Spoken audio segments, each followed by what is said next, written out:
They say that we're too young, I hate it. They say we're being dumb, so let them talk. We're living on the run, we'll make it, you and I. I know that we're not sober, but shut up and pull me closer, yeah. Holding me still too far away. Even when we're older, I promise that I'll still hold you like we're 17 and we're not afraid of making mistakes.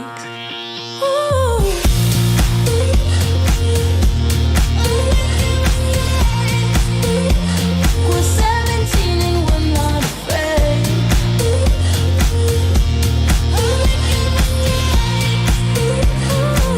They say that we're too young. Can we go back? Can we go back? Won't fall apart, don't let my heart break. Can we go back? Can we go back? Like we're 17 and we're not afraid. They tell us that we're wrong, we might be. This life, it isn't long enough to feel.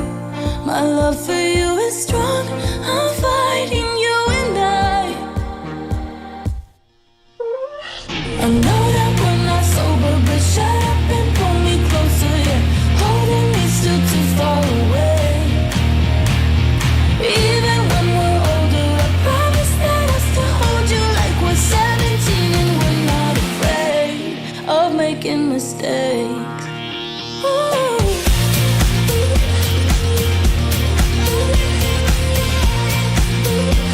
We're 17 and we're not afraid.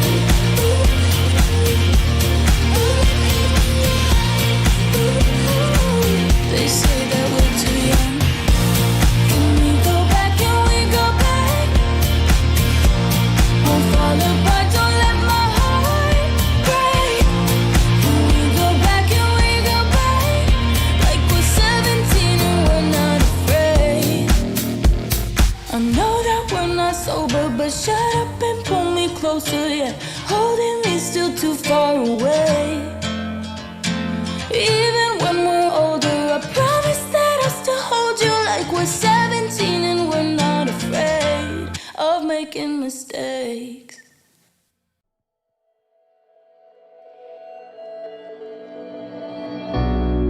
We're living for the moment now, we're one with the world. I can't lose this feeling I get. My heart's in the right place, and so is my soul, yeah. I won't take no excuses for it. I want it, love it, need it, live it. I feel like something's missing when I do not have it. I feel it in my bones, gotta find my space. These emotions on my face, taking a toll, I gotta pay it forward. I'll give it all that I can. No matter what, I won't let up. It's in my soul, it's in my blood, and I won't take no for an answer. If it don't hurt me, it makes me stronger. Yeah. I won't let up. It's in my soul, it's in my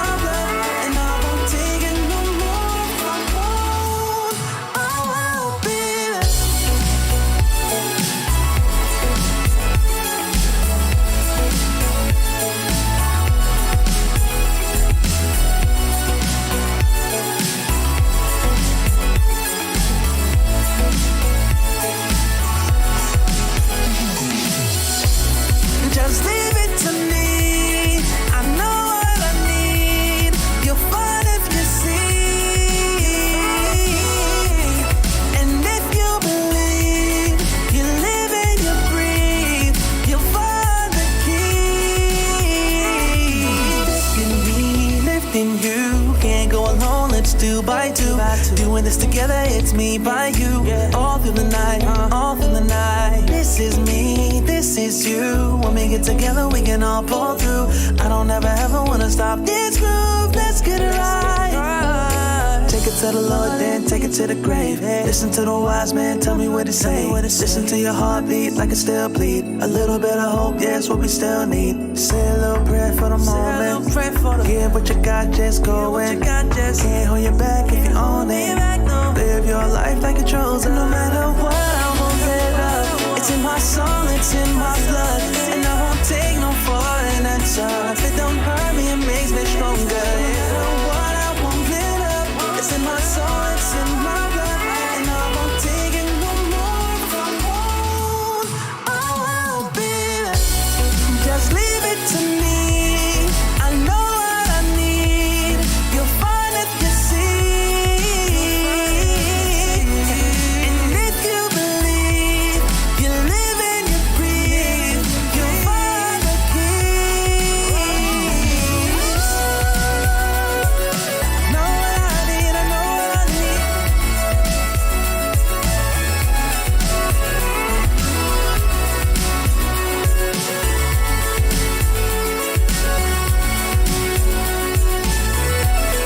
You find the keys, the keys.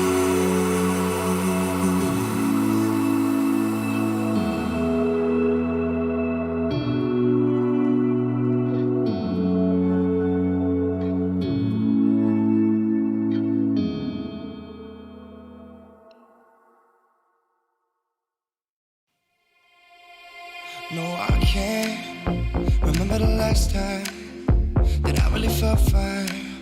Now I'm trying to rewind.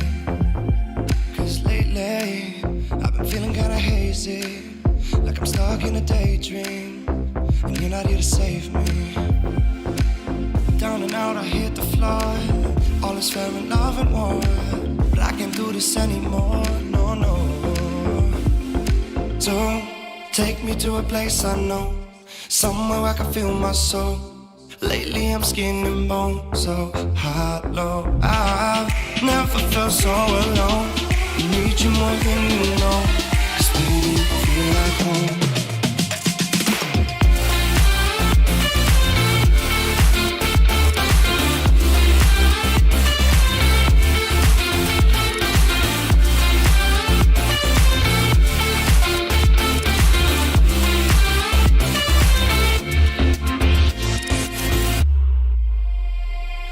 I've been reminiscing the late nights. We'd fall in love in the moonlight, then wake up at sunrise. Now I'm just thinking that we should go back to when we were, hold each other to feel good. Down and out, I hit the floor. All is fair in love and war, but I can't do this anymore, no, no. So take me to a place I know, somewhere I can feel my soul. Lately I'm skin and bone, so hollow. I've never felt so alone. I need you more than you know, cause baby you feel like home.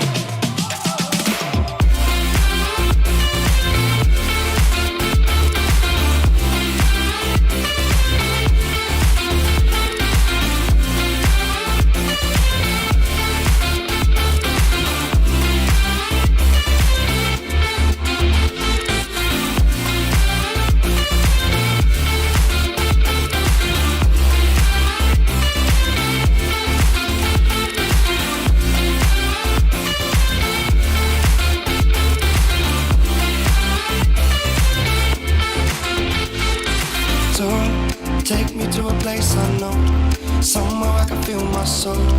Lately I'm skin and bone, so hollow. I've never felt so alone.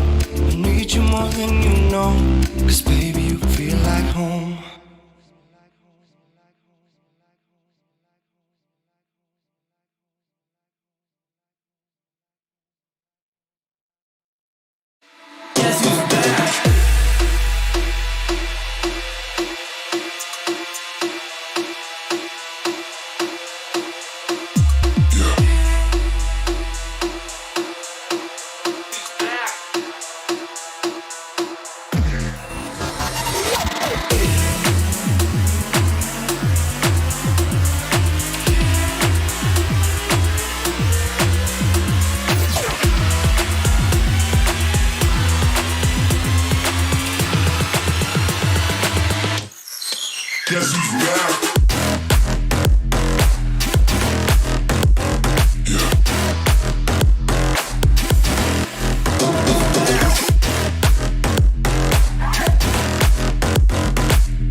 Guess who's back?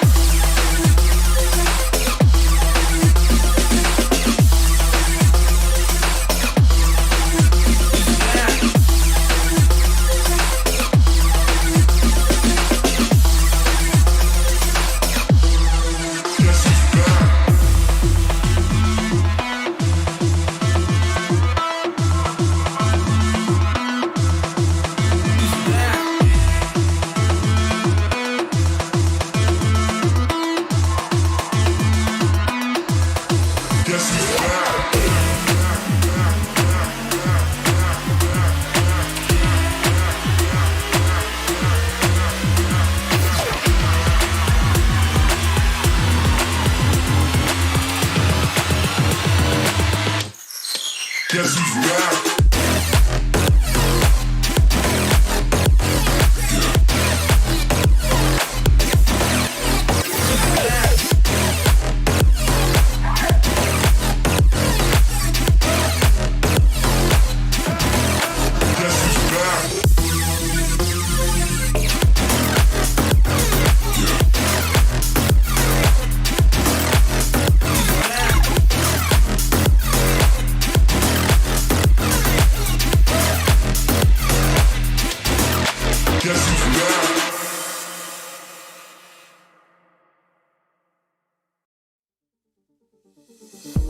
They're looking at us, an audience.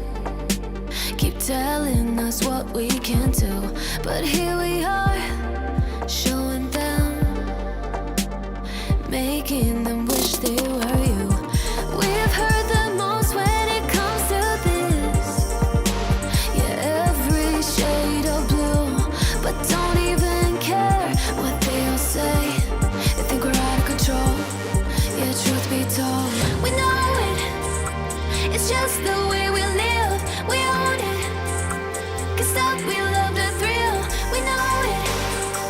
It's just the way we live. We're grown-up kids.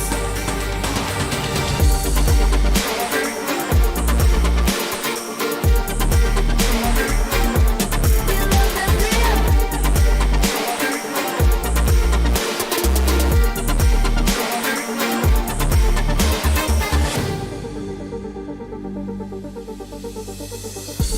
They're looking at us, an audience. Keep telling us what we can do, but here we are, showing them,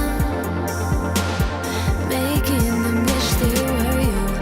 We've heard the most when it comes to this. Yeah, every shade of blue, but don't even care what they all say. I think we're out of control. Yeah, truth be told, we know it. It's just the way we live. We own it. 'Cause that we love the thrill. We know it. It's just the way we live. We're grown-up kids.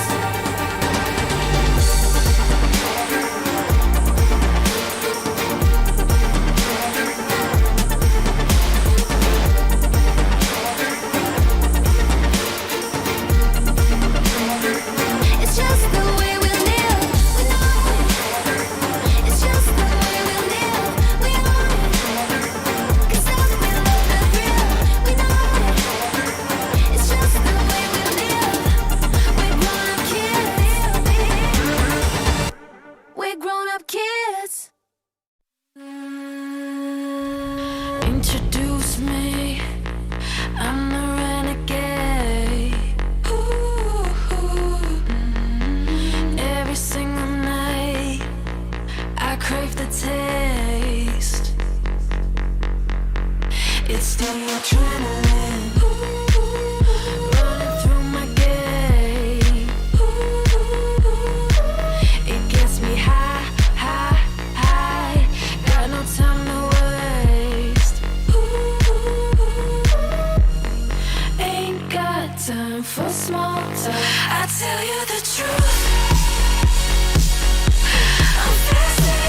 just faster than you.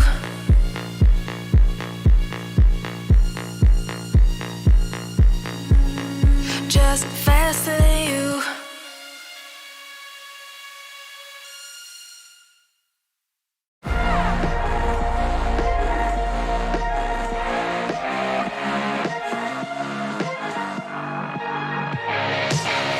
Glasses on, my hoodie's right.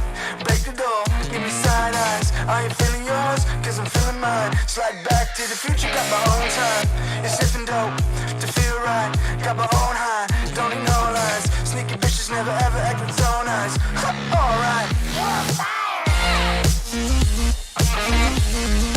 You can tell me nothing. Come back when you got something to say. Just put the volume up in. Take a seat in the back, yeah. You can tell me nothing.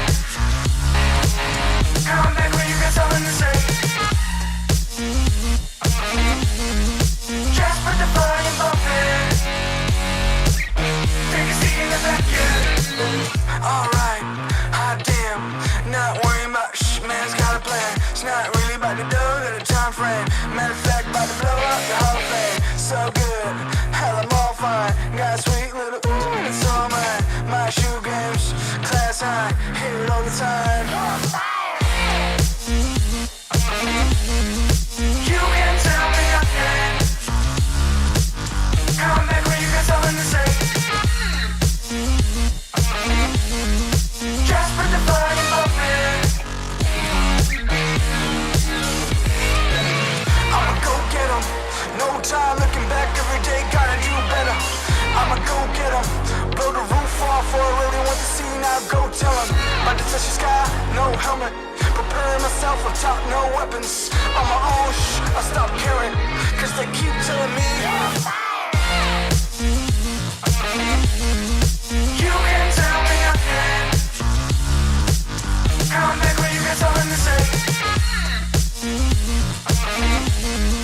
Just put the volume up in. Take a seat in the back, yeah. You can tell me nothing. Come back when you got something to say. Just put the volume up in. Take a seat in the back, yeah.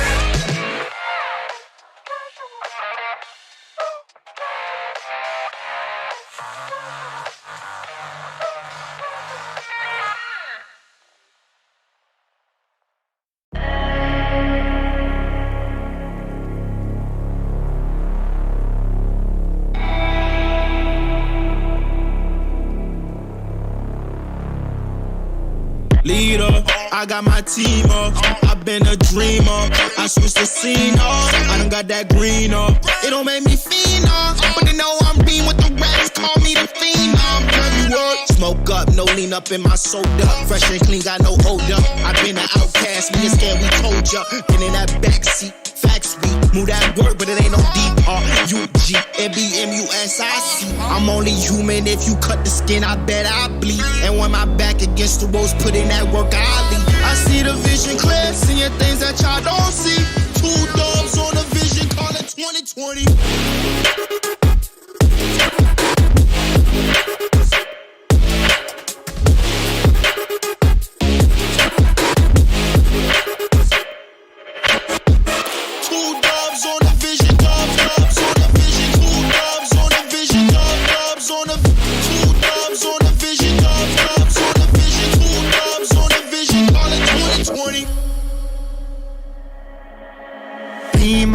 I got my team up, hit it off from rapping, we stacking, getting my green up. We all leaned up, took it a while, trucking a minute a mile, fucking up every style. You in it now, told her my family is proud, willing to fight and we proud. Bitch, I don't wanna talk, I just walk rock, 100 bands cash, trying to get on my stock. Love all my fans, fuck on my ops, we just make jams, tell them make pops. Girls gon' dance, homies I'll rock, came too far and we ain't gon' stop. Gave my life and I took my shot, yeah, rose up top and I took my spot. Yeah. If it's a problem, then we really ready. Yeah, hunted with me and we for the war. My heart is formed and my vision deadly. I've been dialing in my sights, see it 2020.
Nice. Alright, go. Down first. Can. Alright, down already. Nexus. Okay. Nice!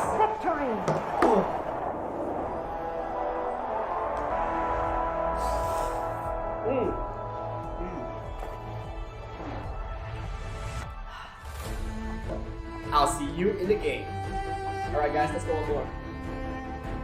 Okay.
Macam tak ada respon Dewikan Dennis menanyakan apa dah. Dicuri. Kehilangan nyawa yang agak banyak. Tarikan yang baik. Nampaknya mereka punya mengenai Ozora Becky. Nyawanya betul-betul jangan Dewikan. Masih lagi terselamat. Kuat rakit telah pun dimilikinya. Mencari peta.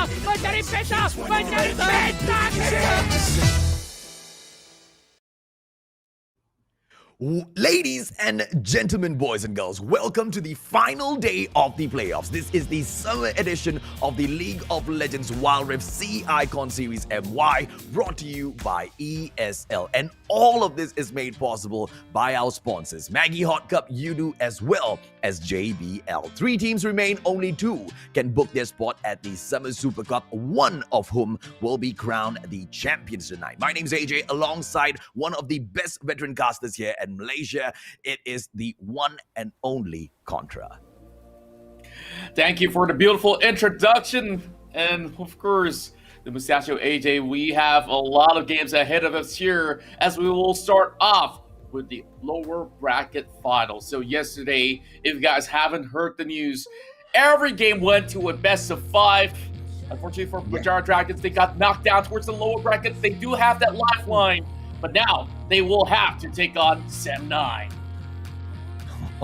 Lifeline Sem9, can Sem9 as well as the full-on squad of Mosquito Swatters come in here and swat the Dragons, right? From afar, they might have been able to think that, okay, Swak might be able to spray the Dragons down, but nearer and nearer they approach Sem9, and Sem9 starting to realize that the threat is real from the Dragons. Yesterday, they took a 2-game victory over Geek Fam, but unfortunately for Berjaya Dragons, getting a reverse swept all the way down to the lower brackets, right? The likelihood of Sem9 overcoming the Dragons today, quite low, but from what we have seen, from what RTZ has shown us, never count anyone out just yet, Contra. That's right, and Sem9, on the other hand, they have blocked off that reverse sweep from happening. RTZ managing to really pull it all the way down towards game number 5, but couldn't finish the run. It was down to some spectacular plays coming from Swak, RH, and the rest of Sem9 to pull their stealth forward all the way here in the very final day. And of course, we thank all of you guys for tuning in from Friday all the way to Saturday, and now you guys might be here.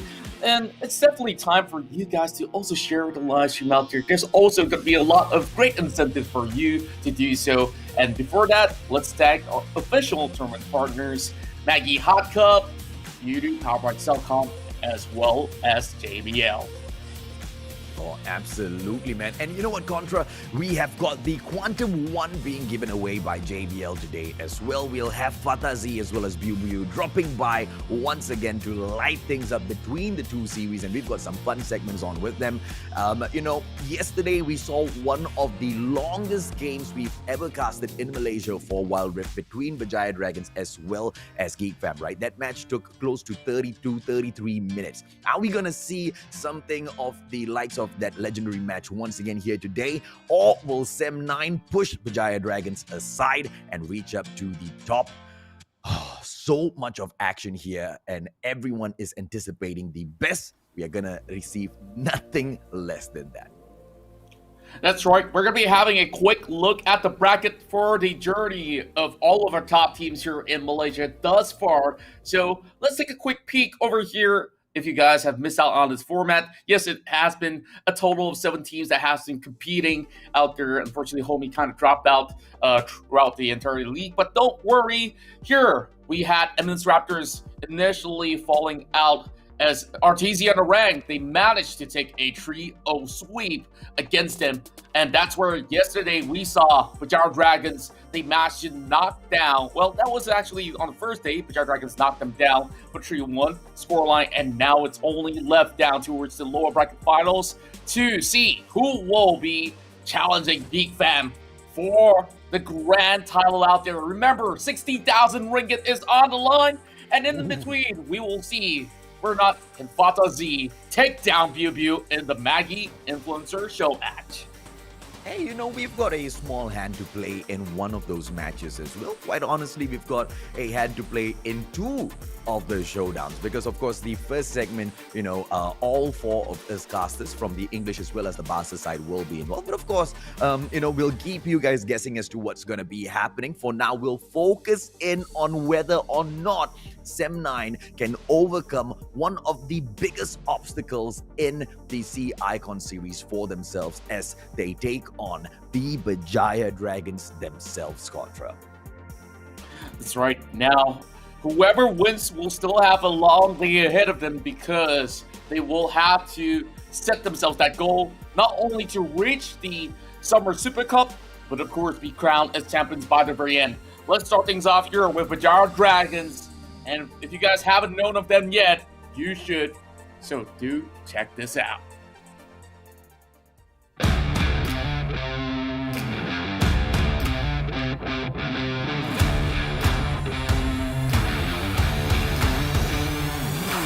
Gawai tengah sangat rendah sebentar tadi. Dan lihat Sagi ke hadapan mencari Wild Rabbit. Satu demi satu akan dijatuhkan. Damage oleh Ravens. Pasukan Berjaya Dragon mendapatkan serangan yang baik sekali lagi. Lihat bagaimana monsoon dan itu dia damage dari Karuto. Dia memang nak masuk. Dia nak mencari seorang pemain dan damage dikeluarkan. Ganas daripada Sagi dan juga Tentawans. To the other competing teams, all of us are competing in this tournament, so I feel like we should have fun together, try to be good competition and help each other to be better teams in Malaysia. Just have fun lah, good luck and have fun. Untuk menjadi target, tapi di bahagian backline lihat Chili menangkap pemain-pemain yang ada anchor mengena, tetapi tidak berjaya untuk menyelamatkan sesiapa pun. Di bahagian hadapan Karuto pun hampir terkorban. Lines cuba untuk mengejar, tapi Winter, happy birthday sebentar tadi. Winter menyelamatkan ahli pasukannya. Of course, if we manage to qualify for the Summer Cup, we want to, because we are representing the country, representing Malaysia, we want to have a good performance in an international tournament. Dan itu adalah satu shotway yang baik, namun Chili berjaya untuk mendapatkan Ravens. Wild Rabbit akan menjadi mangsa terakhir.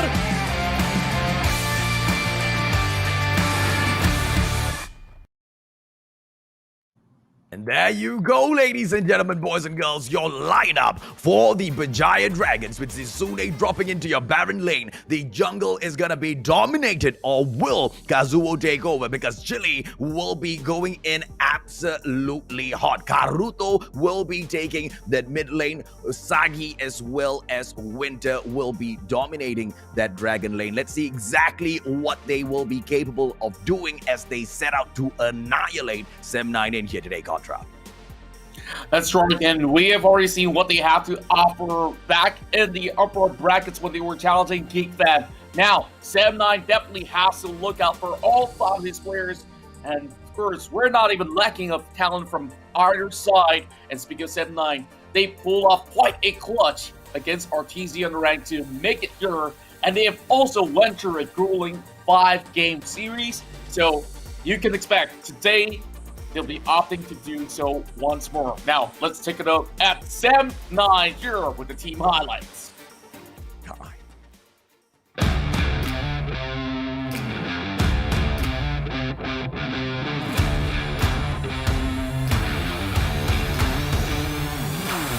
Seorang Benji sudah digunakan, tapi Leona seorang player itu dah tak ada, tapi dia pergi Wild Rabbit langsung saja ke belakang. Memang tidak katakan no. Sem9 Fam yang akan memulakan, tapi Kazuo masuk disepak ke belakang. Cantik daripada Kazuo. Sekarang ada kesempatan boleh dicuri oleh curi lagi sekali because Haris Berjaya untuk mencuri Dragon buat kali kedua, 2 kali curi. Sekarang ni mereka cuba untuk mencuri nyawa pula dengan mereka boleh dapat lagi double kill. We are looking forward to have a rematch against BJD and Geek Fam because we lost to them in the regular season, and we will try to get better and come back for the Super Cup spot. Wild Rabbit ke depan, Wild Rabbit kanan, Wild Rabbit mencari 3, Berjaya untuk mencari 4, mencari Quadra, Wild Rabbit dengan Quadra kill. Dan diantar, terkena. Itu dia combo cuba untuk dilakukan. Kazuo berjaya untuk mendapatkan Momo. Get ready guys, train hard because we Sem9 are coming for you guys. 8 lagi nyawa naga dan itu the infernal bomb dan curi solar flare langsung saja masuk. Pasukan RTZ tidak dapat melawan, tapi Sheng sekarang mungkin akan ditangkap. Kuat memang tak bagi kuat.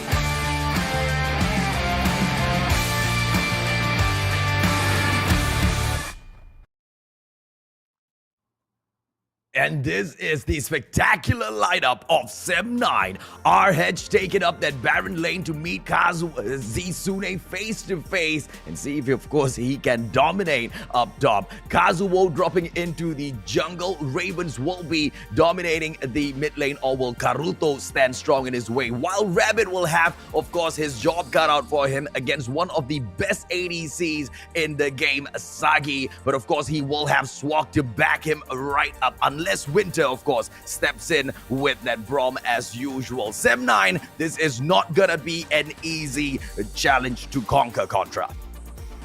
That's right, and we will have to look into the Champions Select to see how things will go for perhaps a potential 5 games on our way. And you know for the fact that while Rabbit has been doing so many things just to get adjusted with all sorts of champions, so you can't really ban against him. Now, we're comparing the junglers for each side. Now, on the left, we have Berjaya Dragons Chili for 213 KDA. Meanwhile, Kazuo, yes, as much as he may have actually put his body on the line, but he will get a little bit more assists. But when it comes down to damage, you know that Chili brings in the pain with an average of 7,400 over the scoreboard. And when it comes down to gold, definitely is a little bit more dependent, but we've seen Berjaya Dragons actually win a whole lot more games in total throughout the entirety of the league. So you do see a higher percentage of goal differential as compared to Kazuo. And both sides of the jungle will be giving their all to get their team ahead. As you can see, the 100 kill participation from both ends. Yeah, this will be a crucial role to play. The ones who control the jungle should be able to, throw a few advantages to the side of their own. Whether or not Berjaya Dragons as well as Chili will be able to overcome Kazuo as well as his Jabin is yet to be seen. But, who do you think will be the main point of target when it comes to some of these bans as far as Berjaya Dragons are concerned when they're targeting out Sem9, Contra? I think in this series, it's really important to not have the Camille being left out in the open, because you could play that in the jungle for Chili, you can play it in this top lane for RH, or even the likes of the BJD top laner Zisune. But before first we get all the action coming through on our Summoner's Rift, we gotta give a big shout out to JBL, because today we are giving away the Quantum 1 headset. So what you have to do, like, comment, and share to win the JBL Quantum.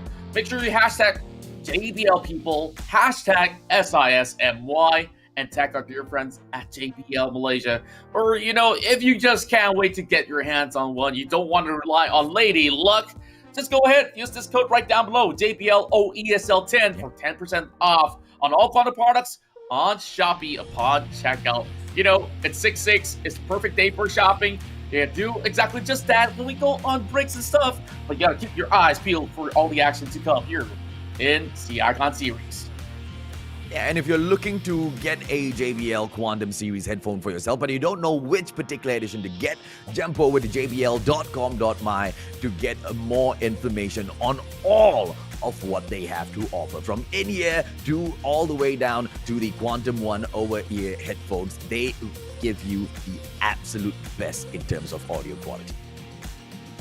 That's right. So with that, I believe that we'll have picture-perfect gameplay that will be coming our way, as well as high-quality sounds, all in the courtesy of JBL. But before we go into that, you gotta tell your friends all about the C Icon Series Malaysia. How you gonna do that? We're gonna give you 5 gigs worth of data absolutely for free. And all this is thanks to UDO, powered by Celcom. Scan this QR code to redeem that free 5 gigs of data, or alternatively, head over to the website, as you can see down below, bit.ly/UDOWR. 5 free gigabytes of data. Who wouldn't want to say no to that? I would scan this, but I have not charged my phone yet. I have to prepare because, after Sem9 and Giant Dragons are done, you and I Contra, are going to be jumping into a match with Biu Biu as well as Fattahzie as well. Are you guys ready for that one? If you're not ready, it's okay. I forgive you. It's not like I'm a great player as well. Contra will be carrying Fattah and I all the way through. But as far as Berjaya Dragons as well as Sem9 is concerned, who will be the MVP that carries one of these two teams to the top? Will they play a slow game and dry each other out? Are they going to try to bleed each other out? Or are we going to be able to see a very, very aggressive Berjaya Dragons drop in and absolutely snuff out the firepower as well as the hopes and dreams of Sem9 early in here?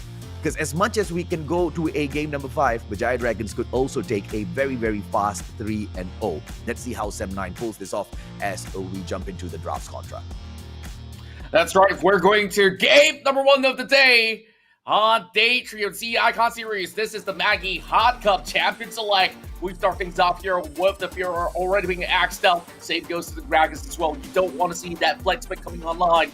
And I believe the Berjaya Dragons, they're forcing open the Camille and making Sem9 question should they take out that Camille or not. So they have the leeway to take out the Akali. They know this is Arhedge's favorite pick, so this will not be left available for that Baron laner of Sem9. So final pick, what's it going to be? Is it going to be that Camille? And yes, it seems to be it. Yep. Wise options out there, which means that Berjaya Dragons, they will open up with a very big statement here. Katarina, are you serious? Because this doesn't seem like the usual setup, but there is the Olaf, so I guess that, it's just a little bit of teaser coming in from Berjaya Dragons. Well, Ezreal is going to be taken here. Sagi is not going to be able to touch that Ezreal, but we all know exactly how far Sagi can swing towards that Kai'Sa pick, who hasn't been banned out of here at all. Ziggs, the damage dealer, will be brought in. Could be going in for that mid play here. Let's see exactly how will Ravens play this later on. Braum going to be brought in for Winter as usual, who will be meeting Swap down at that Dragon Lane Contra. That's right, and I believe that this will be able to peel off a lot of all the skill shots coming in from the side of Sem9. But Sagi, they've got answers out there, and that will be the Varus. Remember what Becky was saying, as well as what Rumpel has mentioned. This Varus has been the main problem for the likes of Geek Fam. So if that's going to be a problem for Geek Fam, I believe that Sem9 is going to struggle a little bit. But then again, they are bringing in the Renekton, which will most likely go in towards the top lane. Now, Annie coming in, so you can see that Berjaya Dragons, they want to stack up on the stuns and drop some tippers, but they switch in the very final moment, and they will lock in that Ahri for a little bit of that Spirit Rush. Ooh. Oh, okay, Garen's going to go up top in the hands of Zizune. And of course, the Galio will be dropping in. Okay, how's this Galio going to function in here, though? Because he can go mid. So Ziggs probably going to be dropping in to the support line? Or...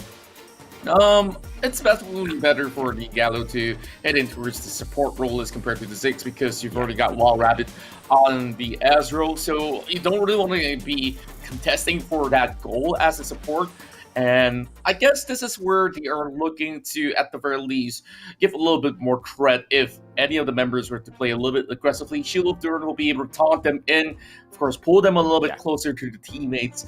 And if there were to be anything happening over in the mid lane as well, that's where you can see Swap flying right in to go in for the rescue with a hero's entrance. But just look at what is supposed to come in at game number 1. I love the ideation that Berjaya Dragons is bringing in as well. Sem9, it definitely is a little bit of 50-50 because they need to find leads in order to make this work, or else the late game is going to see them struggle a little tad bit. But here we are in game 1. It is best of 5. Ladies and gentlemen, make sure you guys share the stream to all your friends and family, because we are about to begin our run to see who gets that final slot for the Summer Super Cup.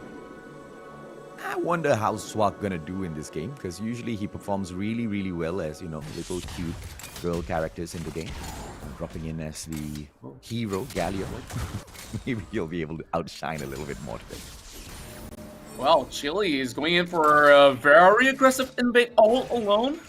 But Sem9, they are all too prepared for this as they are hoping to take down some of the Raptors coming in from Sem9. I guess this will actually negate some EXP gain coming out of Sem9 members. And now it feels like they are going to be committing heavily with many of the BJB members coming across.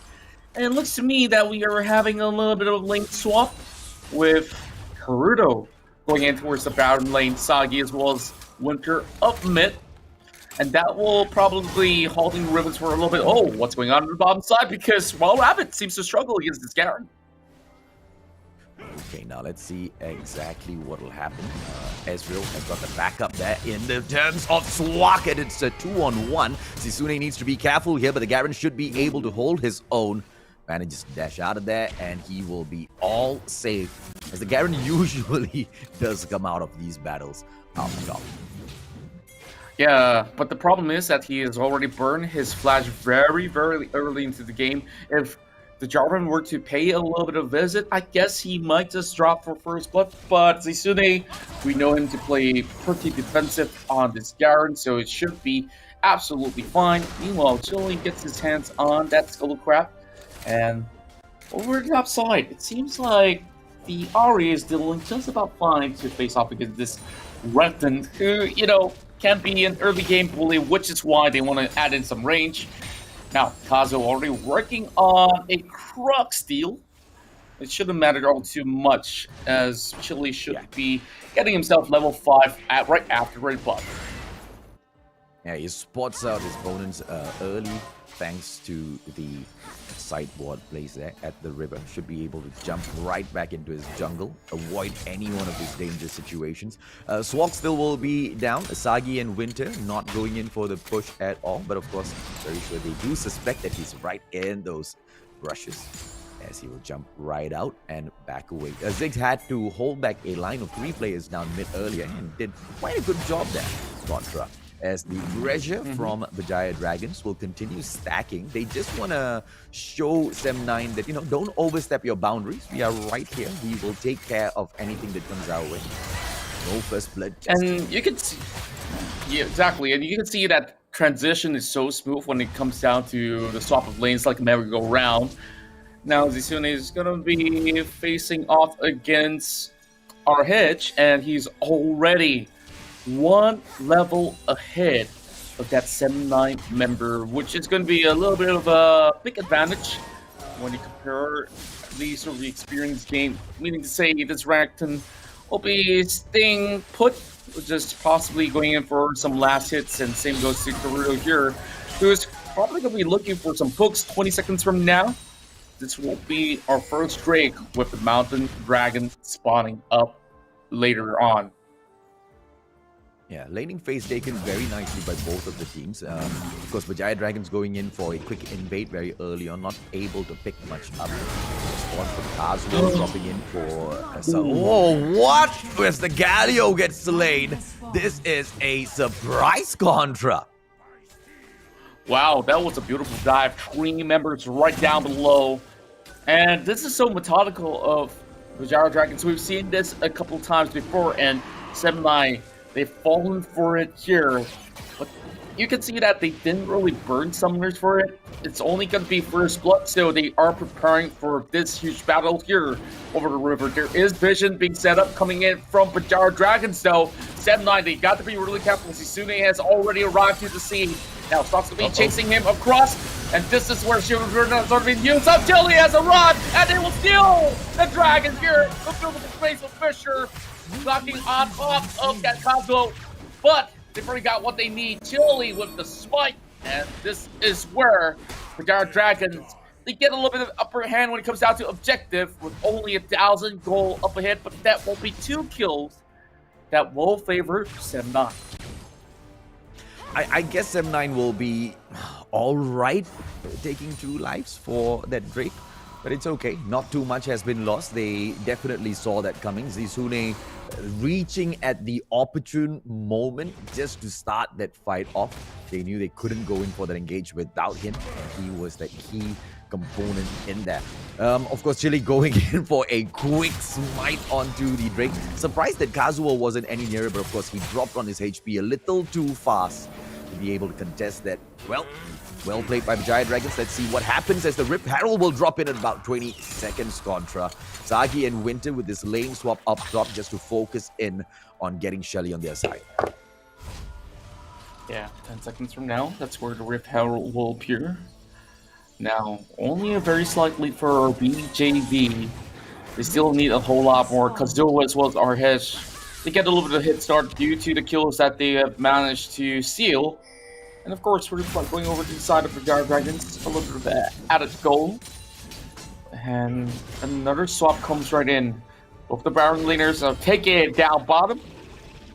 And it's going to be a very long haul fight between the two of them, so might as well we take a look at what's going on right down the top side of the river. Chili is hoping to actually take this one away. Here comes Rooftop Barrage and Mega Inferno Bomb drops right in. That will be the first kill on top of Wall Rabbit. Out of position, put a build Cataclysm as well. And with that will be it. Fucking the kill. And the Resident are dancing around. Ravens get taken down as well. Sam9, they need to make a run for their life as they get stuck in between. Four members out, too late for this hero's entrance, as this will be the earliest ace at 15. 6 minutes, 50 seconds in. Was the trade of the Rip Herald, worth getting yourselves aced out? At least the saving grace here, Contra, is that it's so early on in the game and they should be able to prevent the takedown on this turret here. Kazuo as well as Wild Rabbit dropping in. Are they going to back away? And yes, BJD will fall back. And this turret is safe. No takedown just yet. So a early ace, not going to be giving them much of, an advantage in here. But they'll take that, man. 7-9 can definitely respond because they've got the Rip Herald already. So it's still very much an equal trade in here with the fact that Berjaya Dragons have just got a slight advantage in terms of goal. And I believe that Berjaya Dragons, right now, it's not really about goal for this early game. I guess it's more of that control being established, especially having a little bit of what they may have actually achieved that early ace.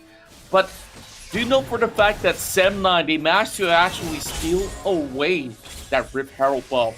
So I guess they treat their bodies just for a little bit of a slight push advantage when they managed to drop this Rip Herald, of course. And over the top side seems to have a little bit of commotion going on. Zisune almost getting taken down. But he will be safe after using his flashes. And that will be the first turret over the bottom side acquired by Berjaya Dragons. Yeah, and they will go ahead to freely take the blue buff for themselves as well. I'm not going to be too happy about this. Now let's see if or not.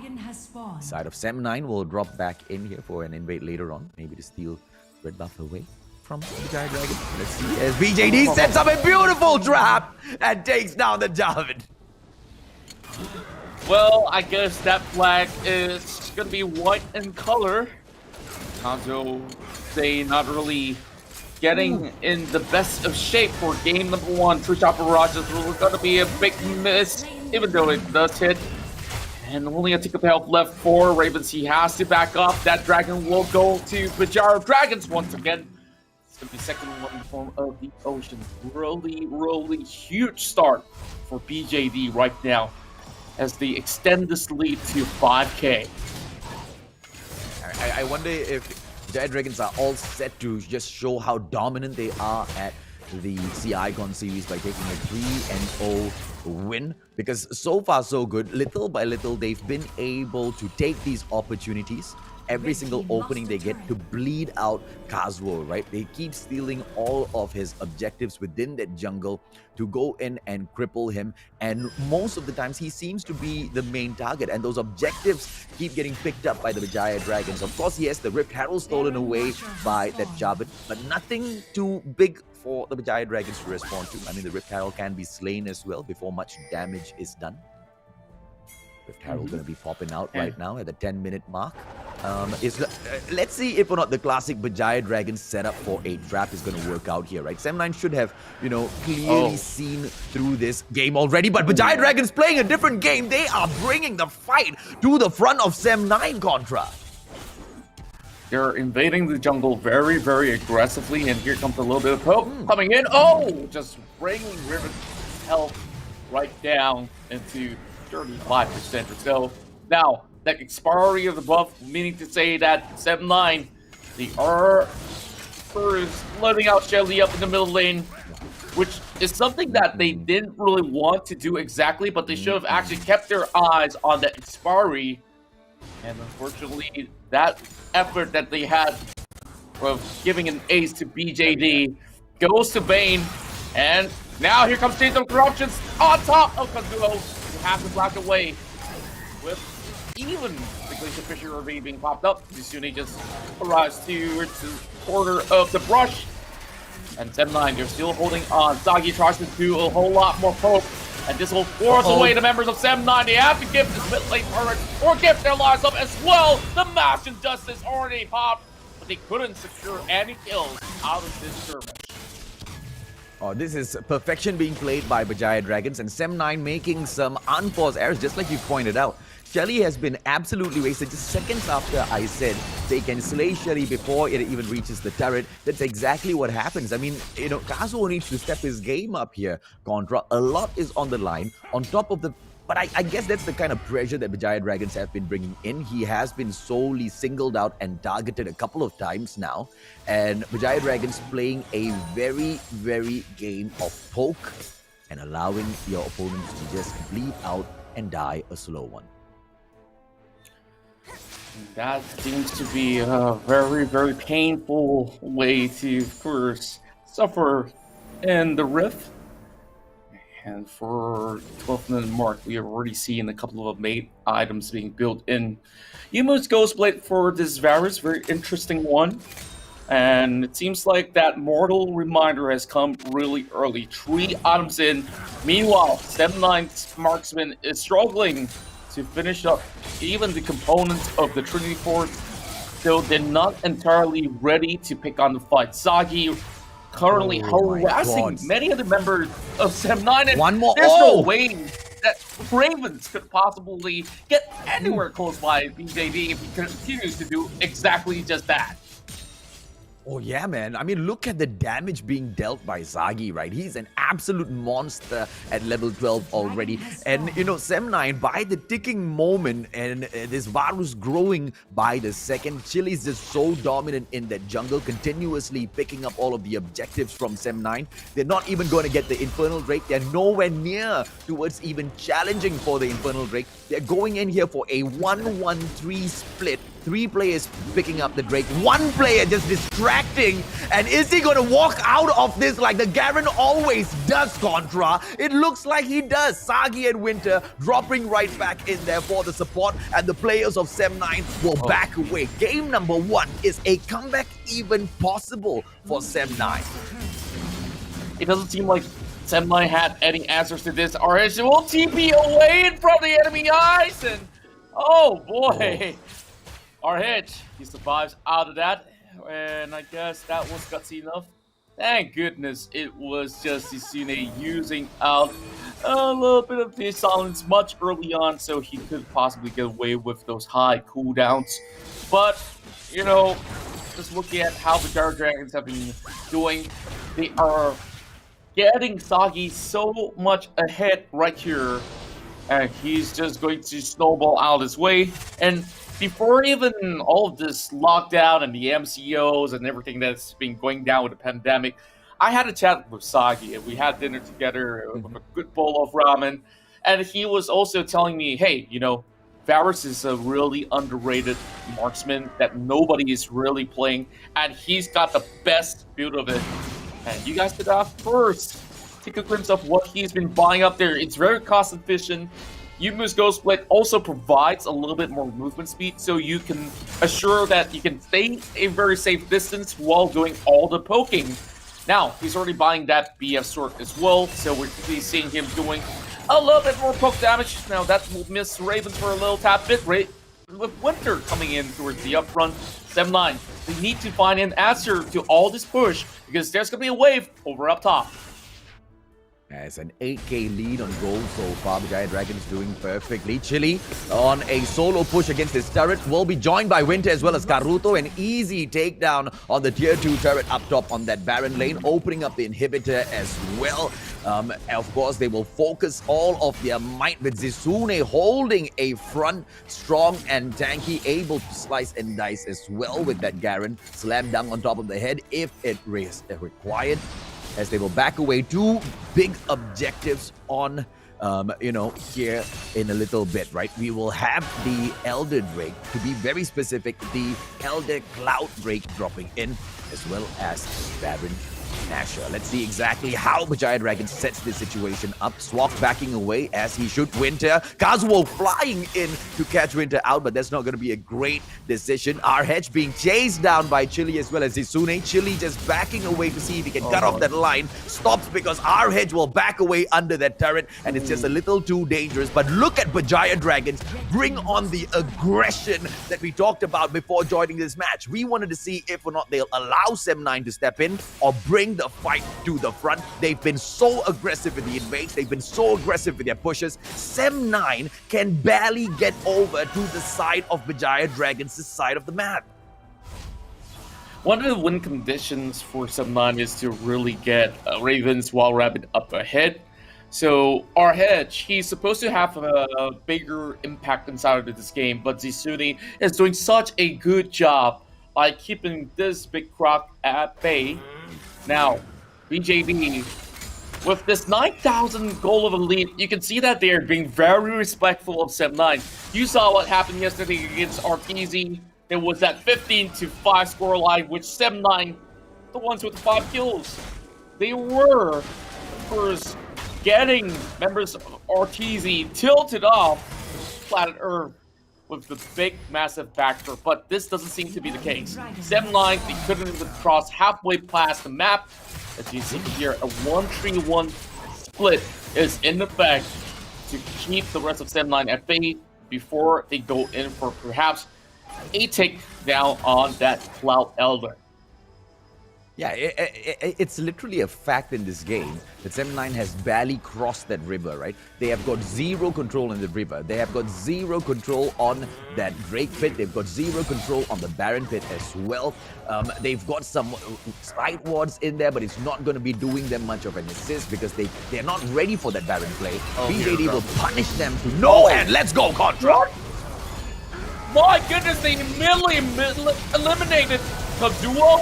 I couldn't really live my eyes, but there we go. The team fight coming in with Joey now having his health bars being shredded out. He's shooting being all alone, but this Baron's going to be holding on. Now RH is whoa!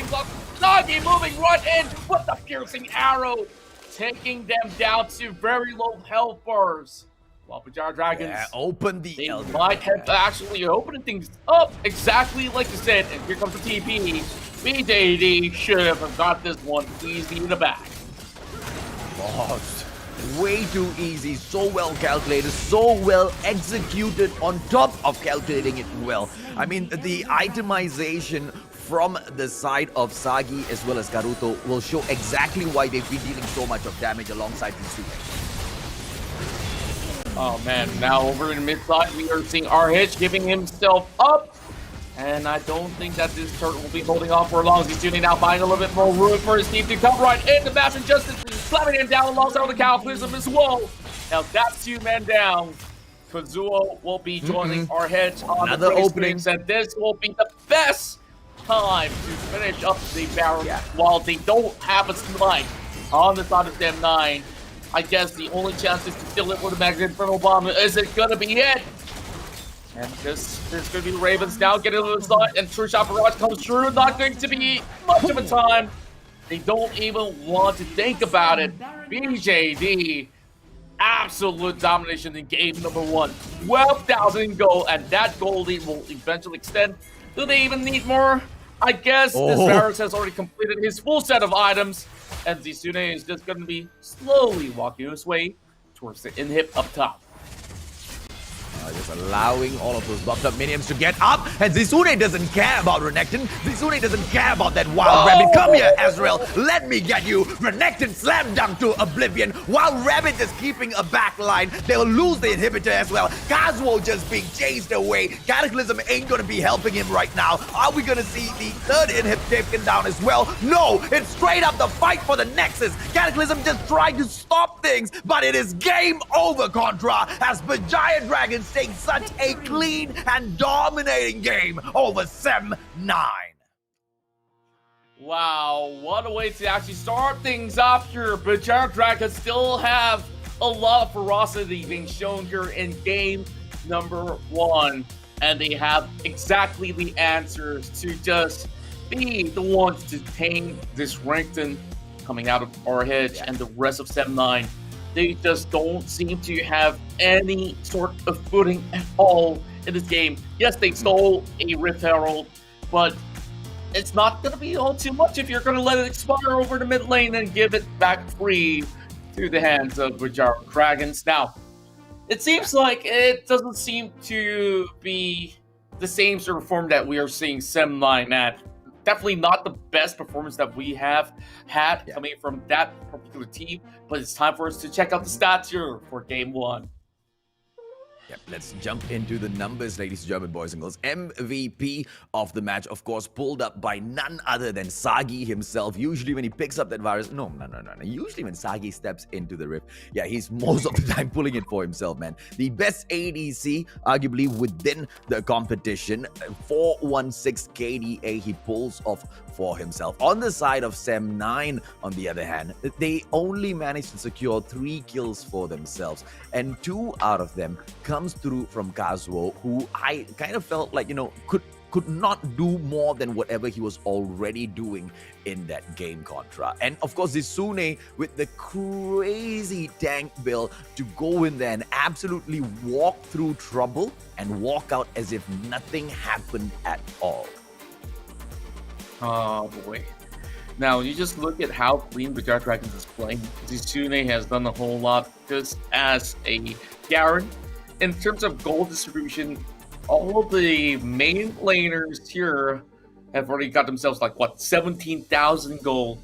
Sagi, less than 20 minutes of the game, he has completed this full build on this Varus, and you can understand why. Everyone seems to struggle to fight against this particular marksman here that has been doing exceptionally well here in the C Icon series for Malaysia. So just look at maybe some of the damage dealt and everything else. I believe that Sagi should have one of the highest damage due to his poke that has been brought out by his piercing arrow, and every time that you light up the blighted quiver, it adds even more of that penetrated damage. And while Rabbit, it takes a little bit longer for that Ezreal to scale, and Kazuo doesn't seem like he has managed to even find an opening when it comes down to getting anything done across the map. Now, 31,900, that is the sweet score that BJD Sagi has offered in game number 1 to get Berjaya Dragons up ahead in this series. Yeah, Orhedge just suffered so much of damage, right? He just absorbed all of it, and most of it being dealt by Zizune as well as his slam dunks. Kazuo, yesterday, he didn't have the best of days. He didn't have the best of games because of some connection issues. I hope that's not really troubling him today as well, right? Because it's not like him to be, wasting the opportunity of that Rift Herald in game number 1. It's a very surprising performance in here by the side of Sem 9.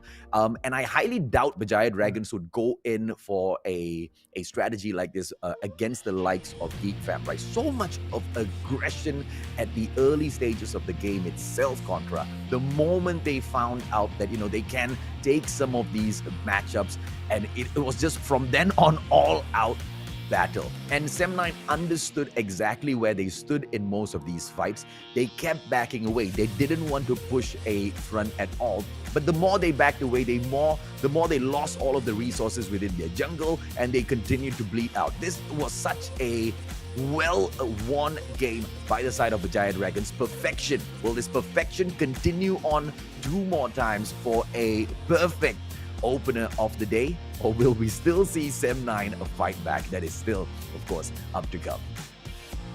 Well, I believe that the likes of Sem 9 should have even more grasp of their mind, and of course that will be displayed in the upcoming games right here. Make sure you guys stay tuned, because after 4 minutes we will come right back for more action here in League of Legends Wild Rift Sea Icon Series Malaysia. All this, of course, made possible by our official tournament partners, and that starts off here with MAGGI, Hot Cup, UDU, as well as JBL. We'll be right back after this break. Macam tak ada respon Berikan dari penunjukan apa dong. Dicuri. Dicuri. Kehilangan nyawa yang agak banyak. Tarikan yang baik. Nampaknya mereka punya tengah Ozora Becky. Nyawanya betul-betul menjadikan. Masih lagi terselamat. Wan Rakit telah pun dimilikinya. Mencari peta. Mencari peta. Mencari peta.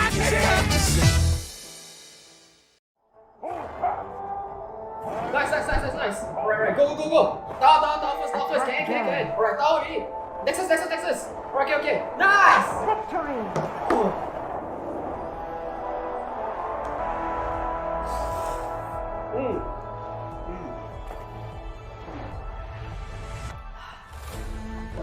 I'll see you in the game.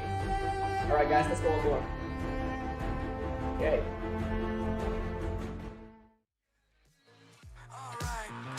Damn, not worrying about man's got a plan. It's not really about the dough, got a time frame. Matter of fact, about to blow up the Hall of Fame. So good, hell I'm all fine. Got a sweet little ooh, and it's all mine. My shoe games, class high, hit it all the time. You can tell me nothing. Come back when you got something to say.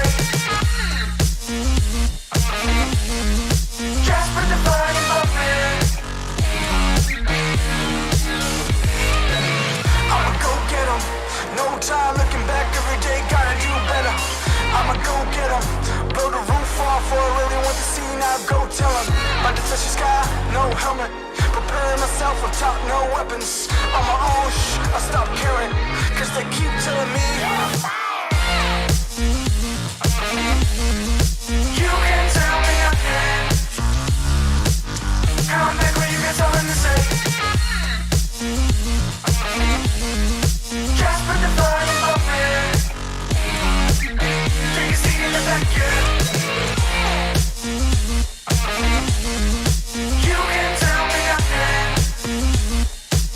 Come back when you got something to say. Just put the volume up, man. Take a seat in the back, yeah.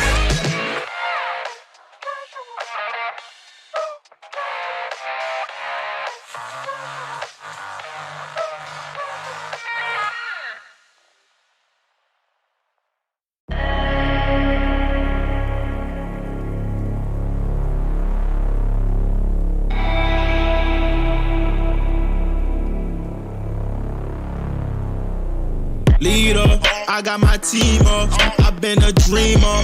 I switched the scene up. I done got that green up. It don't make me fiend up, but they know I'm being with the rats. Call me the fiend up. Heavy work, smoke up, no lean up in my soda. Fresh and clean, got no hold up. I been an outcast, me and scared we told ya. Been in that backseat. Facts we move that work, but it ain't no D-R-U-G M-B-M-U-S-I-C. I'm only human, if you cut the skin, I bet I bleed. And when my back against the ropes, put in that work, I lead. I see the vision clear, seeing things that y'all don't see. 2 dubs on the vision, call it 2020.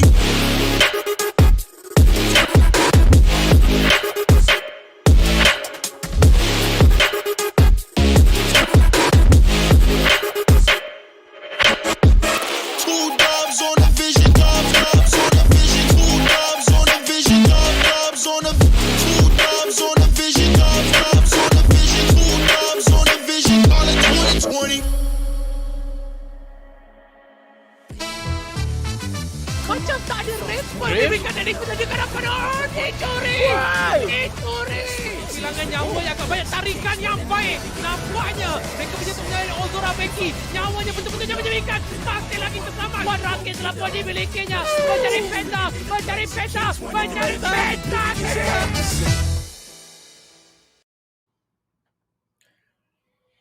You guys are currently tuning in to some of the finest action here in League of Legends Wild Rift, presenting to you the Sea Icon Series Malaysia. And now, day 3 means that we are here only for the finals. Now, we start off with the lower bracket finals, led by Berjaya Dragons here, taking their first point in. My name's Contra, and this is the Mustachio AJ here, joining alongside me to cast all of your matches for today. So, if we look back into Berjaya Dragons on how they've been playing, they've been doing exceptionally well, doing exactly what they need to get themselves ahead time and time again. It seems to be that 7-9 hasn't really got the clue on how to slay the dragons. Yeah, as for the drafts, clearly there's so much of room for improvement. They know exactly how, Berjaya Dragons are taking this. So let's jump right in here to the Champion Select, sponsored by MAGGI Hot Cup, ladies and gentlemen, boys and girls. Varus this time will be slashed off of the list. They want Sagi nowhere near him. They understand exactly where all of these other, contenders against Berjaya Dragons are coming from now when that Varus topic comes up. Camille is going to be swiped off of the list because they do not want RH anywhere near her. Gragas and his explosive cast will be a huge no-no for the side of Sem9, and Akali will be taken off of the list as well, as Berjaya Dragons just do not want to deal with her. Sem9 stealing away the Olaf for their own jungle is a good start to things, and now Berjaya Dragons have to come in with a response. Are they going to respond straight up towards the jungle, or pick a Baron lane frontliner here and secure it for Zisune? There you go. Garen is going to be taken for Zisune, so he can continuously place that pressure up top and go in for, this walk in and outs of trouble Contra. That's right, and I'm just looking at, and of course adjusting my hair a little bit, thinking, oh, well, what could they possibly get for, the Baron lane itself, and Fiora's that pick that I've been thinking out for, because Sem9, they pull that backdoor game really well when RH plays on the Grand Duelist. So Six is going to be brought out to play over on the mid lane. He could also flex into the Dragon lane itself. So Galio now, is this going to be for Ravens or Swak? We'll have to see. I would prefer Ravens playing on this Galio as compared to Swak, as we saw, last game, there was a little bit of a questionable play coming in for that Rift Herald takedown. Yes, they managed to take the Rift Herald, but they got all 5 members slain off. So Corki probably will be headed in towards either the mid lane or even the bottom side. So double flex coming in. Well, Sem9 will just have to play a guessing game, but while Rabbit says, nah, I don't really care about all your mind games, we're going to be coming out with the Zaya as well as Janet combo right down bottom. Yeah, let's see exactly how Winter finished this off. We should be able to see exactly how this flows, except Ziggs and Corki, that is still left to be seen whether or not they swap between the mid as well as that bottom lane. Lee Sin going to be brought in for that jungle, which is going to make Chili quite the dangerous bugger who will still attempt those early game aggressive moves in here towards Sem9. So, I wonder how is the response going to come through this time? Or will Berjaya Dragons just switch things around, right? Make it look like they can take an aggressive composition and just bait Sem9 to step forward to the front lines this time and, change it up in that way. Hit them where they don't see it coming from at all, Contra. That's right, and I believe that Chili loves to play a very invasive type of jungle, so having the Lee Sin could easily get him across the map, taking in all that's necessary to, of course, put this Olaf behind slightly ever so. But if they were to clash inside the jungle, I still believe that Olaf will be able to come up ahead, especially with Undertow being quite a pain, and you don't want that axe swinging on you multiple times with those resets. And here it goes, Sem9 needing to find the scores as we'll jump right into Summoner's Rift. Now, Berjaya Dragons, they opt to take the red side, and Sem9 will choose to move over to the top lane, which BJD, they opt to do exactly the same, and that's where Font of Life will give Sagi back a little bit of health if Winter gives a little bit more punch for its block. Wow. Very smart play coming in from both sides. Great minds do definitely think alike. Lee Sin will be focusing on his own jungle, whereas Olaf will be ravaging his side. Garen going up against Fiora. That's going to be quite an interesting matchup. Not at the Baron lane, but instead of the reverse, it's the Dragon lane, as they have gone in for a very, very interesting early swap in here. The Infernal Drake will be the very first objective dropping in, which means this is going to be a heated start to the match, Contra. That's right, and you can already see that this Janna is going to be starting off with an Amplifying Tome. Another long sword coming in for Sagi now on this Corki. So, Ziggs probably will be just holding just about fine against Ravens, as he will have a little bit more of that hook advantage over the mid side. Zune now having some of these Flacco procs coming in from our hedge. And it seems to be a little bit difficult to really go all in for this Garen, especially when our hedge can easily repot some of these spells. But he is looking to spin it to win it. Yeah, it's not going to be that easy with the Fiora on, of course, in the hands of our hedge. Up top, it's going to get a little bit more heated, as Olaf might be dropping in to say hello in this battle, but they cannot aggress too much. Chili dropping in will get caught by our hedge, and the Lee Sin will back away. Do not invade our jungle, and that is the warning that has been set forth by our hedge. Thanks to the side force place. Oh my, and they're looking for Winter already, looking for that first blood. The axe will not be hitting the mark, and this will still be Swamp getting taken out for the first blood. And Berjaya Dragons out of nowhere across the map. 3 kills in for BJD. 3 back-to-back. They got hunted, they got chased down. And it looks like Berjaya Dragons want to play the exact similar aggressive sort of a gameplay style that we saw in game number 1. So of course, Sem9 expecting it with their drafts, they should be able to respond much more easier. The swap comes back once again for the lane. Why? Because the objective of the Infernal Drake will be setting in about 1 minute. So they have to go in there and clear out a good path. Scuttle, I'm not so sure if or not it has been secured. Drug will be taken out here by Casual in preparation for this Drake hit. Now, that serve dive definitely got botched up real quick, so they will take things back into the traditional side. As you can already see, Sem9 now just trying to recuperate from that lost cause, while over on this Fiora of our hedge, gonna be working on that previous work eventually, just needing even more go for his recipes, and he's doing a lot to proc them all these vital spots. Our hedge now getting a little bit of a lead, well, can't really say a lead because he just hit level 7, while this will be Dragon number 1 in the form of Inferno. I don't really see Sem9 getting anywhere nearby. They're looking to trade this turret up with a big rotation all the way up towards the Baron lane. Oh, and they just have Zizune there. They should be able to take him down as well. But he's holding such a aggressive front line, forcing that Fiora... Oh no, she's just going to be tricking him into thinking that the recall will be coming through. Wild Rabbit dropping in as well. Should be able to take him out, but those feathers being placed in a situation where she will not be able to get the stun on the recall. Our hedge as well. Oh, this was a wasted opportunity with the focus on the turret.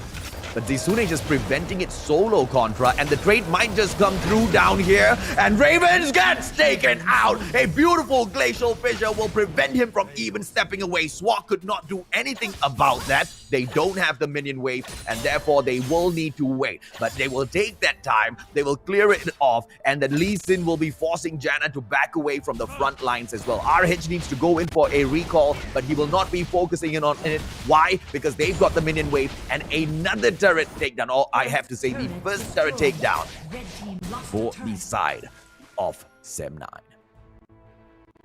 Well, I'm just looking at the entirety of the situation. Sem9, they had the ideas initially to, of course, exchange the dragon in order to secure the top lane, but you can see Berjaya Dragons, they think one step ahead of time. They understand that Zisune is tanky enough and has just about what it takes to just shove out the waves, and Sem9 wasted a lot of time. Eventually, they still get a kill on top of Zisune, but they don't really get themselves that big lead as they desire. But hey, at the very least, they managed to open up the top lane for a tad bit. Now, all eyes on Herald. As you can see, Berjaya Dragons going in for a very, very early setup. Already playing very aggressively, stepping in towards the brushes. As they do have a little bit of vision. Now, on top of Winter, with the Scuttle being secured much early on, Kazu looking to smite that one away for the Blue Sentinel, and she won't be marching for it. But there's no backup whatsoever. They are looking for a collapse, and here comes Kazu. He is a little tad too late, and he's trying to make a run. He does have the Ragnarok. It shouldn't be any issue for him to run over. Here comes the Hero's entrance, and that will be Raven dropping right in. Chili now having his health bar taken off. He still has his Guardian Angel left available. But they know there is no point to contest even further. They have already lost out on that Rift Herald take. Two objectives back to back. Sem9 has not been able to step up to the plate on time. The next objective in here is going to be the Mountain Drake, ladies and gentlemen, boys and girls, and that's going to take a while before it pops up onto the Drake pit. Now let's see exactly how Sem9 sets up the situation for themselves. A two-player push coming up top, and that is gonna be Sagi as well as Winter, forcing Wild Rabbit to back away. The Janna's not on site just yet, but here comes RH with the cavalry. Galio dropping in as well. They might be able to catch Winter as well as Sagi off guard here, but Lee Sin's calling for that backup Contra, and we might be on the edge of a fight. Oh, that's going to be a Dragon's Rage connecting on towards Ravens. Ravens have to actually flash backwards, but then again, he's keeping his flash, so it wasn't him that has been pulling off. But BJ, they say, why are we even fighting over here? Zisune over to pick the brush now, forcing Kazu to back away. He will be the first line of defense, or you could say that he's running for his life with the Ragnarok up available. Now Sagi's off his position. Now Fattahzie pulls right through. He doesn't seem to pull back, but here comes the fight coming in from Forehead as he takes down Sagi. Now final boss being looked upon like a Fisher contract, and this will be doing a little bit too late just by the edge. Tuck does not manage to save his health words of our hits. And now going in for round number 2, looking for Winter. Here comes a big just in front. Connect towards Tilly. Oh, Karuto! Still remain 1 HP left. The duo goes down. Oh, unfortunate for Sem9, they are not taking these fights at all.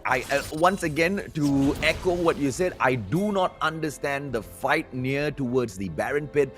The objective, of course, would be the Mountain Drake here, but maybe they were planning for a distraction up top with the takedown of Sagi as well as Winter, and then dropping into the Drake Pit with a split. But clearly, that plan just fell through the cracks. I mean, Chili spotting out the gameplay that was coming through, mainly because look at the side wards that the Berjaya Dragons have thrown into the side of Sem9. Such an easy Drake for the pickup for Chili here, Contra. Yeah, and Sem9, they don't really have any priority on that Drake at all. So Sem9's main win condition right now is to enable our hits to get a hit even more.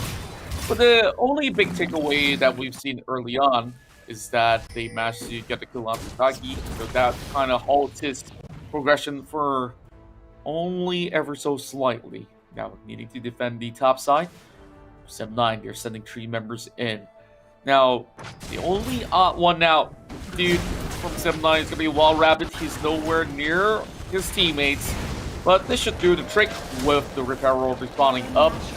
Triple honeyports, keeping Ravens back up healthy. Another wave is going to be coming right in. Kazuo tries to clear this one ahead, and they know it's a little bit too late, but over the mid lane, it seems like there will be a fight. Wild Rabbit getting flushed out like Naruto.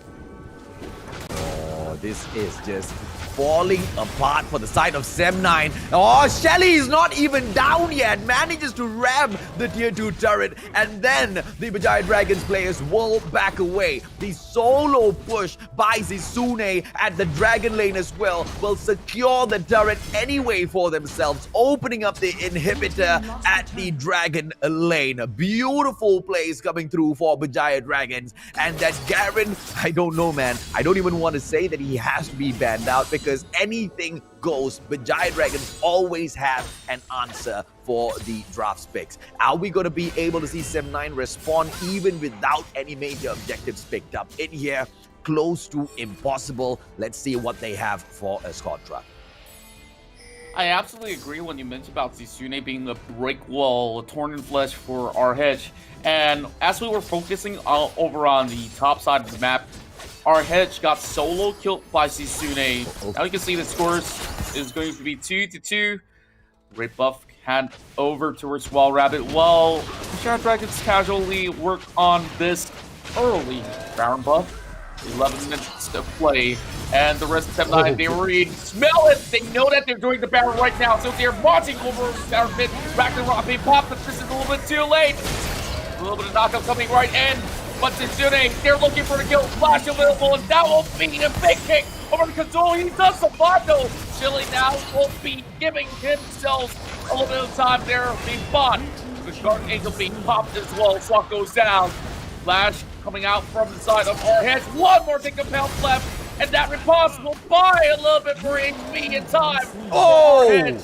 But Sem9, they're being crushed to bits, and now Baron power play up there. Oh, bye-bye. Tier 2 turret as well. The hands of Baron in here. And they want to go in for the final Tier 2 turret up top on that Baron lane. Now, they will pick up the Blue Sentinel first, taking out Gromp as well. The bleed will continue. Berjaya Dragons on the retreat, still stealing from the jungle of Sem9, just to allow that Olaf to come out hungry. Things are looking rather bleak as we don't really have much answers to Zizune. Now, just going all the way forward. Doesn't matter, it's a 2 versus 1, 3 versus 1. Zizune can take it all right now. I don't really see all too much of all of these sort of the, what do I want to call it? Stacks of bleed or so, just to first pick out some of the health bars off of Zizune, but then again, don't even try as they may.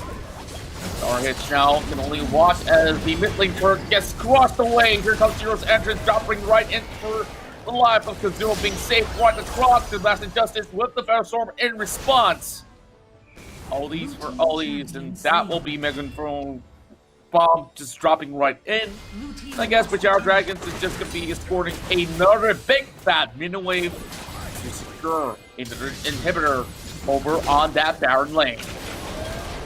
They should be able to take this down in another 2 seconds, and bye-bye inhibitor number 2. One final one will stand in their way. How will Berjaya Dragons play this? They no longer have the hand of Baron buff. That has worn out already, and the Cloud Drake is up on as well. This will be the final Drake alive before we move on towards the Elder, and Chili is going in for the slay on his own. He starts things off. Sagi will drop right in. Winter for the backup as well, just in case the players from Sem9 get a little cheeky for the steal, but nothing like that will come through as an easy 4th main objective gets picked up by the Berjaya Dragons. The 5th one, I have to say, because they took Baron Nashor into their custody as well. Crazy plays. Sem9 still no answers.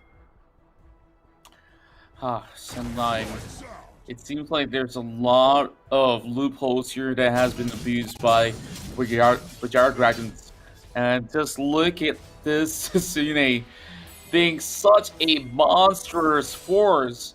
And he's got like what? Sunfire Cape, Torg Mill, Fate Man's Blade, and a little bit of a chain vest on top of that. So I don't know what is going to be the appropriate response to even take on this Garen, and he's working on the Randuin's Omen eventually. And Sim90 don't have enough damage to do anything. Now, Baron number 2 comes up online. Sim9 needs to actually find a pick, and oh, what the flash coming in! Golden. Here comes the quick vision as well. Monsoon dropping right in beautifully. With Ravens coming in with heroes, entrance as well. Beggars for the round right through. And Chili goes in. Then looks in the back line, looking for the kill. Kazul does save himself. Force and Forgo almost getting one member out there.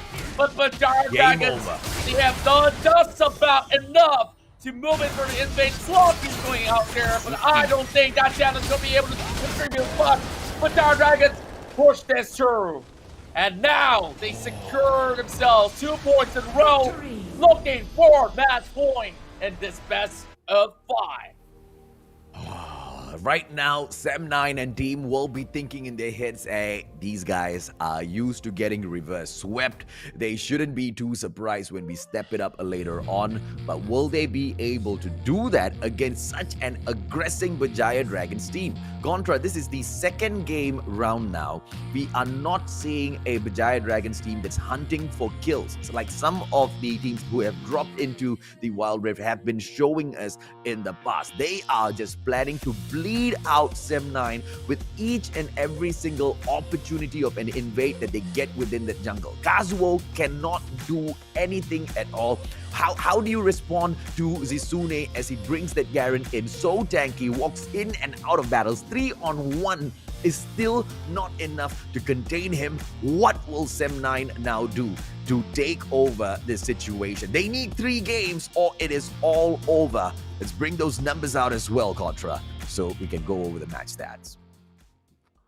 Let's just have a look right now. Zisune definitely is the MVP of this match, being not only the guy with all the stack of armor, this is one tick boy here with the most money in the bag.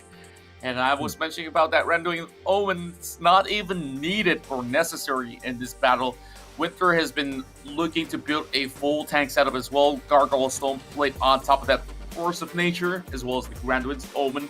Well, it wasn't really about surefire power from the side of Berjaya Dragons. It was more of like brick walling who they need to keep at bay. And they know the biggest win condition here is going to be our hedge. You're getting the biggest advantage. And all they have to do is just to stop this Fuhrer from doing anything at all from the moment that they start off the game all the way to its finish.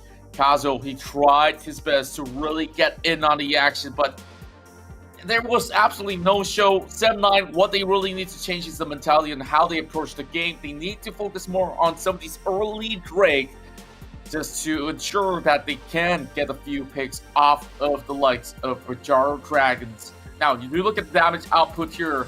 Karudo definitely doing the most, alongside with Sagi, while our hedge, he matched a 14k alongside with Wild Rabbit, but these 14k don't really mean all too much when Zisune is going to be there soaking everything up alongside Winter. Yeah, agreed, man. Winter has truly been one of the highlight players in the series thus far, absorbing each and every single blow sent through their way. If anything, I feel like this Brown needs to, get docked off of the bans first off, man, because Winter, and each and every single time he steps in there with the shield, he just allows the players of Berjaya Dragons to back away, walk away from these tough situations. Garen as well has proven to be such a threat. But, with Sem9 going up against the Berjaya Dragons, who do you even focus on, Contra? You focus on nerfing Sagi and taking the Varus out of his hands, and you've got Zisune running rampant all around the map. You focus in on Zisune and Sagi steps up to the plate. Berjaya Dragons, in every single, challenge that has been thrown in front of them, they've been able to adapt and overcome. Will Sem9 be able to do the same? Because one final opportunity in here, if it is squandered, it is all over. Well, we saw what happened in the upper brackets. Berjaya Dragons were the one in charge to take down Sem9. And now that they go in for another rematch, it seems like Sem9 still have not found the answers thus far to all the questions that you have been posed. I agree, it wasn't just about Saki, it's this entire lineup here and the entire composition that has to come in effect.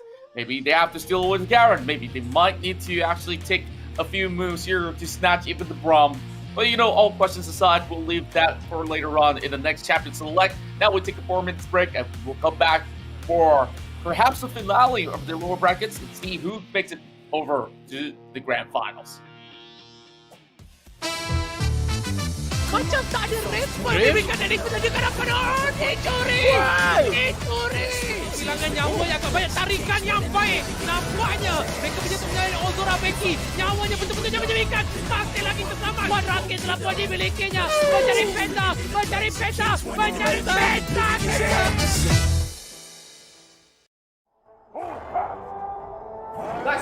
Nice. Alright, go. Down first. Can. Alright, down already. Nexus. Okay. Nice! Victory!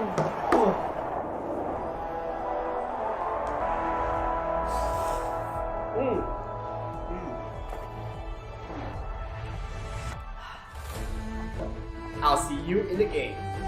Alright guys, let's go on board. Okay.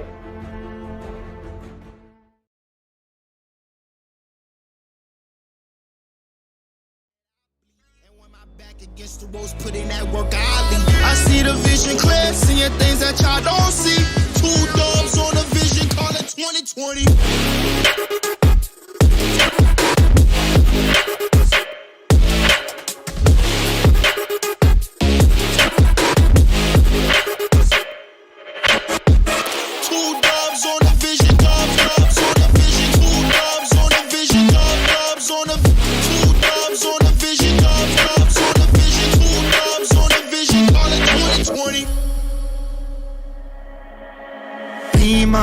I got my team up, get it all from rapping, we stacking, getting my green up. We all leaned up, took it a while, trucking a minute a mile, fucking up every style. You in it now, told her my family is proud. One of the fight and we proud, bitch, I don't wanna talk, I just walk rock, 100 bands cash, trying to get on my stock. Love all my fans, fuck on my ops, we just make jams, all I make pops. Girls gon' dance, homies I'll rock, came too far and we ain't gon' stop. Gave my life and I took my shot, yeah, rose up top and I took my spot. Yeah.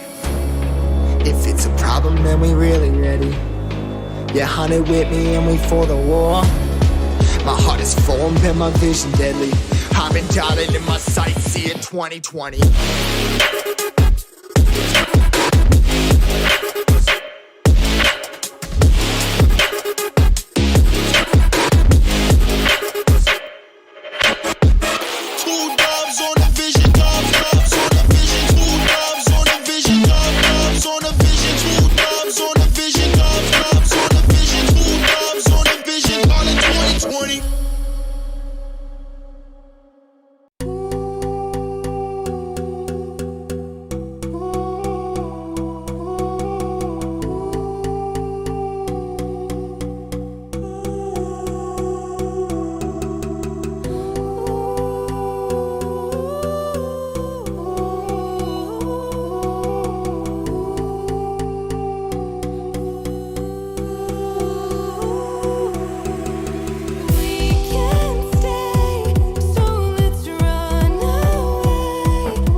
diberikan dari penjaga hadapan. Dicuri! Dicuri! Kehilangan nyawa yang agak banyak, tarikan yang baik. Nampaknya mereka punya menyalahkan Ozora Becky. Nyawanya betul-betul menyebabkan. Masih lagi terselamat. 1 rakit telah pun dimilikinya. Mencari peta, mencari peta, mencari peta.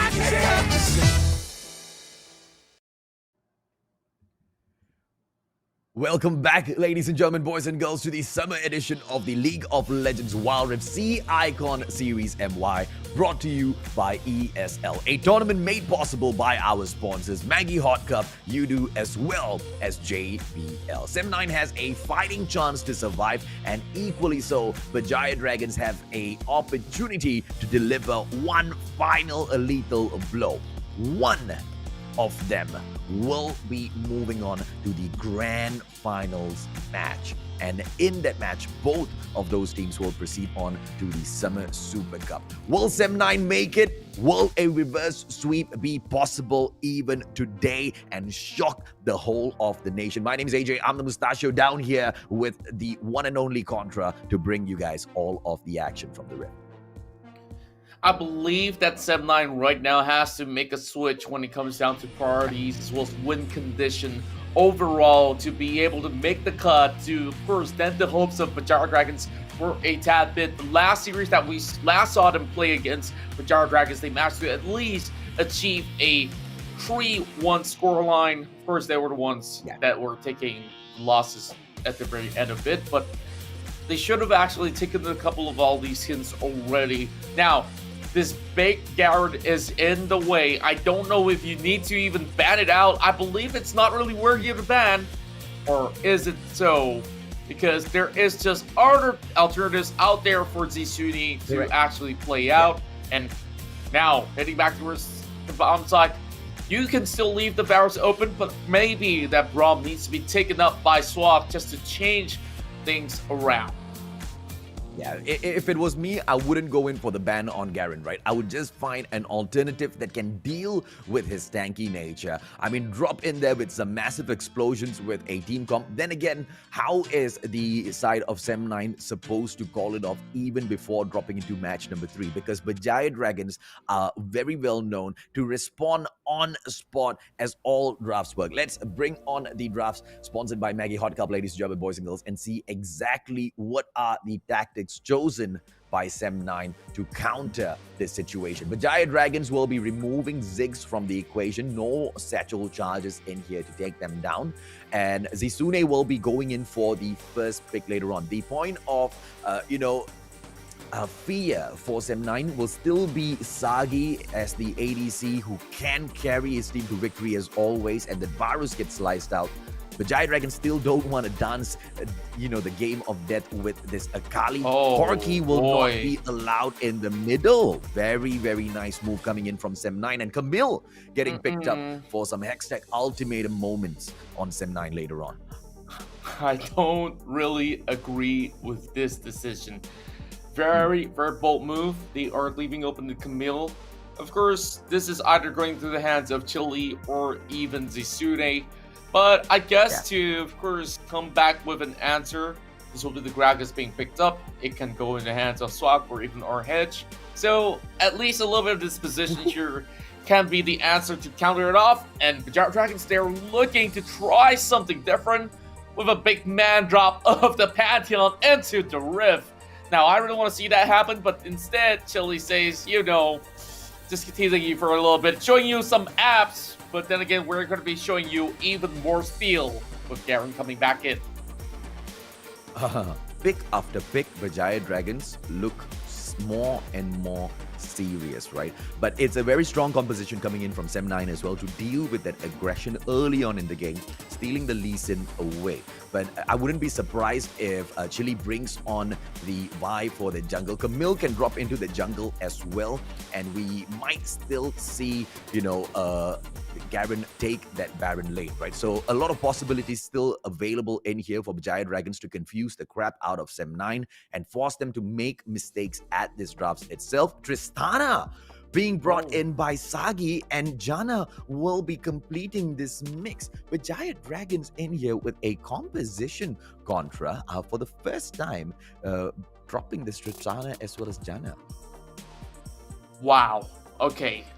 They mean serious business and they are hoping to really switch things up, but then again, okay, no Orange Soul. I think that's a little bit too big of a risk to take, especially when you have a Camille on the opposing side. So that will be the answer here laid out, as Rakan will be the support of choice.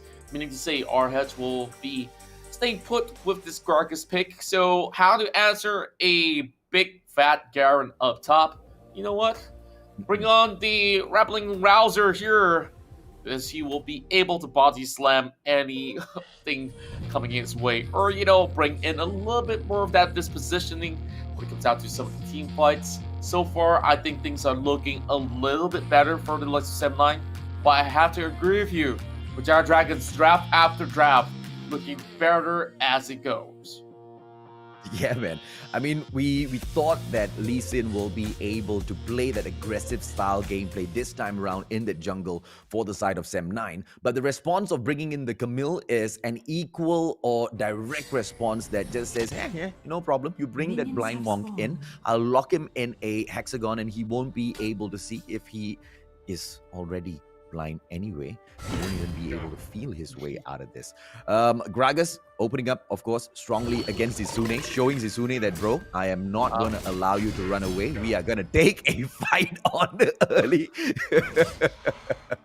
Good ward dropped in here by RH. The reason why they want to start things off really early is to actually get a few stacks on that grass of the Undying. More HP means you get tankier as you head towards the late game, as RH will pretty much level up the Drunken's Rage to try to fend off Zisune. Now, interesting to note is this, that the key difference that Berjaya Dragons is bringing up online is going to be Sagi on that Tristana. So, of course, every kill that he gets, he can do some rocket jumps to reposition to hopefully get maybe a pentakill at the very end. Now, Tristana. The one good thing about having the Tristana is that you can sort of use it very defensively, especially having the Buster Shot that can push away your enemies that's diving right in front of you. So, a few mechanisms out there to consider heading in towards later team fights, as we are looking at 1 minute 30 seconds. Not much of a key difference here, as this Camille is slowly moving his way right down the river. Well, right down the river, that's what I really want to say. With a little bit of grand entrance here, Swax is going to be guarding the scuttle real good for Sem9.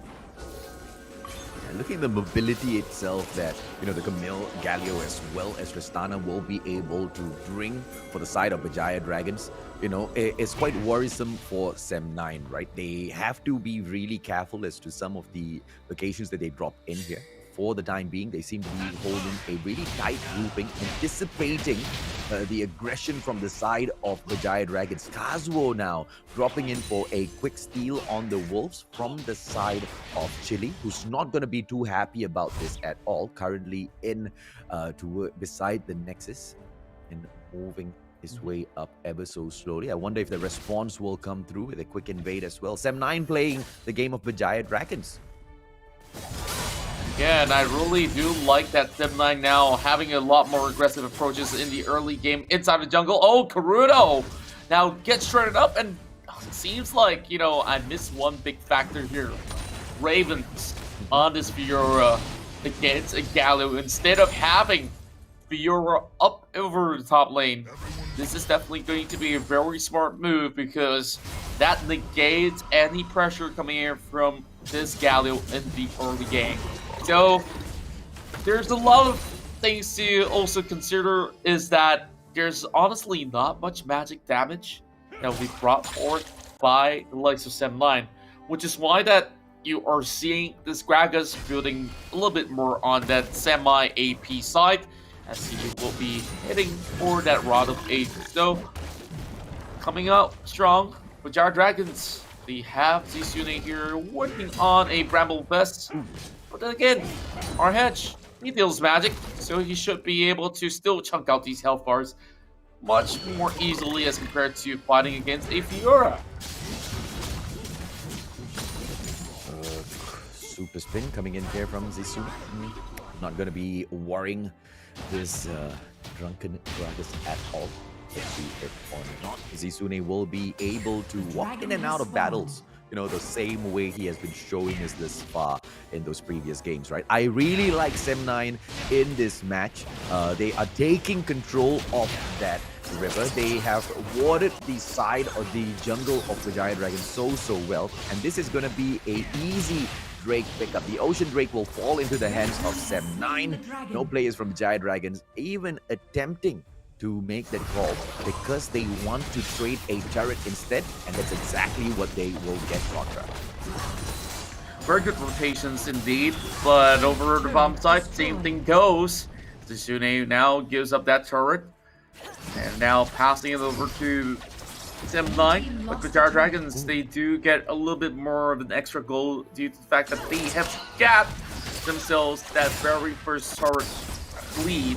Now, working on the second turret as well, but Zisune probably will be holding them back. And now there's going to be a chase coming in. This is going to be a little bit of final procs coming over the side of Zisune, but Sem9, this is where they have to stop the chase. Now, mid lane's in trouble. Now they're sending RH to do the duty. Nice. Oh! Well, drop in. It will be the Hextech Ultimatum attempt, but RH is unfazed at all, and he single-handedly protects the tier 2 turret, or the tier 1 turret, I have to say, the up mid, right? Of course, the recall by this Gragas was very well planned, albeit a little bit late. Back towards the base to protect the tier 2 turret.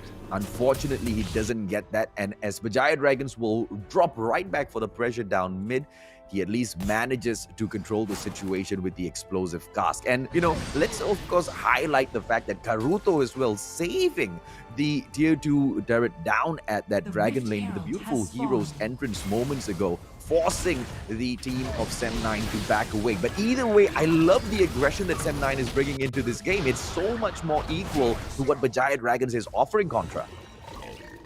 That's right, but Berjaya Dragons have answers of their own, and I have to say this, that big hole up top is going to be something that they need to be looking out for heading in towards the late game now.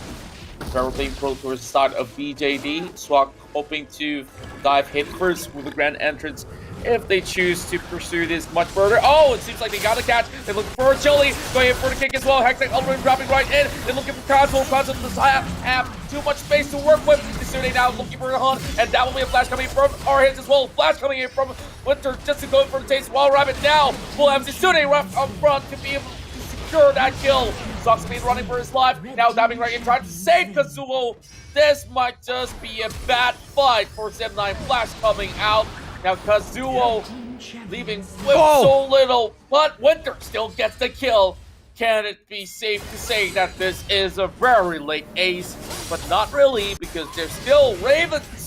It's going to be moving across the walls as well as corner, hoping to actually pull off a very mischievous backdoor. But the score still remains 3-2, as we can't really say all too much. It was just a little bit of skirmish between the two. Yeah, monkey tricks cannot work against Berjaya Dragons. You cannot access their nexus without facing, the likes of Zisune, who's just so tanky, and, once again, dropping back to the mobility that Berjaya Dragons have got on this map. Karuto being able to move anywhere with the Heroes entrance will be able to keep Sem9 at bay. And then, of course, you've got Sagi, who will be able to jump right in as well. Crazy. Chili with the hook shot moving around that map, as we will set up another team fight, as the call for the Rift Herald will open up the game once again, Contra. Sem9 really wants this though. You can see that RH is going to be putting himself up front, but this will be the smite coming out from inside of Berjaya Dragons to have something of a cleaner takedown on this Rift Herald. Now moving across here, looking for the Dragon as well. Infernal Drake is going to be a big prize for either side. A little reset coming in from the bot laner. Now Zisune looking for a little bit of chunk of HP coming out. RH now knocking him up in the air as well, forcing members of Sem9 to really move over. That's going to be the Rift Herald right down in the mid lane. And now with a big catcher, Raven's trying to actually move in with the grand challenge. Now Karuto will have help forcing it down. Hextech Ultimate locking them in. Kazuo running for his life, but it's going to be Wild Rabbit going right through. Sagi goes in with a crazy rocket belt. This guy getting a double kill, and he walks away alive. Oh my goodness. Berjaya Dragons here playing such a beautiful one. And you got to say this, Saki has got those cojones, whatever you want to call them. It's the balls of steel. He's now running for his life, and it will be our Hedge trying to stop them from doing so. Of course, don't really matter when you get yourself that Pearl Dragon in the hands of BJD. Oh, nice one, man. I mean, look at them. They pull away. Chili jumps away as well with the hook shot. Sagi gets right out of there with the rocket jump, and they'll go in for a quick recall as well. But Berjaya Dragons so clean with the executions on all of these objectives. Rift Herald in hand, distraction up top in mid as well, and then Infernal Break pick up. Look at this fight again. Look at how Sagi played this one up. He goes in, rocket jumps, he finds SWAT, and immediately flash in, get the reset kill, jumps over the wall, looks for Raven, and that resetted the rocket jump 3 times in total. Phenomenal. The best ADC, hands down, that I've seen, really leading the fight and doing it very convincingly without making too much room of an error. And that's Berjaya Dragons for you, right? At the bans, at the drafts, you want to see who to target. You want to target Zisune, you want to target Chili, you want to target Sagi. Yeah, Winter and Karuto are there to perform as well. Anytime around, they just change situations towards themselves. And Sem9 once again getting hunted down. Zisune, the point of target, as Sem9 will choose to strike back, but this Garen just walking right back in there with that honey fruit, and nothing Sem9 can do. They can't even aggress. Karuto is in here. Sagi dropping immediately at the Dragon lane with the backup from Winter as well as Chili in here, and an easy turret takedown. Sem9 cannot do anything to hold this line back, Contra. Oh boy, Sem9 does get slight HP off of the side of members of the Berjaya Dragons, but there's no point pushing even further for BJD. They've got what they need. The turret down below the tier 2 of the bomb lane has already been crushed. Now, heading back to where we need to focus on. The Baron buff now up, available. 11 minutes, 30 seconds, and now we're looking at the items. Both ADCs are rushing an attack speed crit build, as you can see. Rapid fire cannon already in the hands of Sagi, while Zisune is going to be a beefy boy. Got the Torn Meal and Swirl Sunfire.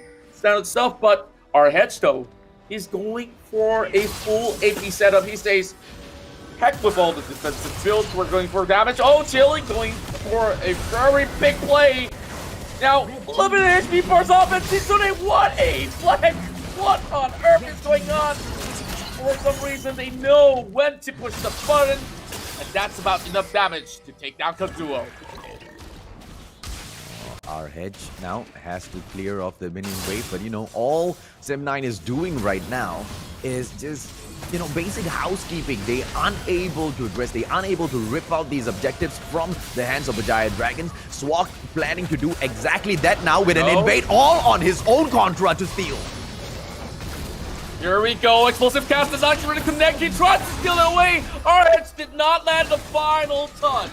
It will be a smite coming in from Chili, and this is the reason why Berjaya Dragons team were going all in to assassinate Kazuo just to get this lead on the Baron. Big brain plays once again. 6-2 is the scoreline in terms of kills, but this whole game, we see both teams are just eyeing on objectives after objectives. Another big fight will come right in for this next Dragon, I do hope. With Sem9, maybe it's time for them to look for another turret over the top side, shoving one wave, keeping Zisune over and occupied, but Zisune does have the teleport up available.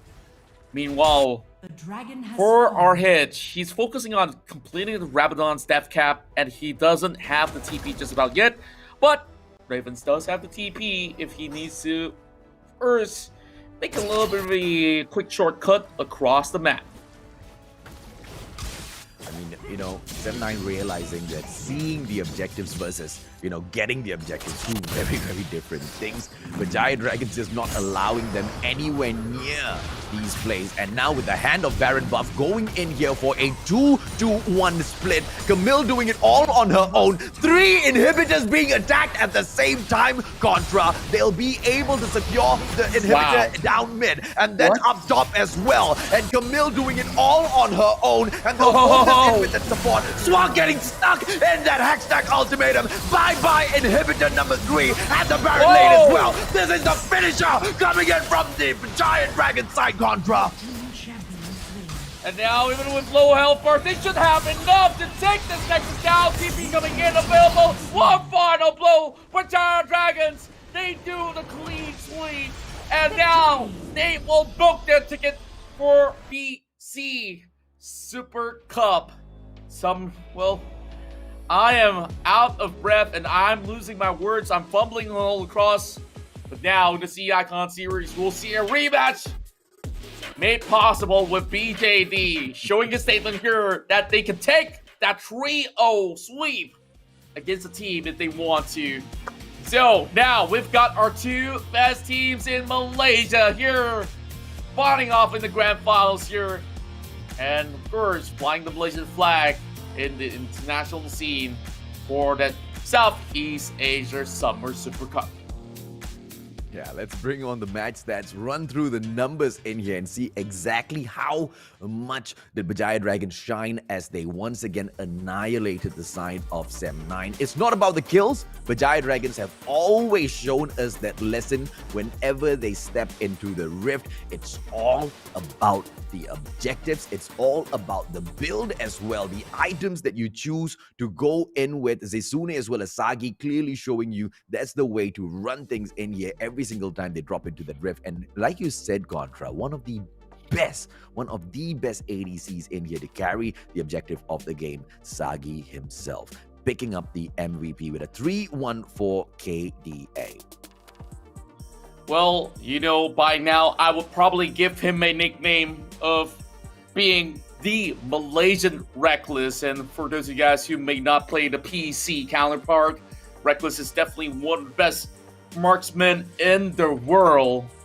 And Sagi's display of this Tristana is just out of this world with those crazy rocket jump flashing over enemies. And it's also due to his play that they managed to catch Kazuo off guard, killing him, and eventually Berjaya Dragons get a clearer passage to take that Baron and take down every single turret left available.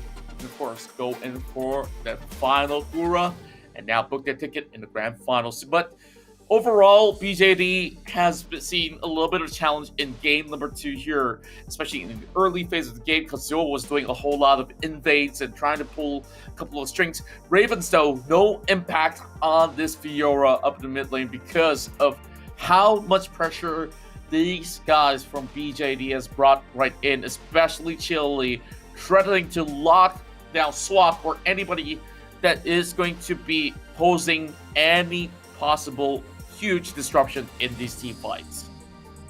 Yeah, unfortunate, man. Swak could not do much in there at all, only gathering about 4,000, gold in total, the lowest amongst all of the players in here. And it's not obviously on purpose, right? But Berjaya Dragons, that's the game that they've been playing in here, forcing those lane swaps with Zesune. And whenever Zesune goes in for the drop, the response needs to come through. RH needs to follow along. Swak as well as Wild Rabbit have just been running up and down this map by a pace dictated by the side of Berjaya Dragons. Karuto obviously doing the most amount of damage in here, most of the time with his hero's entrance, dropping into the hotspot, preventing an aggressing Sem9 in this third game. This is the most aggressive game Sem9 has taken, but because of the Galio pick and because of the way Karuto continuously drops in to prevent their, their push up front, Sem9 just could not find any other alternatives, Contra. That's right, and I believe that we'll see the better side of Sem9 in the upcoming season. They have definitely warmed our hearts as well as shown us what kind of possibilities can actually come out of these big creative players. Of course, this is where it will be the end of the season for our Hedge, Kazuo, Ravens, Wild Rabbit, as well as Swap. but we have been entertained throughout the battle, which means that we will also be speaking to our dear winners right here, Berjaya Dragons, on this big, massive victory because they know that Geek Fam has been watching. So Chili will be joining alongside us with this interview. AJ, I'm pretty sure that you can do the honors to give him a very warm welcome. Oh, absolutely, man. Let's bring on the one and only Chili, ladies and gentlemen, boys and girls, who has been so impressive down here, especially in that jungle with the Camille. Chili, welcome and congratulations on a tremendous 3-0 victory over Sim 9, my man. Thank you very much. Hello. Okay, Hey guys, first question and of course- in here. Very clearly, you have seen exactly what Rumple had to say yesterday. And now you guys are in here with the opportunity. Round number 2. Rumple clearly stated, no more reverse sweeps for you guys. A 4-0 straight up. What is your response? I mean, that's kind of a very optimistic thinking, I guess. Like, I don't think it would be such a one-sided game, lah. I definitely think so as well. So I believe that this is also a response towards the side of Geek Fam because you guys have one of the cleanest games that we have seen in this playoffs thus far. So let's talk through some of the games against Sem 9. Yes, in a few positions of this entire series, there were a little bit of the challenge of coming from the side of Sem 9. And were you actually surprised that they allowed this Camille to slide to your hands by the very end of the series? I would say it's kind of expected as well because for now the picks and ban, I would say like blue side definitely have an advantage because can always like not ban out the OP picks and first pick it. So in some sense they can try to ban like Akali and Camille, but then because they feel like they couldn't handle our Olaf first pick, so they might as well just release more of those OP picks. All right, so I'm pretty sure that there's going to be a lot more heated up action coming your way. Best of 7 means that you guys need to get 4 games to close up this series. Now, how much of a preparation have you guys done, over maybe the span of a night or 2 nights after the last face-off against Geek Fam? Is there something special that you want to offer? But of course, don't tell too much because too much is between you. I would say like, we had a 2-0 advantage over Geek Fam, but then we lost that from a real sweep. Like same with pre-season. It's pretty heartbroken, but I would say we come back pretty well. Like a 3-0 on Sem 9 is pretty much like what we are showing to Geek Fam, that what we are capable of. So in terms of adjustment, we definitely have like washed back all our games from yesterday and try to fix on pick ban issues. So hopefully we'll be able to close them out this time. Chili, Yep, now I'm it pretty is sure obviously that- a well-known fact that Geek Fam is your biggest rival in the Malaysian scene. But within the Geek Fam team itself, who is that one most troublesome player that you guys have your eyes on for the grand finals? I think it'll be Wacky lah, since like I've been competing with Wacky since the PC days. It's been such a long time lah. Would definitely be good if I can win him at least one time. Yep, I still remember the good old days. You guys have been competing in big stages out there. Now, of course, with the pandemic, everything is being brought online. Now, of course, there's still going to be fans out there cheering for not only your side as well as Geek Fam, but is there anything you gotta, of course, tell it to them before you hit into the battle of your lives to claim that big prize pool out there and, of course, hoist the trophy by the very end of this series? So, Chili, any words to the fans? Of course, first of all, it's like we thank you all the supporters of Berjaya Dragons, or like in general, like the whole Wild Rift scene, I would say, because at this point, both of these teams, like Fam and us, we are representing Malaysia for Super Cup. Yeah. So sure, like continue to support us. We thank you all for all your support. That's right. So show them some love, not only just to your favorite teams out there. BJD right now securing that slot for the Summer Super Cup. So, I've been asking this few questions out there. There's so many great talents out in C, but is there any sort of particular player that if you get to meet in real life, coming into maybe international scene in the future, who would you like to meet? Maybe offline as well as online. I think the Warrior scene is still pretty new. Like most of the players are like from mobile, like previous mobile games, like other Titles, professional scenes. So like I don't really know any like famous names. So I don't think there's really any player that I want to really look at. All right, Fair I enough. guess you just Well, want to Chili, take them all down. congratulations on the great win. It was a tremendous showing, and of course, you guys have got a lot to prepare for the fight against Geek Fam, who are super confident of sweeping you guys in the exact spectacular fashion that you have done towards Sem9 in here. Good luck for your matchup. We wish you guys all the best.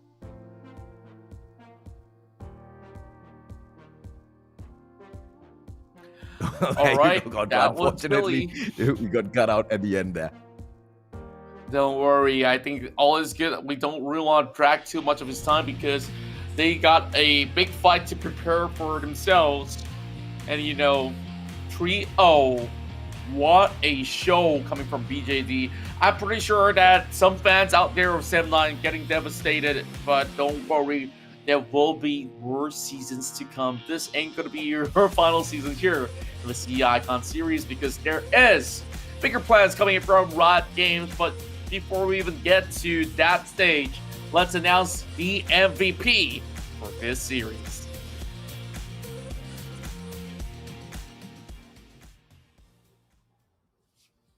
And it is, of course, none other than Zisune, who always drops into that Baron lane with Garen with the guts to walk in and out of battles, not even falling most of those times. 314 on the average KDA, 19k on the damage dealt. At the 15-minute mark, this guy is a rich Garen almost all of those times with the 100% kill participation. A well-deserved MVP. Question is, will he still be able to run a strong Garen up against the likes of Geek Fam later on, Contra? Well, we'll have to see what will be the game plan for Geek Fam later on because this MVP is showing you how to play a Juggernaut over on the Baron lane. And it seems like nothing is stopping him so far from getting this pick unless Geek Fam is hoping to snatch this one up. But then again, fun fact, Zisune, before having this IGN, he was known as Snatcher. So this is where things are going to be. The talk of the town, who will be crowned as the best Malaysian team here in League of Legends Wild Rift, here in the CE Icon Series MY. So with that, I believe that will be, of course, giving you guys a little bit of a moment to think. What's going to be your prediction of that best of 7 score? A potential of 7 games to be played out. And, well, we'll leave you to that. But AJ, before we even go on the break, I'm pretty sure that there's a lot more to talk about before we go on to take a breather. Yeah, I mean, let's talk about the fact that we have got 2 of the Titans from Malaysia representing Malaysia at the Summer Super Cup, right? I think that is a great step forward. And Sem9, we've talked about this. We've touched on it a little bit during the group stages. Yes, they've been, stealing hearts, and they've been obviously able to impress so many one of us at those group stages, but just not reaching up to the level where Berjaya Dragons as well as Geek Fam come in here and shine. Are they going to be able to come into the next season and shine? Well, that is left to be seen for the time being. Let's take a quick short break. When we come back, Fattahzie as well as Biu Biu will be jumping right back into the fray with us. Macam tak ada respon. Baby kat dari kita dia kena pada. Dicuri. Kehilangan nyawa yang agak banyak. Tarikan yang baik. Nampaknya mereka punya tengah Ozora Becky. Nyawanya betul-betul jamikan. Masih lagi terselamat. Wan rakit telah pun dimilikinya. Mencari peta.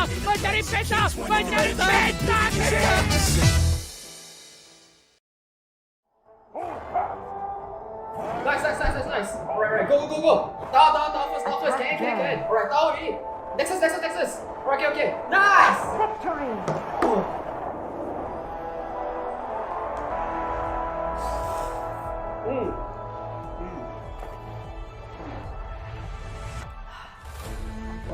I'll see you in the game. Alright guys, let's go on board. Okay.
I've been feeling kinda hazy, like I'm stuck in a daydream, and you're not here to save me.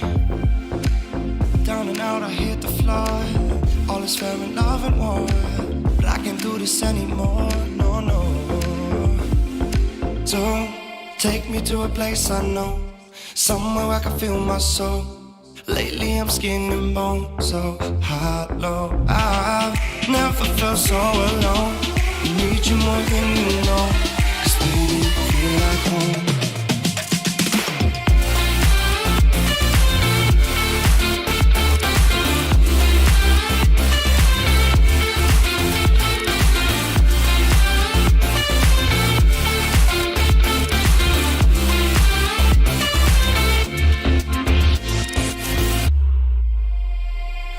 I've been reminiscing the late nights. We'd fall in love in the moonlight, then break up at sunrise. Now I'm just thinking that we should go back to when we would hold each other to feel good. Down and out, I hit the floor. All is fair in love and war, but I can't do this anymore. No. Don't take me to a place I know, somewhere where I can feel my soul. Lately I'm skin and bone, so hollow. I've never felt so alone. I need you more than you know, 'cause baby, you feel like home.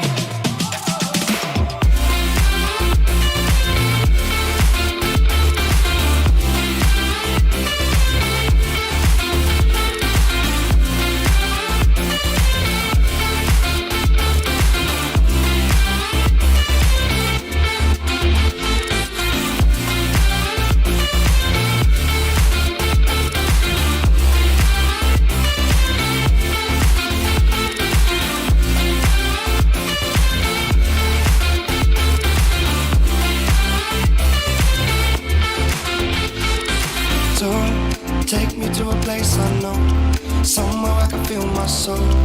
Lately I'm skin and bone, so hollow. I've never felt so alone. I need you more than you know, 'cause baby, you feel like home.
Guess who's back?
They're looking at us, an audience. Keep telling us what we can do, but here we are, showing them, making them wish they were you. We've heard the most when it comes to this. Yeah, every shade of blue, but don't even care what they all say. They think we're out of control. Yeah, truth be told, we know it. It's just the way we live. We own it. 'Cause that we love the thrill.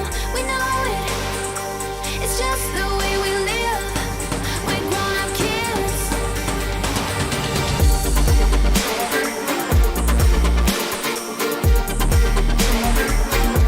We love the thrill.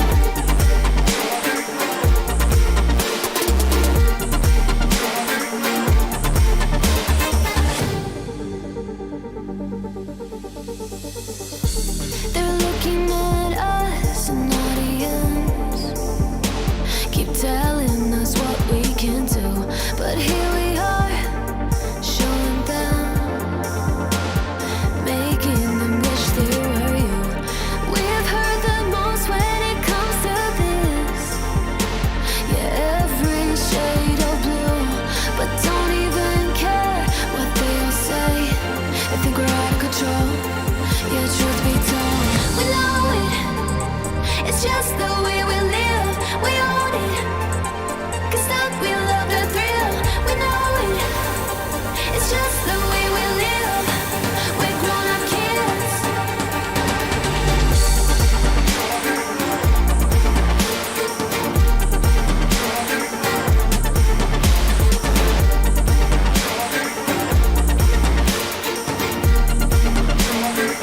It's just the way we live. We know it. It's just the way we live. We own it. 'Cause that we love the thrill. We know it. It's just the way we live. We're grown-up kids. We're grown-up kids.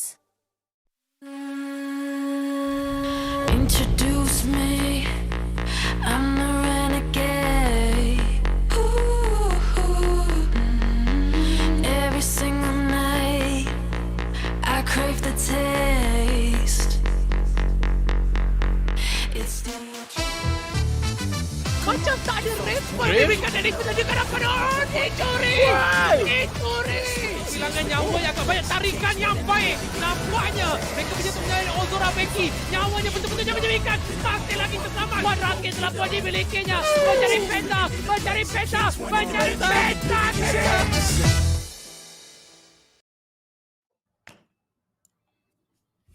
Welcome back, ladies and gentlemen, boys and girls. This is the fun segment that has been slotted in to the summer edition of the League of Legends Wild Rift day 3 of the playoffs. This is the C Icon Series MY, brought to you by ESL, a tournament made possible by our sponsors, MAGGI Hot Cup, UDU, as well as JBL. Now, for the next segment, though, it's exclusively sponsored by our very own MAGGI Hot Cup. Now, here's the thing, Contra. Fattah versus Biu Biu. Yesterday, the guy got thrashed. Today, Biu Biu has got us in his as his backup as well. So, do you think Fattah is gonna stand a chance to make a comeback in here today?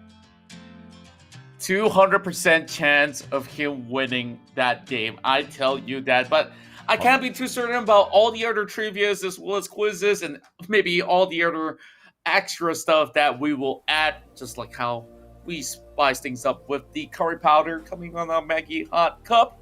So, quickly, we just want to tell you guys that this time around, we'll bring Biu Biu as well as Fattahzie back here to actually get ourselves ready for some quick questions for them to guess the password. And later on, we'll be chasing either Biu Biu or Fattahzie to take them off the fields of Summoner's Rift.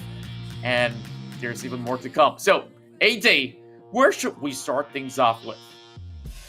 Oh, well, once we jump into our split screen together with Fattah as well as Biu Biu, we will be starting things off with a game called Guess the Password. So you, me, together with Ikuto as well as Nikos, we will be reenacting, or we will be silently, okay, showing exactly what are these actions that we will be doing with these words.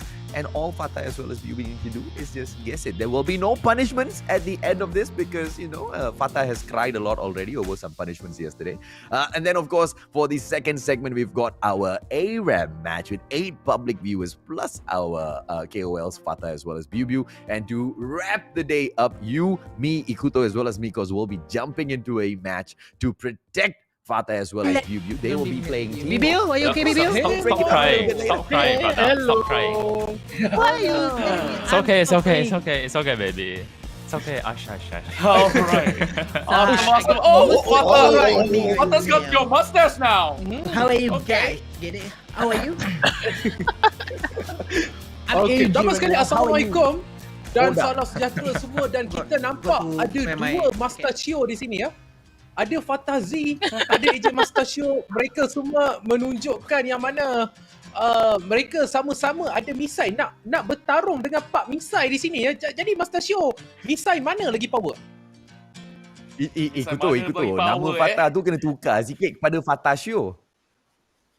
Fattahcio Fattahcio. Dah ready dah. Pakai suit sekali. Dia nak menang ni. Yes, betul nak menang. Baiklah, okey. Fattahzie, Biu Biu, hari ini kita akan ada satu permainan charade yang mana anda semua perlu meneka apa yang cuba untuk kami lakukan. Tapi sebelum itu, Fattahzie, apa khabar Fattahzie hari ini? Apa khabar baik bang Ikuto? Apa khabar baik? Call me Fattah Mustachio, alright? Fattah Mustachio panjang sangat. Jadi Fattahcio je lah. Kalau ini Fattah Mustachio, Biu Biu nak panggil nama apa pula kali ni Biu Biu? Kita panggil dia Biu Biu. Astaghfirullahalazim. Tak sangka ada sekelot kat sini. Ingat tak sekelot tak ada hari ni? Sekelot. Okay, keep going Biu Biu. Okay, Biu Biu. Apa khabar Biu Biu hari ni? Khabar baik.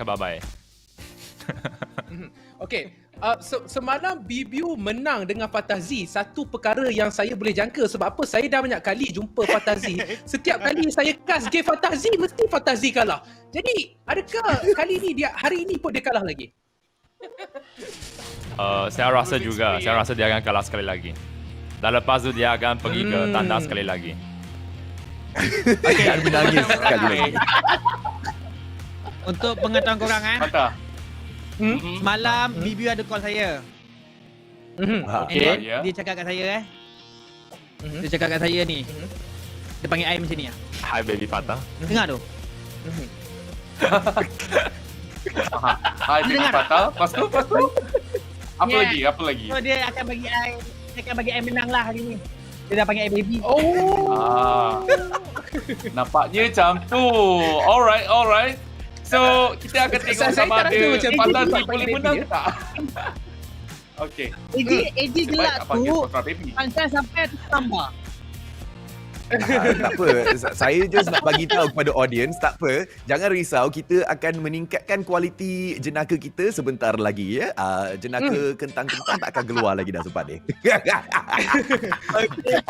Nampaknya semua dah ready. Jadi kita akan bermain game yang pertama yang mana kami akan buat satu, orang kata kita akan main charade lah. Saya akan buat satu contoh dan kemudian anda berdua iaitu Fattahzie dan Biu Biu perlu teka secepat mungkin apa yang kami lakukan. Dan seperti biasa, siapa yang kalah akan dikenakan hukuman. Semalam saya tengok hukuman terlampau ringan. Hari ni hukuman berat sebab saya ada. Semalam saya tak ada, semua orang main baik. Hari ni sebab saya ada, hukuman dia pasti sangat-sangat berat dan sangat-sangat merasakan. Betul. Jadi hari ni kita akan mulakan dengan Master Chio dulu. Anda perlu teka apa yang Master Chio sedang lakukan. Okay. Master Chio. Right. Okay, so just to translate a little bit, this is the segment of Guess the Password. So both Biu Biu as well as Fattah will have to guess the word of what we casters will be acting upon. And now we will start with Mustachio. So without further ado, Mustachio, show us the way. What is the first password? And here we go.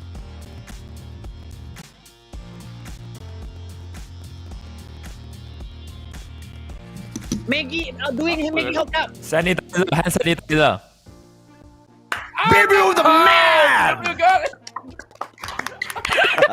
Maggie hookup siapa buat macam tu Tata? Aku baru buka, lepas tu aku balik. Maggie siapa mau balik, Maggie Kau buka makan. macam ni bang. Kau buka macam ni bang. Macam baik kita buka dah bang. Betul. Maggie hookup dia buka dengan panas tu dia bubuh tak Actually has a point. Panas letak Maggie kat tangan tu. Betul berani. Okay, betul. Tanya ke Biu Biu, 1 point. 1 point untuk Biu Biu. Okay, sekarang ni Mikos pula. Mikos. Alright, saya pula ready sebab ini akan laju confirm. Jap.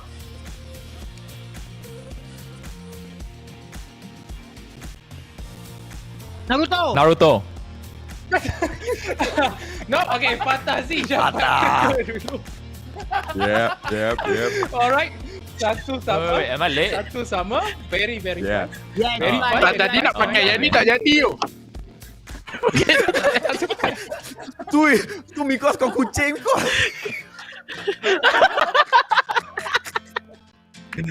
Okay. Kucing ni. Okay, baik, jadi satu sama sekarang. Biu Biu 1, Fattahzie 1. Baiklah. Kontra. Ini teka apa yang Kontra sedang lakukan.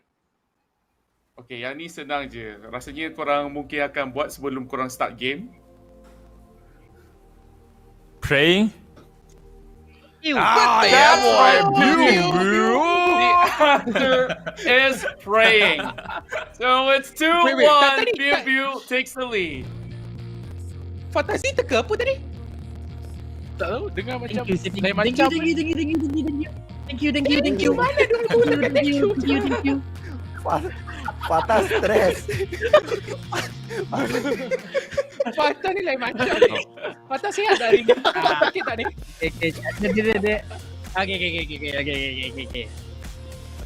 Okay. Sekarang dah Okay, 2-1. 2 Biu Biu, 1 Fattah. Okay, sekarang giliran saya. Saya punya paling senang.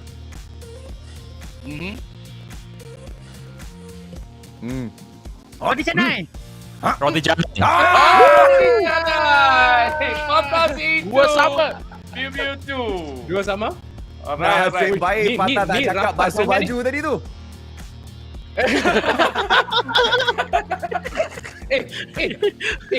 Fattah basuh baju mana guna tangan? Dia guna washing machine je. Apa Fattah guna tangan? Nanti rosaklah tangan dia. Di underwear bro. Tapi pernah saya basuh baju guna tangan juga. Jangan macam-macam Saya tengok senario basuh baju guna tangan macam tu Okey, sekarang ni kita kembali ke Master Chio. Ini susah ni, ini susah. Okay. Alright, Ni susah Ready ya? alright. Hawk up. Maggie. Too fast bro. Too fast bro. You be the man lah. Baru je tadi Fattah pegang Fattah satu Maggie kad punya tadi. banyak Aduh. depan dia tak dapat teka. Tadi dia dah teka first kalah juga. Jawab bukan jawapan dia. Time aku jawab bukan jawapan dia. Time aku tak jawab itu jawapan dia. Macam mana? Ni lah masalah Fattah. Tak. Fattah ni masalah. Dapat soalan bocor tapi answer tu salah tempat tadi tu. Itulah soalan bocor ni. Tapi ada lagi soalan kan? Sekarang ni ada. Sekarang ni berapa? 3-2 ya? 3-2. Sekarang 3-2. 3-2. 3-1. Okey, yang ni Oh, 2 yang 3-2 jangan macam-macam 3-2.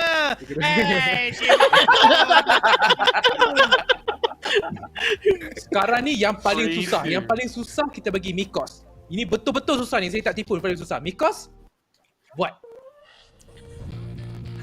Okey, apa ni? Okey. Apa ni? Astagaman. Master Ramen? Tiba-tiba pula kena apa Master Ramen? Triple. Apa ni? Oh, sorry, I'm not supposed to get. Modeling. Selfie. Model? Oh! Photoshoot. Oh! Was it enough? Oh! Model. Oh!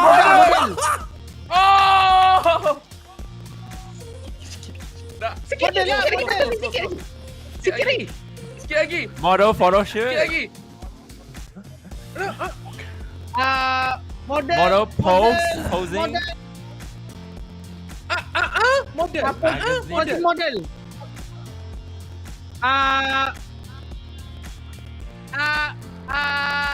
American model. Bukan. Producer bagi saya menang je lah model. Okey. Kita bagi je lah Fattah. Okey. Answer is super model. Okay. Seriously. No. Tak boleh. Because Fattah got it yang ni dua-dua pun dapat setengah makan ni. Because Biu Biu kata modeling, Fattahzie kata model je. Nobody got super model. So half point. So 3.5, 2.5 the current score. Model. Okey. Betul Jadi lah. 3.5, 2.5. Dah hampir buka baju dah. Dia nampak super dah tu.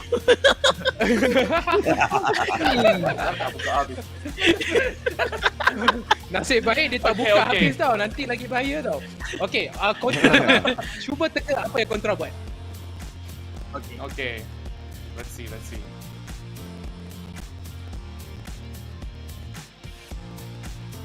Rumah, house. Tea. Air.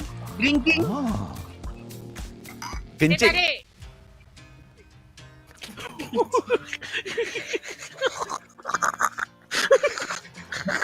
Boiling water. Air panas. Don't tell me it's Maggie again. Air Swimming. terjun. Diving. Fountain.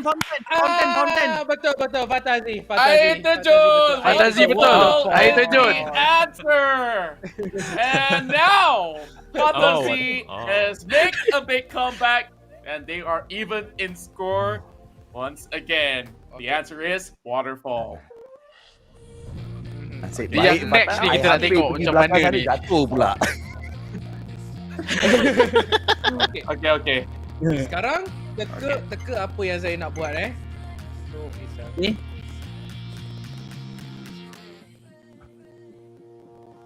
Songkor. Apa Apa tu yang pusing-pusing tu? Yang pusing-pusing tu. Yang pusing-pusing tu. Pinggang, Oh, hula hoop. Apa tu? Oh, Biu Biu. Biu Biu depan. Biu Biu depan.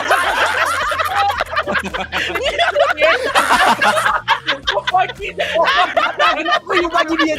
Kenapa you bagi dia clue? Thank you Fatah. Sayang Ambil punya clue pasal lagi. bagi jawapan. Terima kasih Fatah kerana memanaskan lagi suasana ya. Okey, sekarang ni 4.5 berbalas 3.5. Biu Biu hanya perlu lagi 1 point saja untuk menang. Kalau tak Fattahzie akan terciduk. Okey. Jadi, Okey. sekarang ini soalan yang akan datang daripada Master Chief. Okey, sedia Biu Biu, Fattah, both ready, okey? Sangat-sangat cepat boleh teka. Okey, very easy. Okey, very easy. Pusatau. Misai. Biu Biu! Biu Biu dapat. Kalau I nak tunjuk mustachio, I tunjuk me. This is me, mustachio. This is just me. Loser doa Fattahzie. Betul doa aku cakap memang loser. Aduh. Okey. Lagi satu Fattah, point ni Fattah. tak kisah. Selepas ni ada Satu point Arem tak kisah. tolong jangan mula masuk tanda sekarang Okey. Kita bagi lagi satu soalan yang mana Biu Biu dah menang dah pun. So kita bagi Mikos untuk buat soalan tersebut. Okey. Oh, ni bahaya ni. Dalam bilik macam ni tak tahu nak buat macam mana. Tapi bayang je lah Buka baju Lighter. Fire. Burning. Fattahzie betul. Siapa dapat tadi? Tapi dah Fattah dapat fire. Tapi tak kisahlah. Dia dah kalah. Sebenarnya okey, sekarang ni Jawab macam biasa je. Satu jawab macam biasa fire. okey, sekarang ni ini adalah hukuman saya kepada Fattah ya. Hukuman saya memang dah ready dah soalan hukuman ni daripada awal lagi. Jadi, malam hukumannya berbunyi. Fattah mempunyai 25 orang ex di luar sana. Jadi, saya ingin Fattah memberikan 10 saat sedikit ucapan kepada semua ex Fattah di luar sana. Okey. Easy. Kita dengar. Easy. I'm sorry 20 saat maaf 20 saat. Okay. 20 saat. Kata-kata akhir Fattah kepada semua ex yang di luar sana. Alright.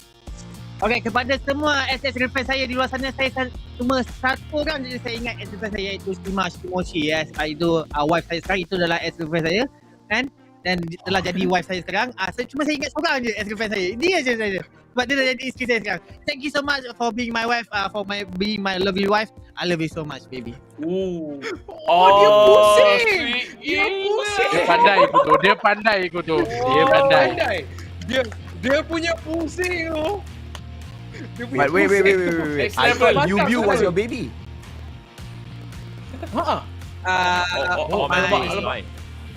My dark side, baby. Tak side baby. Tapi kan Fattah ada 3 slot kosong lagi kan. So Biu Biu boleh letak salah satu. Stop it, sudah. Dah habis lagi.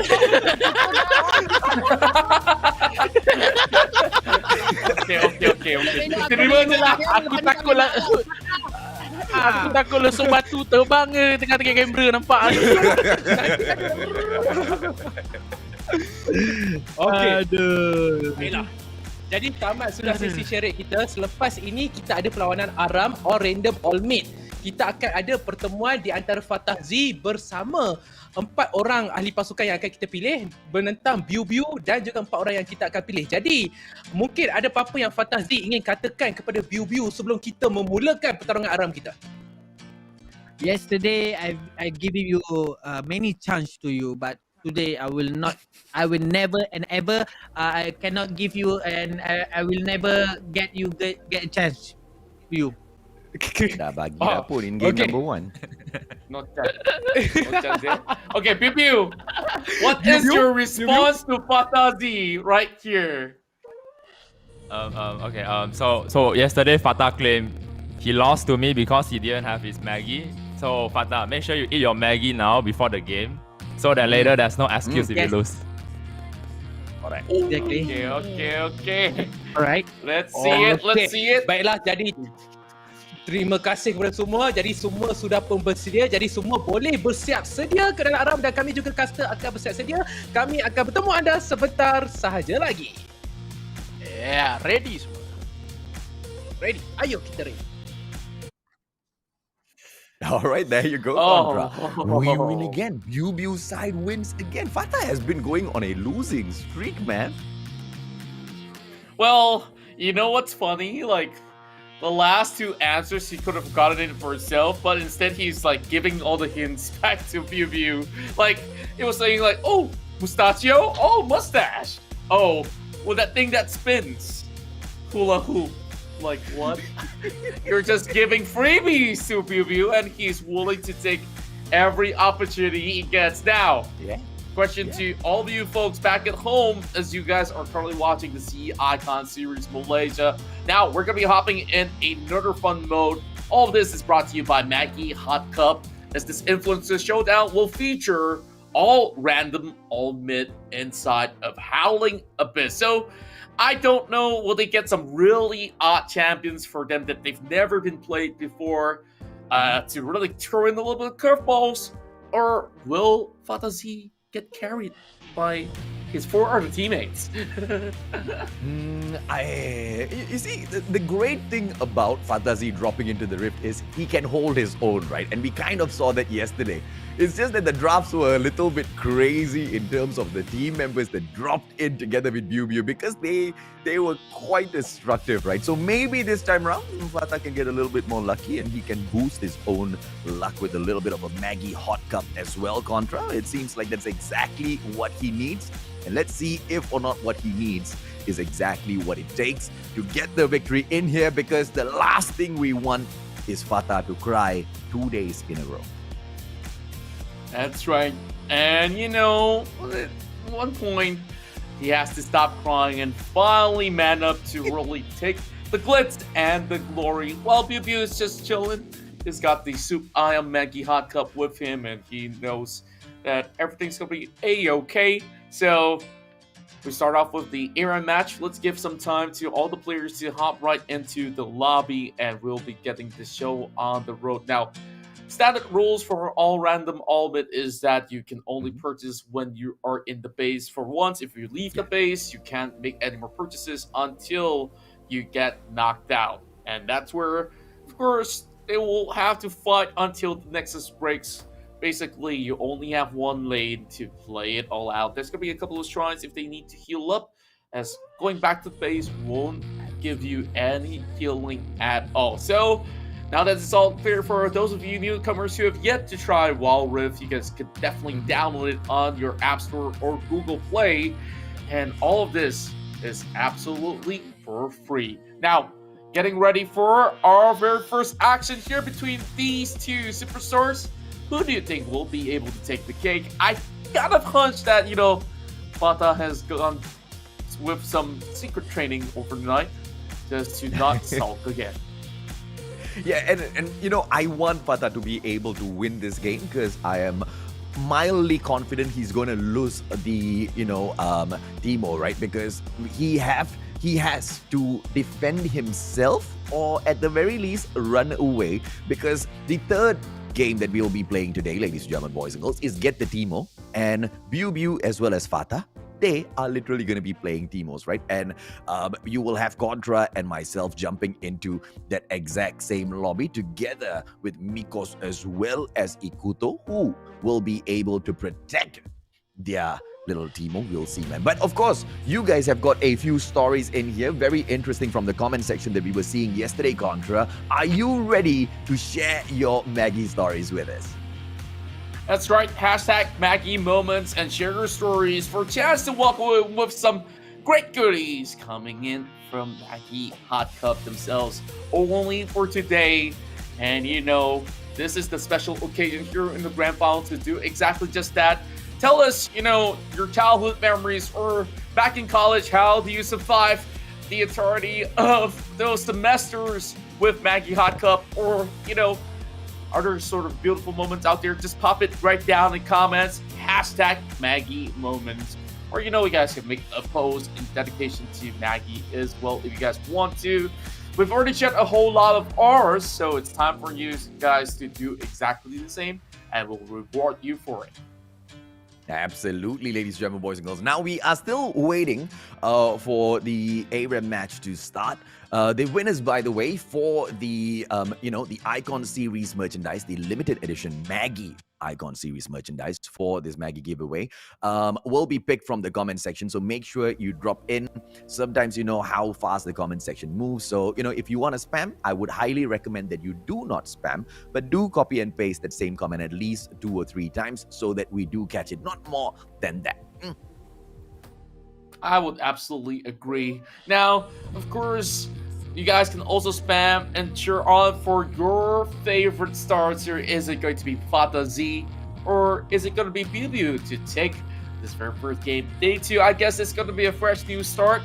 It could possibly be a very different scenario as compared to what we saw yesterday. Fattahzie technically did win 1 round, but that was, of course, in the protected captain's mode, which we saw, a little bit of the push down the mid lane to end the game, and that's where you had a little bit of issues, but Biu Biu definitely took a very big lead in some of these scenarios out there. But today, I think that it could possibly be a very bright one, because we will be eventually joining Biu Biu in the upcoming Cast the Teemo run. So, are we going to be sending him back to the washroom? Hopefully not. I guess. I guess so. I want to try to do that. Price at stake here. Remember our fights? Sending Fatah to the toilet? Yeah, absolutely.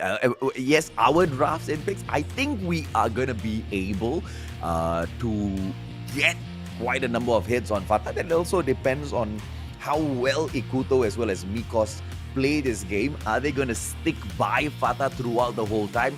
Or are they going to come looking for Biu Biu, right? Because they can play it aggressive, they can play it safe as well. I'm curious about that, but that is match number 3. That is the Get the Teemo match that, Contra and I will be a part of. In terms of this ARAM match, ladies and gentlemen, boys and girls, it is about to kick off now. So far, Biu Biu has been able to take the win 2-1 in here. Are we going to be able to see Fattahzie make a comeback?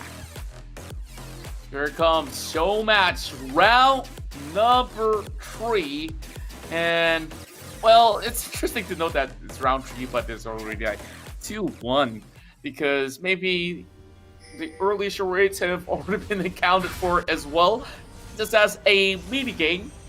But here you go, Fattahzie now on the blue side, and Biu Biu will be on the red. The champions will be shown, as we've got Sinan, Jidori, Fattahzie, Breaks, as well as Kato to be playing. So we got a pro player on the side of Fattahzie, in the form of Kato to be helping out.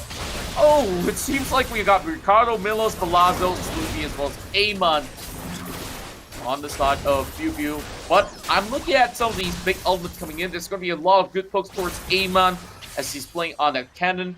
And there is a lot of poke potential, especially with the Barretts, Wukong, and also to add on top, the Ziggs in favor of Fattahzie. Fatah moving up front. Now they won't be able to get a kill just yet because the side of Biu Biu a little too careful. Palazzo backing away. Mikos needs to be a little careful as well. Milos, my apologies, not Mikos. Kato, it'll be quite fun to have him in the match together with Mikos later on. That's right, and then right now, Kato is just doing a little bit of poking here. They're waiting to actually get their elements online, showing them a little bit of a twerk coming in from the Corky. I guess Ricardo Milo is loving a little bit of that. But Biu Biu now trying to protect himself, waiting for the health shrines to come back up online. Oh, that's a big knockup on top of Fatah. as he will have to fall back once again. Now, level 5 on this Oriana, but she does not really have mana. Mega Inferno Bomb dropping right in, but the damage doesn't seem to be all too good. Just getting the pokes in. Fattahzie now taking at least a slight lead. Oh, here we go. Beautiful jump out, but does not connect, and a knockup will come through. They manage to get Cannon, who just drops in a little bit too far, overextending. Balazzo is going to get caught out as well. Sinon not able to finish him out, and he will be able to fall behind the tower. Milas gets caught out by Kato, and Fiora rages as well. Fattahzie has been slain, but they will trade Sleepy back towards a team Fatah as well. Are we going to be able to see an aggressive team from Biu Biu step up? At the moment, it's all equal contra, and they need to wait up a little bit. Kato needs to go in here and heal himself, and this will allow Biu Biu's team to step up and push their line back further. Well, I wouldn't really call it equal for now. It's 4-2-1, but I guess I get the point where we don't really have major objectives being taken out. There's only going to be 2 turrets available in this game mode anyways. That slicing move from Temp coming in from Amon, trying to stun the entirety of the team won't be coming to effect, especially when you have Fatah here that can easily go in to drop the big cyclone on that Wukong. Now, there's going to be a big flash coming in. Last round coming from the Yasuo with Chain of Corruption, connecting right through Fattahzie. Is going to have his clone tanking the hits. Now, Amon has a little bit of a charm on top of his head, and they won't be all too phased. Mega Inferno Bomb does not really connect. Meanwhile, this lead is going to Fatah's side with only a slight 1.5. Whether or not Biu Biu will be able to make a comeback in here. Oh, Jindori nearly got taken down there. Balazzo needs to back away as well. Biu Biu's trailing a very, very low HP here, but Jindori has been taken out already. He overstepped his boundaries, and he will pay for it heavily. Braj Ju in here, very low on that HP as well. Together with Fatah, they are not aggressing, allowing their team members to step up front, but the damage towards the turret now being soaked in. 2,400 on that HP, and the push will finally come through together with the minions as well. And this is Team Biu Biu going in for the finisher on this turret, and they take it as well, and they continue pushing forth. Fatah gonna go down, and he gets sliced out of action. My goodness, that was a very big fight. Kato tries to assassinate one of these members out there, but he doesn't really have all too much mana, as the first turret goes down in the favor of Biu Biu. So now that evens the odds a little bit. Kato, the problem with mana is still going to be existent. That's going to be a snowball popping right in. Now it will be Sleepy that dies his right cross. Kazaki, he goes. Inferno Bomb dropping right in. And that Black Quiver of a shot coming from Hidori will not be able to do too much now that he's half his health bars depleted. All they have to do is to poke them down. Biu Biu now looking to slide them up. Fatah will say that that's just going to be a little bit of a joke. That's just my clone. Oh, a beautiful slide coming in from Jindori. Milos needs to be really careful here, as the Ziggs will be aggressing from the side of Fattahzie. Here comes Kato as well, falling behind enemy lines, but managing to get nothing as the team from Biu Biu's side will back away. Ayman as well from Contra's team. Bungo still in here in action, on fire. Ziggs dropping in once again to push the line back. Mega Death Infernal Bomb not dropping in just yet. And this is Team Fatah aiming to take down the turret number 1 of Biu Biu. Oh, now Fatah goes into assassinate Amon, and eventually he will be able to get a little bit of fallback action. Cycle coming in the way as well. And what a big play from Fatah that leaves only one standing in the form of Palazzo. Now looking for a push. That will be a snowball. Almost landing on top of this Oriana. Now, Wave being escorted right in. Cattle now tries to first risk his life. He hasn't really bought much items yet. But I guess they won't really want to give themselves up. Usually, at this point in time, you want to go back to your base after getting taken down by either turret or the enemy, just to first get some big items out there, health shrine being picked up. While Biu Biu could still look to actually shut them down, because there's another health shrine that they can use. picked up by Balazzo in here with a very strong line being held by Fattah's side. They managed to pick up some health and drop right back in here for the great, beautiful drop in there by the bomb, but then does not connect as Sleepy will drop right into the fray, Contra. Oh, there's a corruption, and we saw the last Torres already being used up. Here comes the slicing. Maelstrom from Bangkok Hunter, Amon.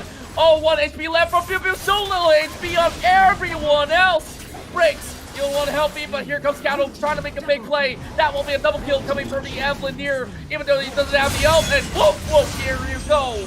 Nasus will be able to shut them down. Ricardo Milos goes.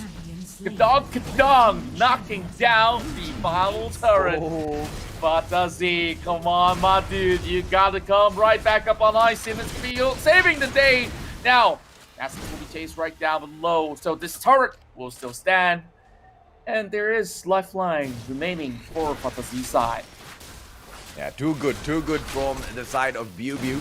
They managed to deal so much of damage onto the second tier turret in here. Ayman dropping right back for the backup. And right now, it gives the Velos a little bit of room to breathe. As he'll be able to back away from this fight. But no, man, this guy is just tanking all of those hits up front, Contra. Oh, that seems to be an interesting interaction with the change of the corruption. Now here comes the last ref as well. Now everyone gets caught up in speed. Slicing! Maelstrom stuns them up. But never a lot of people, they didn't really respond with the biggest of chain CPs. And now that will be a pickup there. Fattahzie gets taken down. While Biu Biu still looking for the kills. I want to look at the KDA scores for each respective member. 15-16 looks to be close, but now it's about to push. Looking for the kill. Ricardo Mills goes down to the hands of Breakstew. And I guess they can slowly recuperate, waiting for the shrines as members of Biu Biu's end is falling right back just to hopefully get a little bit more health back up online. Well played by Biu Biu's team. Now they will need to continuously back away. Are they going to be able to get that extra HP? Balazzo does fall back, but Ayman's just holding such a strong top line to make sure Kato does not get a little too aggressive or excited. Fattahzie dropping into those bushes as well, waiting to get a jump onto the players from the side of Biu Biu, who do come in for the aggression, and he does! Fattah goes straight for Biu Biu! That is one big pickup there. Now, the main bruiser is going to be out. Here comes MAGGI Influencer Bomb dropping to the members of Biu Biu. And here comes Ricardo. As he will be hunting them down, expecting them out with the cane. Cattle's looking for that double kill. Big plays coming overall. Collateral damage coming out of that race as they chase the ball member. This is looking to be a clean takedown. Leaving one more left for that ace, but they will look to secure their first turret. And there you go, 20-17. Now, Fattahzie is getting a grip in the game. Now let's see if or not they will be able to go in here. Oh, the push, beautiful shutdown on the zigzag. Rogers is out. Kato has been snuffed out as well. Dori and Sin are now taken down. Fattahzie eliminated. The team has been ace. Kato is back, but the question is, what can he do against Milos as well as Biu Biu, pushing up all of their minions together with them. This is Kato's chance to hold the line back. But this is a 4-on-1, a 3-on-1 for the time being anyway, as Kato needs to back away and the Nexus might just go down. 7 more seconds for Brajes to drop back in here. It is the Nexus on the 4k HP so far. Kato right back in, but this is game over, Contra. Oh, so little help left on the Nexus. We don't have the minutes.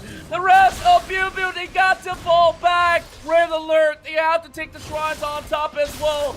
Now, good chance coming in to Dory now looking for the pickup there, but the shrines will be able to charge a little bit more HP. At the very least, having a little bit of quarter or even 50% to work with. Now, Breaks have to be very, very cautious, not get caught out. This is where Fattah, he will have to pull the cyclone of his life. Or maybe they will recuperate as 5 members all together. As the death timers on Kato will be depleting only 5 seconds left for him to come over. Oh, here comes the chase coming from the Assassins as they will be looking for the stopping strike. First golden is going to be seen in there. On that Graves, collateral damage being pulled out as well. Fata eventually will be spinning his way to glory, but he is still alive, so that's going to be fine. Cattle now is going to be clean up crew. Is there going to be the last arrest? Yes, it will be. That will assassinate the members of Biu Biu. Now, Toxic Maelstrom will be able to pick up one. Biu Biu now looking for the kill. He does get the kill on top of Fattahzie, but Kato says hello. And Biu Biu has to make a slide for his life. Triple in for Kato. Uh-oh. Now, what can Kano as well as Sinon do in here? They have to hold the line up. Biu Biu managing to survive with so little HP left. He brought in the aggression. Unfortunately, just didn't have the minion wave to finish this match off. Hanging behind, going in here, picking up more health for himself whilst waiting for the backup from Sleepy to arrive. Biu Biu is not aggressing just yet. Kato will be able to fight him. And the attack right back from Biu Biu. And he gets the kill as well. Wow, Biu Biu is working magic on this Priora, just making sure that he will be able to repulse all the dangers away and also take them down, winning the trade 1 versus 1 against Kato. Now, it won't be all too fair, but he's going to be looking for Sinan. Here comes the Cyclone, knocking some of the members up in the air. That will be a kill on towards not a Biu Biu, but here comes Sleepy going for the chase as well. A little bit of HP left, and now Fata goes down alongside with Shindori. This will be an ace. Biu Biu side looking to be glorious as they land the final blow on the Nexus. And here you go, Biu Biu takes the victory. Again and again and again, Fattahzie will fall and Biu Biu will rise up to the top. I don't know, man. Maybe Fatah was all talk and he just didn't eat the Maggi hot cup yet again. I guess it will be that, and of course, Biu Biu has to credit his teammates for also pulling this victory towards his side, because that was magnificent teamwork. And maybe you could just blame the luck, because sometimes when you go into ARAM, you only get to reroll the champions that maybe you don't prefer twice, and then you have to select from that pool. So Fattahzie, I guess he pulled up some of these big plays from here and there. It's just not enough to bring Biu Biu down. So this is where we look into the match stats and see who is the biggest player out there to take the MVP title. Yep, let's take a quick look. And of course, the MVP being picked up by none other than Ricardo Milos with a total of 4 for 16 on the KDA here, Contra. That's right, and you can see that he goes in for a very standard build. Now, he starts off with the Trinity Force heading into the Spirit Visage, and then goes in to get that Frozen Heart, because he understands that you need that aura of the buff to negate some of the attack speed that will be coming out from many of the members of Fattahzie's side. Kato definitely played it huge with 10 kills out there. That is the most amount of kills that we're seeing.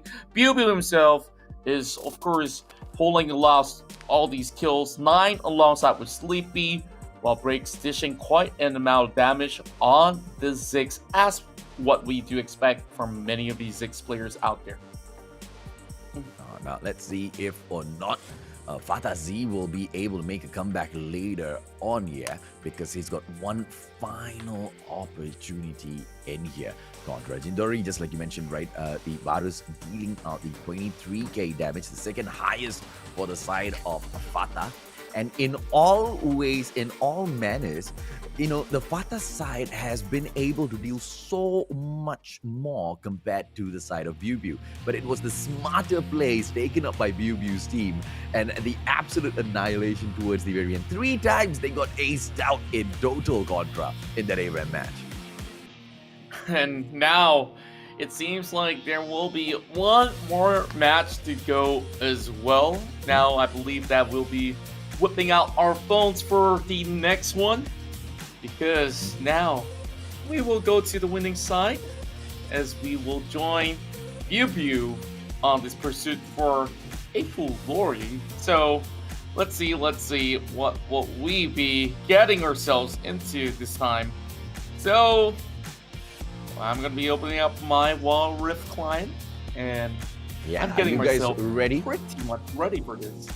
So, for those of you guys who are tuning in, you guys are still watching the Influencer Showdown. All this brought to you by MAGGI Hot Cup. So it only takes about 3 to 4 minutes for you to fully cook that MAGGI Hot Cup, and you guys can enjoy and slurp your way through the entirety of this showdown. And we still have another best of 7 to crown. Who will be kings of the Sea Icon Series Malaysia by the very end of it all? Now, I believe that we just have to slowly lock ourselves in. And, Yep. well, I wonder what kind of Add championship one of these I guys. go for. Okay, I'm pretty much online, just waiting for the queue to call. So, Yeah. this is where we just got a little bit of notice that we will need to go in to add some friends. So, Are you able to find the account they're asking us to add though? Because I can't find one. yes, give me 1 second.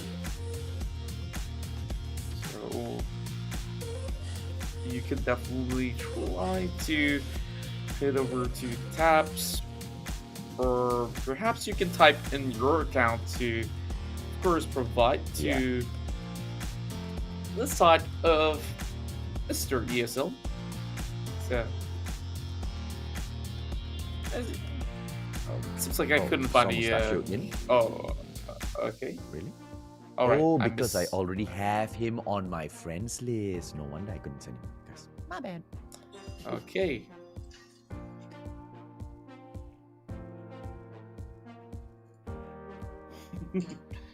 Okay, are you ready, Contra? Fattahzie on the other side.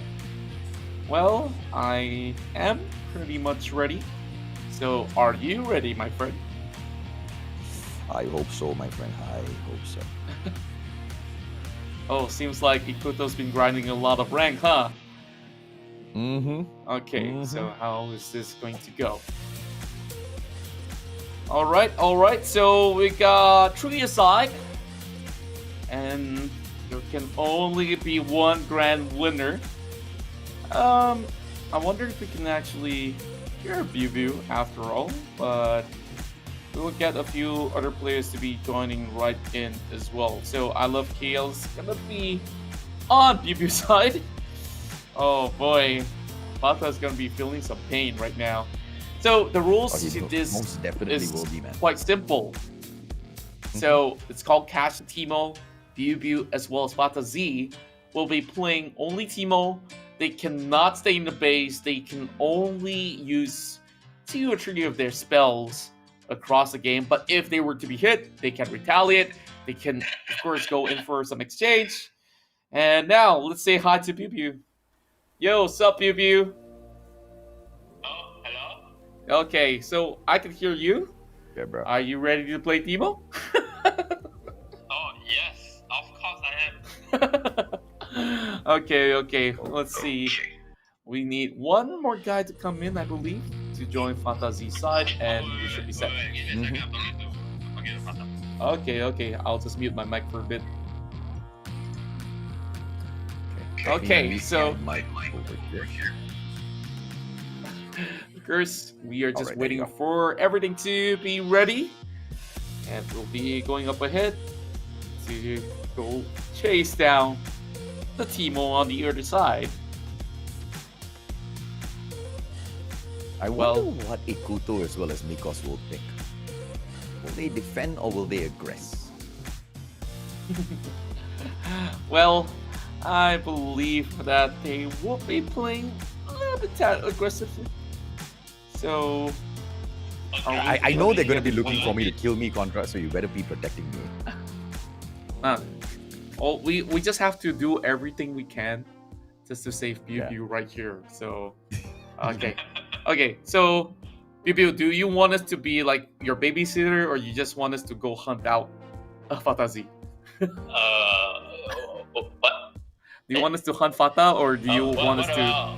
What about I do what I do and you guys go and hunt him? Okay, Sounds like a All fair right. plan. Okay. Let's do just that. Okay, let's see. Who is going to be the last guy to join right in? We're still looking for one more to be moving into Fattahzie side, if I'm not mistaken. So, okay. So, Fattah should be Sherbree. You mean the BB? It is. I can enter anytime. I just close it because the music is cool. I can hear anything. Oh, don't worry. Because like I think we're gonna be waiting for one more player to join in. Alright. This is gonna be a problem. Okay, so let's see. Any news from producers? As we are going to be getting ourselves ready for this showdown here, all in the courtesy of MAGGI Hot Cup. So far, you guys can definitely cook one up right now while we wait for the show to start. So we are going to be looking for the MVP of the MAGGI Hot Cup Influencer Showdown to be joining them right there. So I guess that Mustachio, you can of course mute down the mic and the client for now before we get ourselves into the game. But you know, we've got a lot of stories out here to share to you guys because MAGGI Hot Cup has made my day much brighter. You know, sometimes you're just too lazy to get out of the house, and of course, there's no reason for you to get out of the house right now because the pandemic is getting a little bit more serious. You guys can also cook yourself a MAGGI Hot Cup to start out your day, or even the end of the night there as a good supper meal, just light enough and of course comfy to please your appetite. So, any stories from you, AJ? Well, not apart from those that I've already shared in the past. All of my interesting Maggi cravings, as well as stories, as well as my unbelievable recipe. You know, what sort of a person are you, Contra? Are you the kind of person that brings the Maggi home, you know, basic 3 minutes, follow the exact amount of water they recommend? Or are you the kind that, you know, spices it up, throws in a little bit of extra chili padi in there, maybe some curry powder, some meat as well, some vegetables, some garlic in there to give it some good aroma? What sort of a person are you? I guess I like it by its own already. I think it's just perfect with what we do have already inside the packet. So I am more of a classic guy. That's how I do it. But if I were to add any ingredients, I guess a few slices of chili, or like you said, a slice of cheese seems to be pretty a-okay. Just to, you know, add into like a Maggi curry, Maggi ayam, or even the tom yum. Yeah, I've seen some people recommending cocoa powder together with the Maggi curry. I don't know. I've never tried it myself personally, but it does not sound like the most appetizing combination. But if you have not tried the slice of cheese with your Maggi curry, I do not know what you are doing, wasting your life and your opportunities whilst you are alive. That's right. And, you know, there's so many things in life that you just got to challenge yourself to, you know, give it a shot. Maybe you'll fall in love with it, but all I know is that I'm falling in love with the MAGGI Hot Cup time and time again. So do share with us your stories out there with the hashtag MAGGI Moments, and you'll be able to walk away with something special by the very end of the day, I do believe.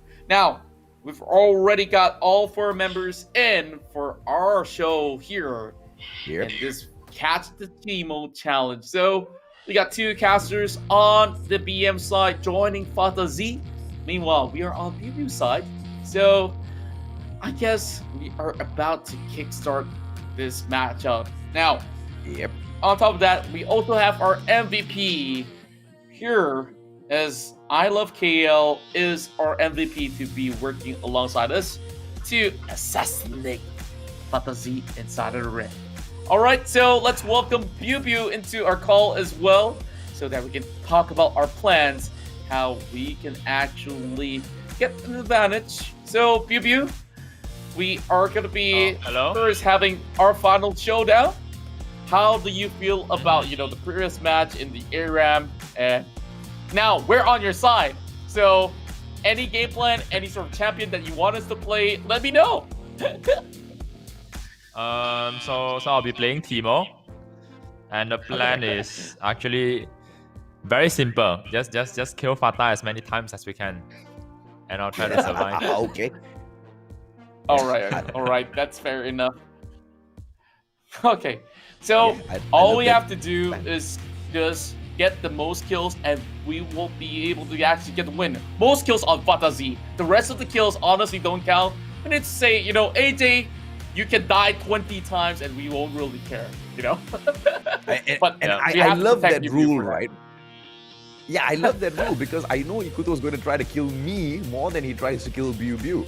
Okay, because this has been a situation which I foresee coming. Okay, Mikos is going to be targeting me, and after they eliminate me, they're going to go for Biu Biu. Okay, it's not because I'm a great threat; it's because they have a damn good time killing me at the rim.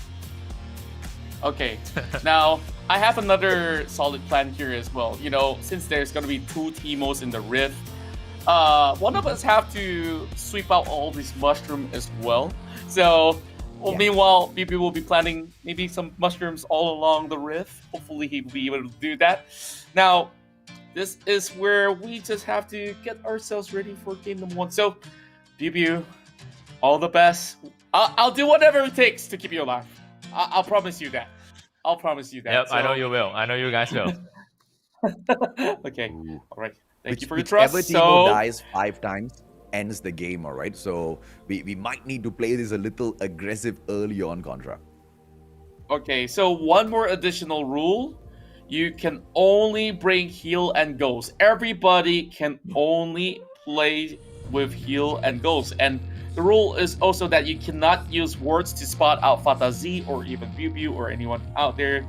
Timo caretakers. Exactly just that. So I guess the words that I mentioned will not be applicable.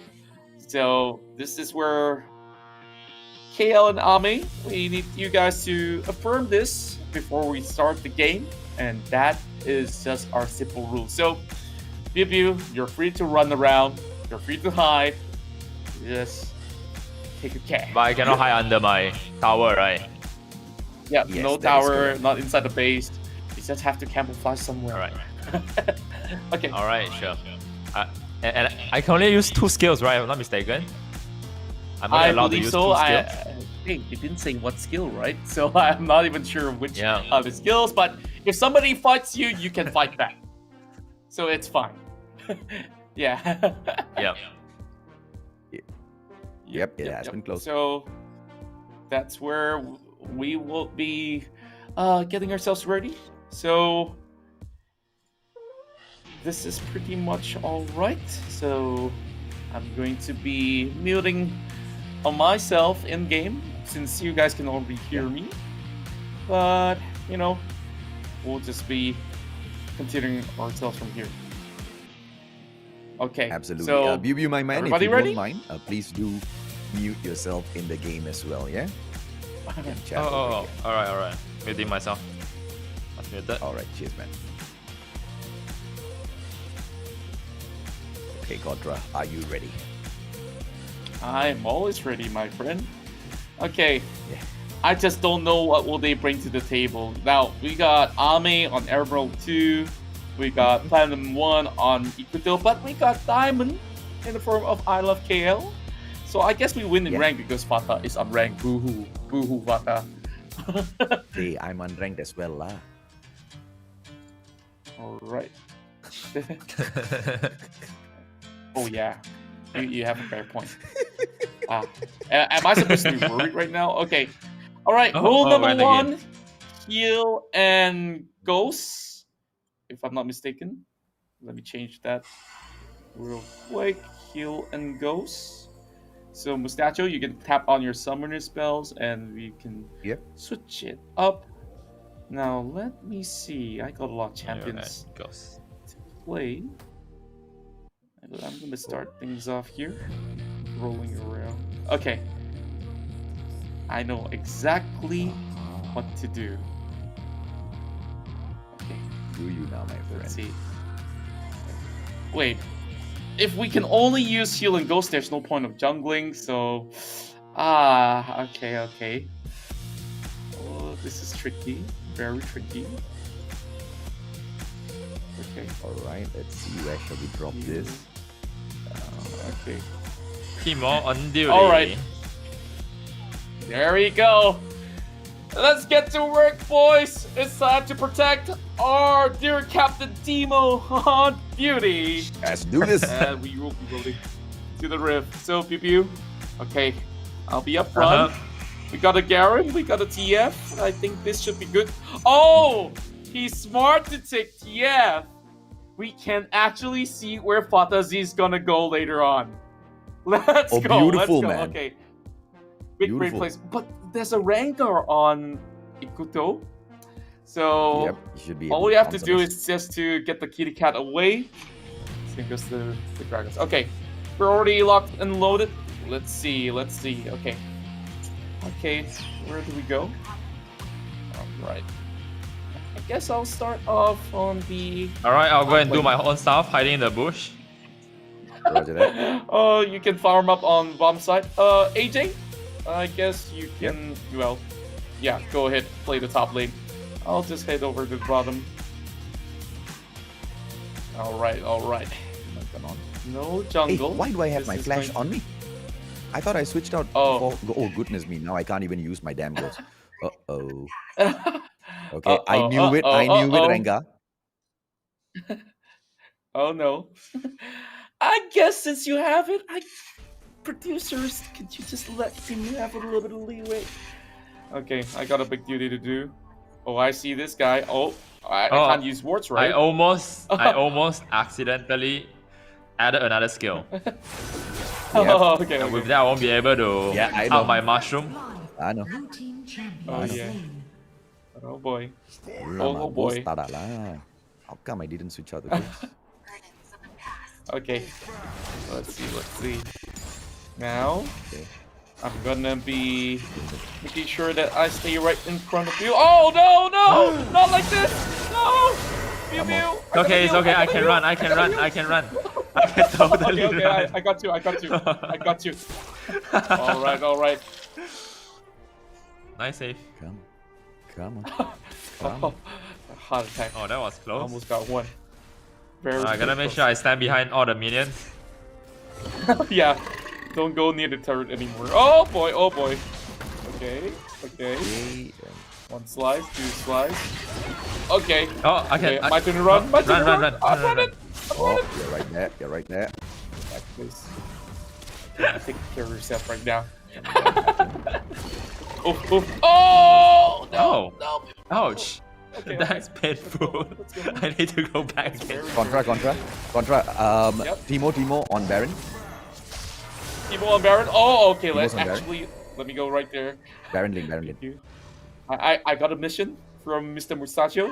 So let's see. Okay, surprise attack, alright. I'm gonna come in from the back. Oh no! They have vision! Wait a minute. Okay. I'm coming from the side. Oh yeah, I can use Don't- camouflage. don't I act forgot. Where do you fishy. want to go? Don't be fishy. Timo tu balik. Oh no. I think I might need some help. I think Oh, you they'll need some help, probably try to... Okay. The tank dropping in. Okay. Never mind, I think I'm good.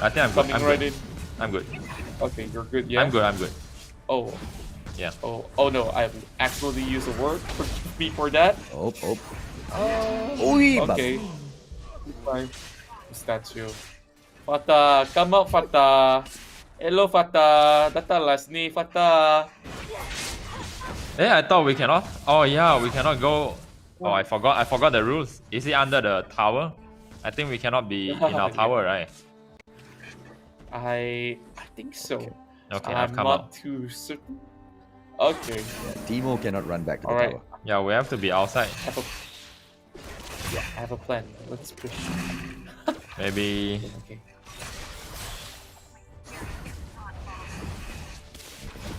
Right. I'll be jungling from now on.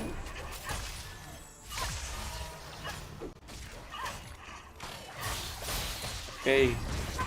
I guess, there's a lot of free things that we can take. Alright, it's time to go up. Oh. And kill Timo. That's right, that's right. I'm almost ready. Time to go out Okay, I and got my kill ult. him. The dragon has spawned. Oh. Okay. Oh, there's a Rengar behind you! Uh-oh. Uh-oh. Uh-oh. Uh-oh. Oh no! Uh-oh. Ah, Oh! Run! Run, Biu! Run! I didn't see that. Oh! Oh no! Ouch! Oh Ouch. no! Biu Biu. Oh, Oh no! Biu Biu's fallen once. Fattah has not fallen Not at doing all. a good job. Okay. Okay. Ame, Mr. Ame.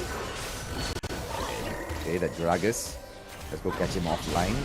Come on, come on, come on, come on. Don't run away. Don't run away. Alright, I got one. Oh, nice one. Nice Oh, one, bro. here comes! Nice Oh, one. Timo's just there. Timo's just there. Oh, Timo's just there. But Rengar is there as well. Okay. Oh no. Okay. Hey, they're grouping up. I think we should do the same. Come on, come on, come on, come on, come on, come on. Okay. Let's see. Biu Biu's gonna be pushing. Careful. Probably moving around. Okay, it's time to go. It's alright. Yeah, boy. I think I'll give you a mission. So you will have to follow our Timo, Mr. AJ. So I will be going in. Oh, we got Fattah! Oh, nice. Yes. Nice. So we are even again. That's right.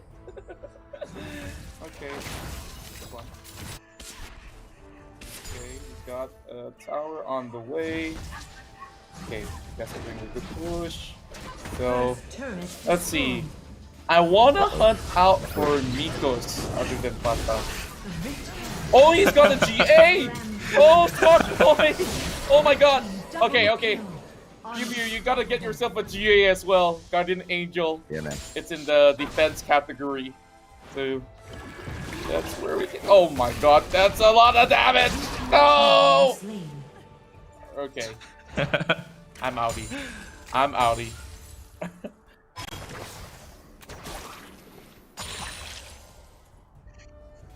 I kind of regretted playing this rhythm. Maybe we needed like another beefy tank so that we get another player defense for them. Okay. My plan just fell through the cracks because I thought I could bring my Ziggs in. How do we win this game again? Do we destroy tower or is based on how many kills we have on Fattah? How many kills? The ones with the most kills on Fattah. So I guess we still have to hunt him. Okay, spot him out. Yeah. Oh wow, you go in just like that. No. Okay, Biu. That's very ballsy. Run, Biu! Run! No! Alright, Contra. My bad. This is my fault. This is my fault. Entirely my fault. Sorry, Biu. I'm losing the plot. I saw Fattah, and I just thought, okay, maybe it's a good idea. Okay, now we got I love KL. Eh? Did I just see him teleport? Oh, okay. Oh, okay. Okay. Coming in. So let's get our buddy a help.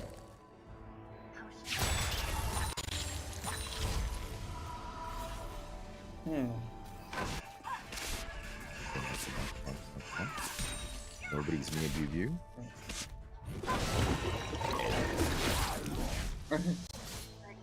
Yeah. Actually, Biu, you can still open your mic to talk to. Oh, is it? I thought I have to KL. mute it. Yeah. Don't worry. I don't think it will be broken Let me to talk us. to them. Yes. Hello? Yeah. Hello? They just gotta hunt me. Ouch. Okay. Coming in. Yay! Is Fattahzie. Okay. So Their Timo is what? where we're The Timo is there, up here. Oh. Oh, careful, careful. There's a lot of fight going on in the back. Oh no, Biu Biu goes down. Oh, Mustachio, you kill one.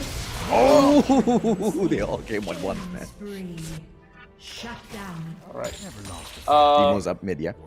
Mustachio, probably you need to build more tankiness. So I suggest heading to defense. Get yourself Sunfire Aegis or Guardian Angel. Roger. Okay. Should I come out with a Guardian Angel as well? Yeah, I think that will be a good plan. Yep. So they won't be able to kill you. All towards mid. Okay. Nash is gonna be. Oh, we can actually get the dragon. Yeah, let's go get the bridge.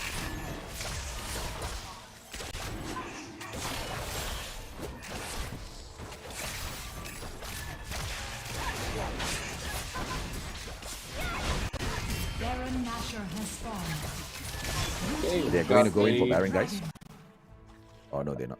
Slender I don't Dragon. think so. It is a lot harder to kill the Baron so early. Okay, let's see. Oh no, the mushrooms. Oh boy, I think they know. I think they know. Oh no. Oh, Fattah's right there. I see him. Oh boy. Oh no.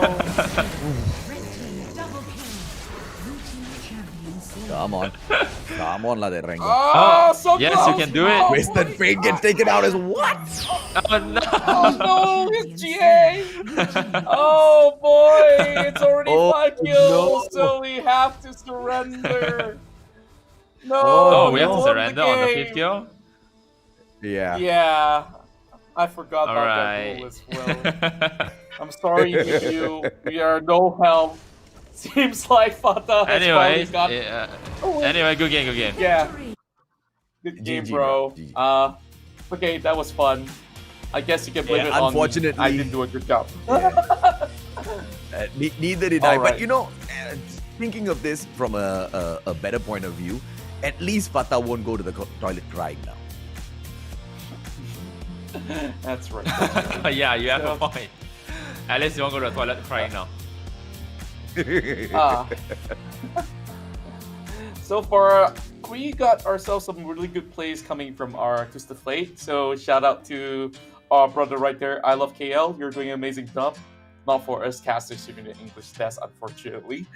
So far, Absolutely. Man. you know, Fattah was quite smart to build that GA as well. I was trying to get the first kill. He was hiding near the turret. I can't really touch him as well. That was really hard. But look at me, Oh well. though. I He's didn't got 8 happen to kills. see the match stats, but it's all right. As we will be jumping in, continuing with the day. Thank you so much, Biu Biu, for of course joining us and lighting up the KOL segment. Thank you guys too. Okay. It was fun. It was fun. It's a fun segment. Yep. Definitely it was fun as well. A pleasure to have you here. Now I guess it's time to be roasted by the EM segment. Hey, you know we can teleport. Hey, okay. Dah lah balik beli item. Kenapa bang? Okay. Pertama sekali, kenapa Master Chiu ambil flash? Awal-awal dah main tipu. Master Chiu ambil flash Bukan main and then tipu, tak Contra pakai. letak ward. Tak pakai. I terpilih Karen last minute, tersentuh. I dah set up. I nak tengok muka cantik Fattah. Second That's it. But dia question. sangat. Second question Ah, Second question aku nak Second tanya. question. Okay, Contra last kali tu cuba nak bunuh saya. Tapi Ah. kau cakap, I got Guardian Angel, okay? Got Angel on me, okay? Got Guardian Angel on me. So you cannot kill me. No, you cannot kill me. Okay, I tried my best lah. Okay. Dah 10 tahun. I main one 10 tahun. dah. 10 tahun sebelum game ni keluar pun dia dah tahu dah nak buat apa. Saya ada satu soalan untuk caster bahasa Melayu dan juga Fattah. Apakah perasaan ketiga-tiga awak selepas kalah kepada Biu Biu, Contra dan Mustachio? Saya rasa kalah bila one by one dengan awak kat bawah tadi. Kalah?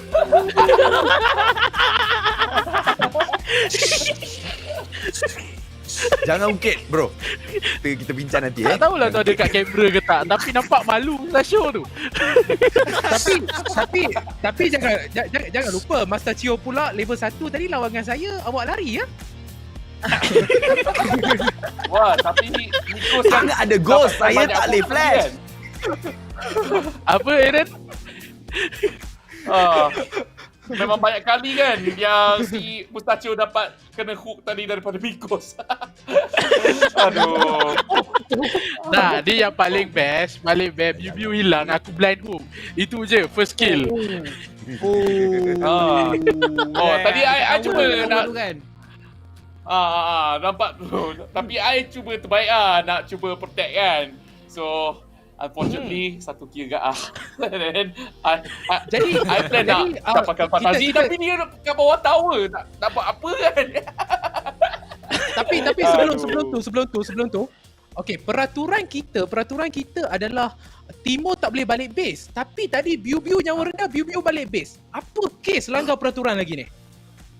Bukan. Sebab tadi dulu kan awal saya lupa, saya lupa rule itu. Tapi selepas itu saya tak pernah balik base. Dan saya pun tak ada pergi lagi. I never stay under the tower. Not like the Timor the opposite, you know, like getting shielded by the tower. Bukan lupa. Kita cubalah. Kalau kita sebenarnya tak confident lagi yang kita boleh kalah, walaupun saya cuba sedaya upaya untuk tak main dengan baik, tapi kita rasa macam susah nak kalah. So Biu Biu cuba nak disqualifykan diri dia untuk bagi Fatah menang. Tapi bukan Garen champion yang paling kuat sekarang ke? Tapi kalah juga Saya cuba sedaya upaya untuk kalah, untuk demi Fatah. Demi Fatah. Tapi memang patut ada kalah dengan saya. Sebab apa, saya dah 10 tahun berpengalaman bermain Wild Rift ni. So waktu game ni nak keluar beta pun dia dah bagi I 5 tahun lah untuk main. Okey tak Fatah main game ni? Okey tak, boleh release tak? Saya cakap okey, you can release right now. So that's why maksudnya 10 tahun. Okey. Sekarang ni mesti dah kalah, mesti ada hukuman kan? Okey, so Fattahzie nak suruh Biu Biu buat apa? Ini kali lah si bagi. Ini kali lah. Orang langgar rules, kita pun langgar rules. I gotta stand up for myself this time. See, I won Fatah 3 times, but there's no hukuman for Fatah. I lost once, that's hukuman for me. Yes, because it doesn't add up. Okay, baby. It's just a simple hukuman, baby. No worries. It's just a simple hukuman. Kan? Alright. Okay. Trust me. Alright, you say. Okay. Call me sayang. Hi Fatah sayang. But I'm so used to calling you baby. No, I want sayang because baby I already got. Alright. Hi sayang. Fatah sayang, where's my name? Fatah my name on tak it. cukup. Hi Fatah sayang. Hi Fatah sayang. Alright, I know you're gonna record that. And you'll use it. Yeah, I record it. Kau sengaja nak buat semua awet-awet cemburu dekat sini. So, are you okay? Silent please. Hi Fatah sayang. Okay, thank you.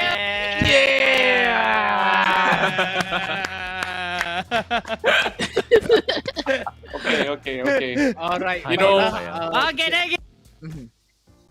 Hai Fatah sayang. Jadi baiklah, kita dah sampai ke hujung. Jadi kami ingin mengucapkan ribuan terima kasih kepada Fattah dan juga Biu Biu kerana bersama-sama kami dalam perlawanan yang seronok-seronok ni. Walaupun Fattah kalah juga 3-2, memang dah boleh agak dah Fattah akan kalah sebab nama dia memang Fattah, mana dia memang akan petah kalah. Tapi jadi mungkin Fattahzie mungkin ada apa-apa kata-kata terakhir yang mungkin Fattahzie nak sampaikan kepada peminat-peminat Fattah. Boleh. Hi baby Fattah. Yeah, Biu Biu. What's up? You calling me? Okay, so So kepada follow saya, fan saya, thank you so much kepada kerana thank you so much kepada semua yang dah support dan tengok saya, terima kasih daripada bawah sampai ke atas.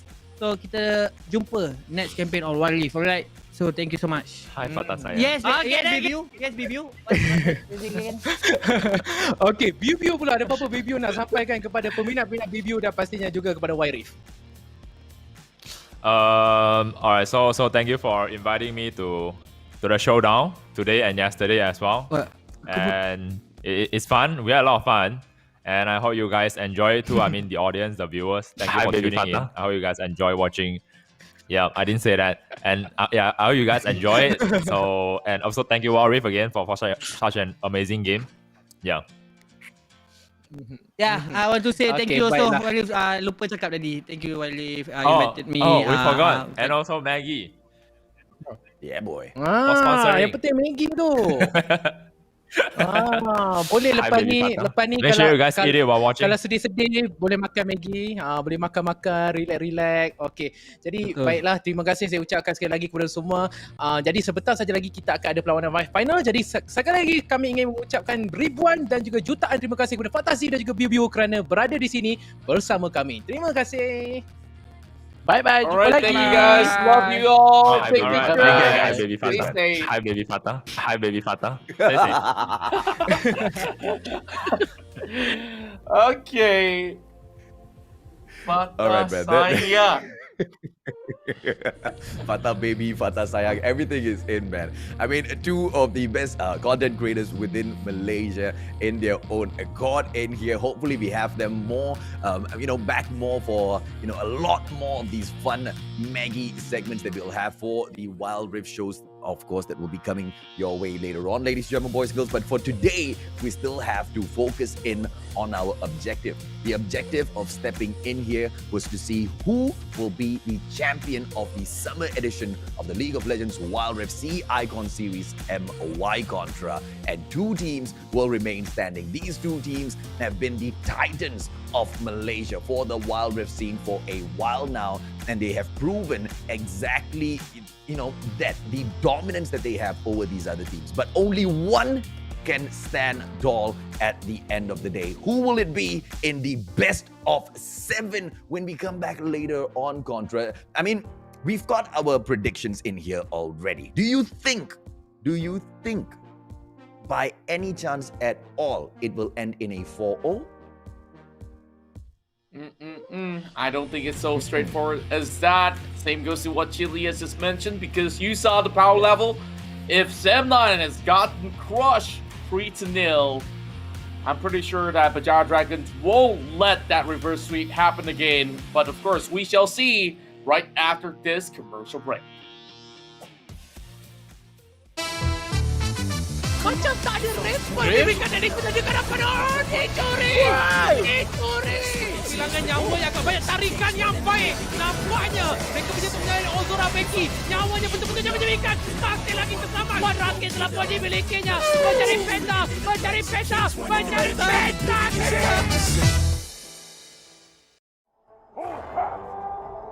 Nice. Alright, go. Tahu first. Can. Alright, tahu ni. Nexus. Okay. Nice!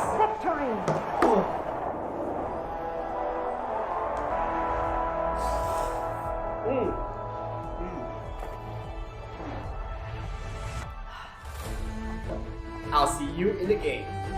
Alright guys, let's go on board. Okay. It's not really about the dough, got a time frame. Matter of fact, about to blow up the whole thing. So good, hell I'm all fine. Got a sweet little ooh, it's all mine. My shoe games, class high, hear it all the time. You can tell me nothing. Come back when you got something to say. Just put the fire in my man. I'ma go get no time looking back every day, gotta do better. I'ma go get 'em, blow the roof off, or I really want to see now, go tell 'em. About to touch the sky, no helmet, preparing myself on top, no weapons. On my own, I stop caring, cause they keep telling me you can't tell me nothing. Come back when you got something to say. Just put the fire above me. Take a seat in the back, yeah. You can't tell me nothing. Come back when you got something to say. Just put the fire above me. Take a seat in the back, yeah.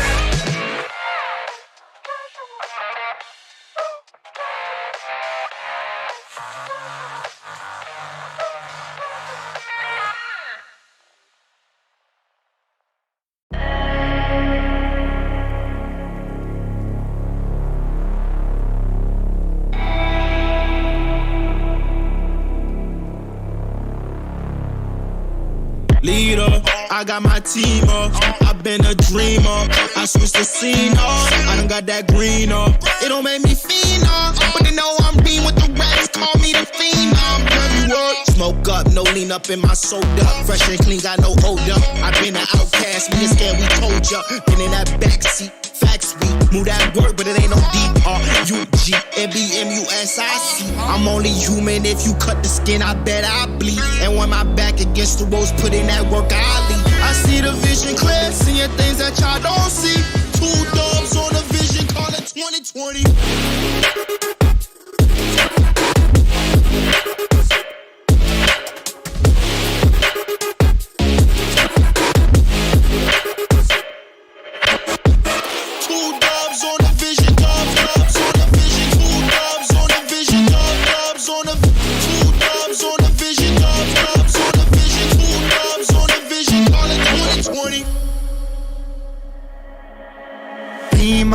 I got my team up, hit it off from rapping, we stacking, getting my green up. With y'all leaned up, took it a while, trucking a minute a mile, fucking up every style. You in it now, told her my family is proud. Willing to fight and we proud, bitch, I don't wanna talk, I just walk up, 100 bands cash, trying to get on my stock. Love all my fans, fuck all my ops, we just make jams, all I make pops. Girls gon' dance, homies I'll rock, came too far and we ain't gon' stop. Gave my life and I took my shot, yeah, rose up top and I took my spot. Yeah. If it's a problem, then we really ready. Yeah, 100 with me and we for the war. My heart is formed and my vision deadly. I've been dialing in my sights, see it 2020.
They say that we're too young, I hate it. They say we're being dumb, so let them talk.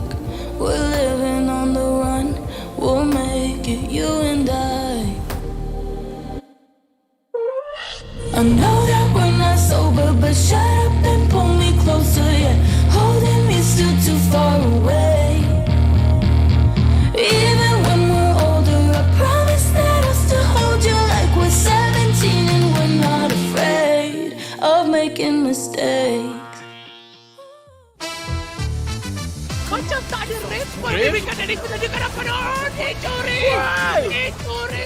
Kehilangan nyawa yang agak banyak, tarikan yang baik. Nampaknya mereka berjatuh menyalahkan Ozora Becky. Nyawanya betul-betul jangan diberikan. Masih lagi terselamat. Wan Rakit telah pun dimilikinya. Mencari peta, mencari peta, mencari peta. And we've got ourselves some great break right there as we are now fully recharged to take over the final series that we have here for the C Icon Series Malaysia. And it's all come down to this, the best of 7 between Geek Fam and Berjaya Dragons, who will be your grand champions for this major tournament here in Malaysia. My name is Contra, and joining alongside with me is the Musacho AJ. Now, potential of 7 games to go. Let's have a look, of course, on the journey of both of these teams. They were all fighting to become the top team of Malaysia, and we saw, even from the league, Geek Fam as well as BJD, they got themselves pretty much a good lead, but it was Geek Fam that was waiting out there, and Berjaya Dragons, they knocked down Stem 9. And eventually, when Geek Fam has met with BJD moved them down towards the lower bracket, and here they are again, relentless and unwilling to quit. Yeah, to be able to take 4 games flat out against Berjaya Dragons and win.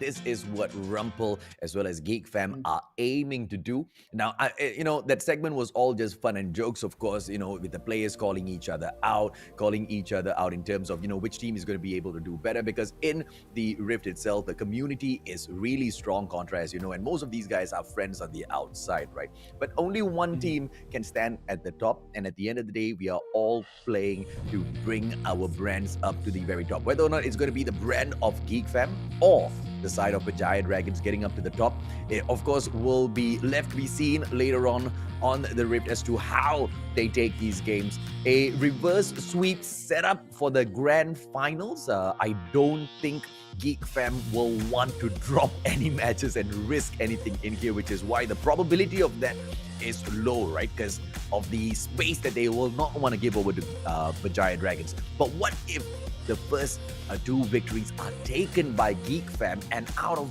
nowhere, maybe the first 3 victories taken by Geek Fam, and then Berjaya Dragons make the surprise upset comeback? I don't know, man. Anything can happen today, Contra. That's right, and you know what else can happen?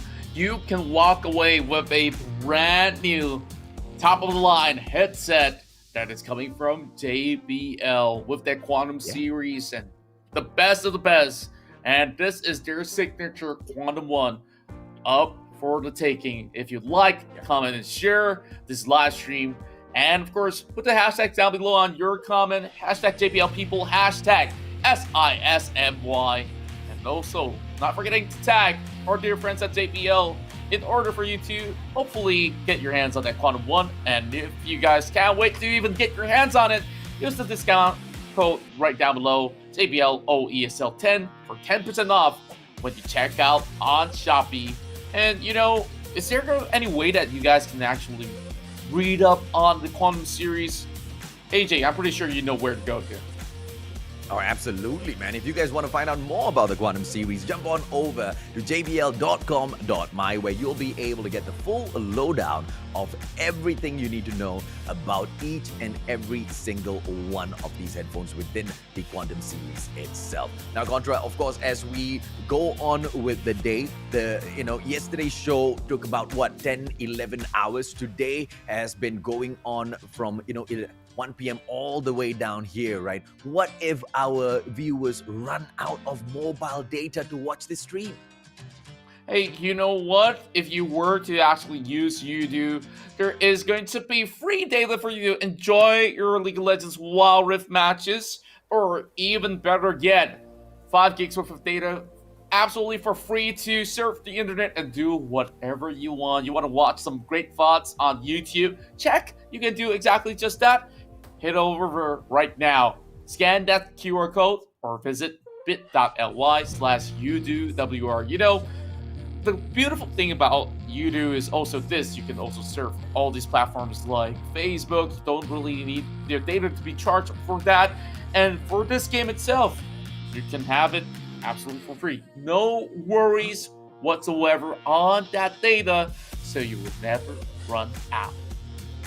Oh, that's absolute craziness, right? And to be able to see a telco, go into partnerships with mobile games like this, Udo is definitely taking things up to another level, just like how JBL has been taking things up to another level all the while. And, they just want to emulate exactly what MAGGI has been doing for, decades now, just dominating the market and giving us the very best Contra. That's right, and there can only be the best out there for our top competitors as well. Now, the Berjaya Dragons face their biggest challenge yet again. You heard from Chili that he wants this so badly to beat the likes of Ozarveki, and somehow it seems to be elusive for many times already. They just need to complete that full cycle. Now it's not about getting the first to 3 points, it's about the first to 4 points in this BO7 that we are looking at here in the grand finals.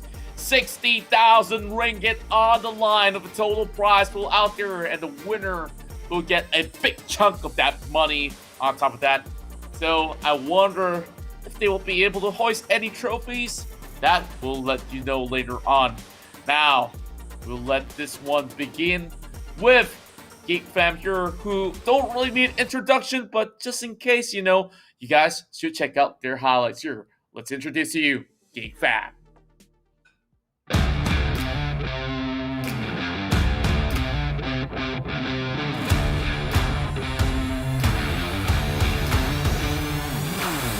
Cuba untuk masuk chain of corruption mengena mereka pergi punya untuk mendapatkan satu bantuan telah pun diberikan. Chili akan menjadi mangsa yang kedua. Lihat, inilah dia kekuatan yang ada, ikatan yang cantik. Cubaan taman untuk masukkan Geek Fam langsung saja masuk.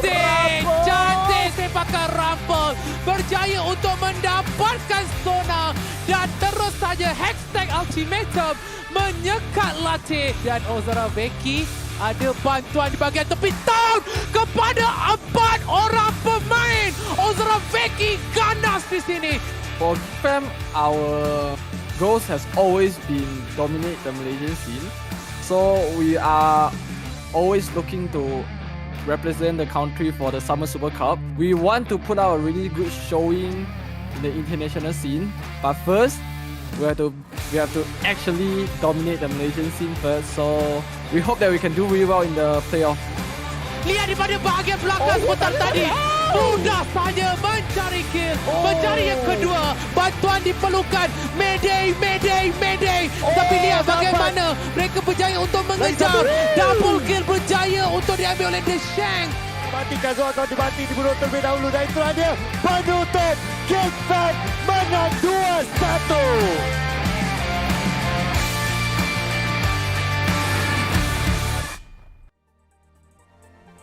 And this will be your lineup for Geek Fam. The Shang, as usual, will look to take a strong fight up top on that Baron lane.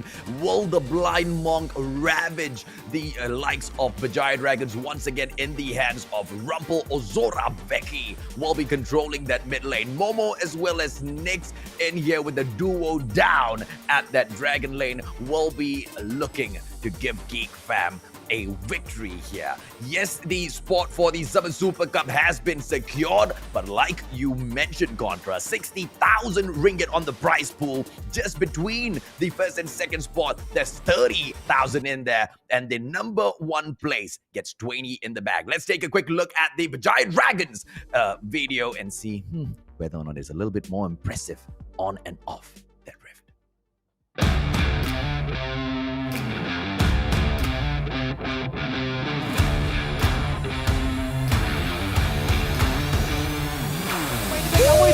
sangat rendah sebentar tadi. Dan lihat Sagi ke hadapan mencari Wild Rabbit. Satu demi satu akan dijatuhkan. Damage oleh Ravens. Pasukan Berjaya Dragons mendapatkan serangan yang baik sekali lagi.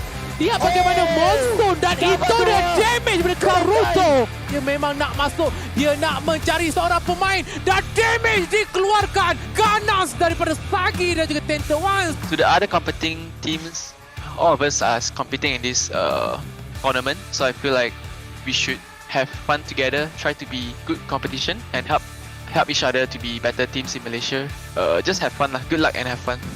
Untuk mencari target tapi di bahagian backline lihat Chili menangkap pemain-pemain yang ada anchor mengena tetapi tidak berjaya untuk menyelamatkan sesiapa pun di bahagian hadapan Karuto pun hampir terkorban. Lines cuba untuk mengejar tapi Winter happy birthday sebentar tadi. Winter menyelamatkan ahli pasukannya. Of course, if we manage to qualify for the Summer Cup, we want to, because we are representing the country, representing Malaysia, we want to have a good performance in an international tournament. Dan itu adalah satu shotway yang baik, namun Chili berjaya untuk mendapatkan Ravens. Wah, Rabbit akan menjadi mangsa terakhir.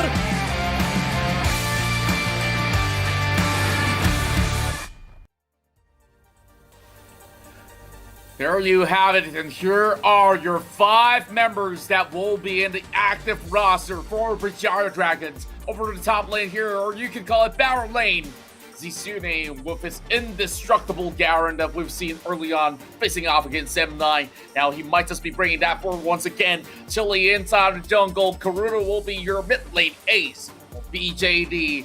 And we've got one of the best ADCs or marksmen available in the Rift in the form of Sagi to be accompanied by Winter in the support role. So let's see if there's going to be any sort of plans for Berjaya Dragons to find a way to shut down the entirety of Geek Fam, because they've been waiting for this moment. They've been disappointed before. They've been reverse swept. Now it's time to serve what they need to serve here in the grand finals. But before that, let's take a look into the mid lane here as we compare the stats between Ozora Veki as well as Karuto.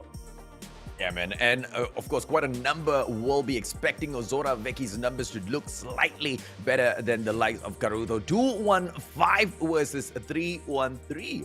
On the other hand, just shows that Karuto's a little bit crazier on getting those kills with the Ziggs, but of course Ozora Veki always in there to drop all of those assists as well. The crazy damage that Orianna deals onto the Rift is clearly shown here, but not like Karuto cannot drop some of those big infernal bombs as well that we have seen Contra, and we know for a fact exactly what they can pull off. At the 15-minute mark, on an average, Ozora Veki makes a little bit more dough than Karuto, which should be able to allow him a little bit more of the access to those items and maybe just get a one-up on his opponent in here. But of course, the kill participation, as far as that goes, both of them in it all the time, Contra. This is gonna definitely be a matchup to watch between the two.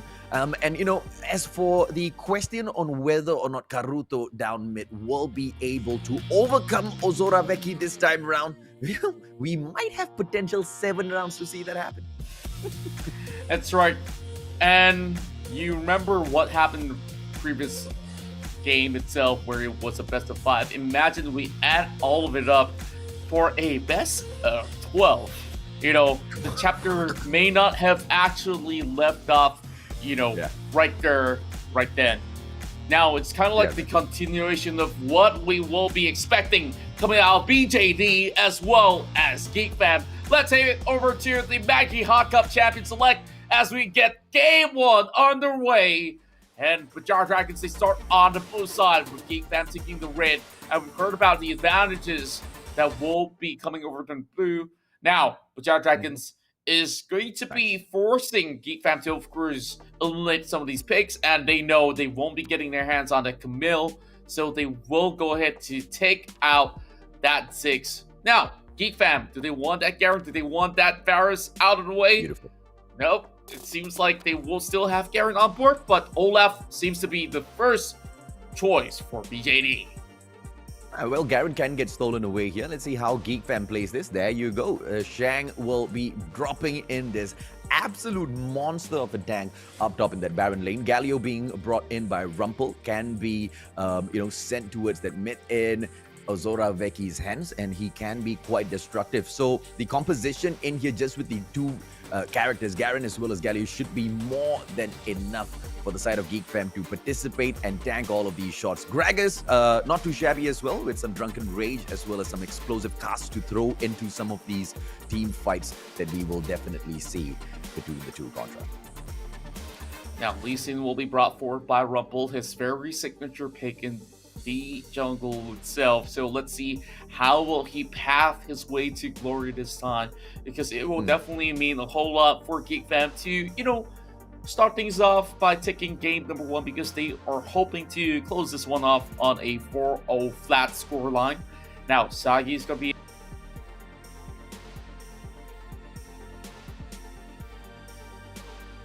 We might have lost Contra for a moment there, ladies and gentlemen, boys and girls. Don't worry.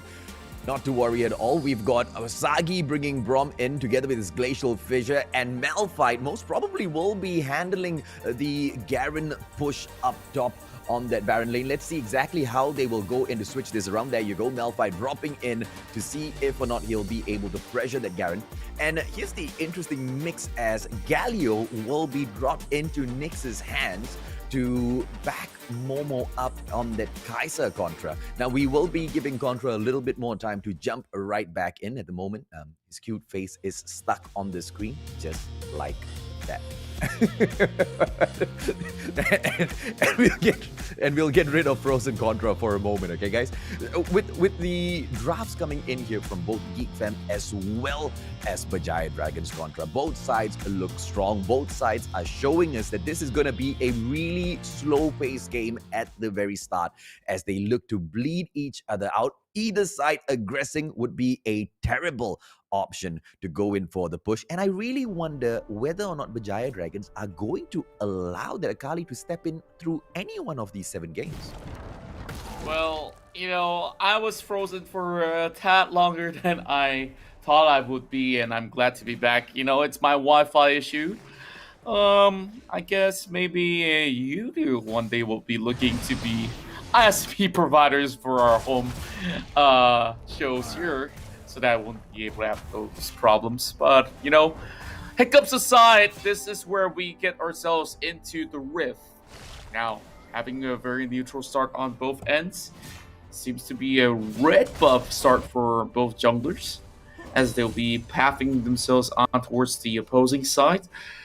Now with the Galio actually heading in towards the bottom side as it would be flex, Veki now will just have to slowly poke out Karudo. But there was slight nerves on towards the regeneration rate of what the Grax can offer. Now Rumpel's going to be offering a little bit of blow. Oh, actually, he tanks one shot. But Rumpel's definitely going to be flying under the turret.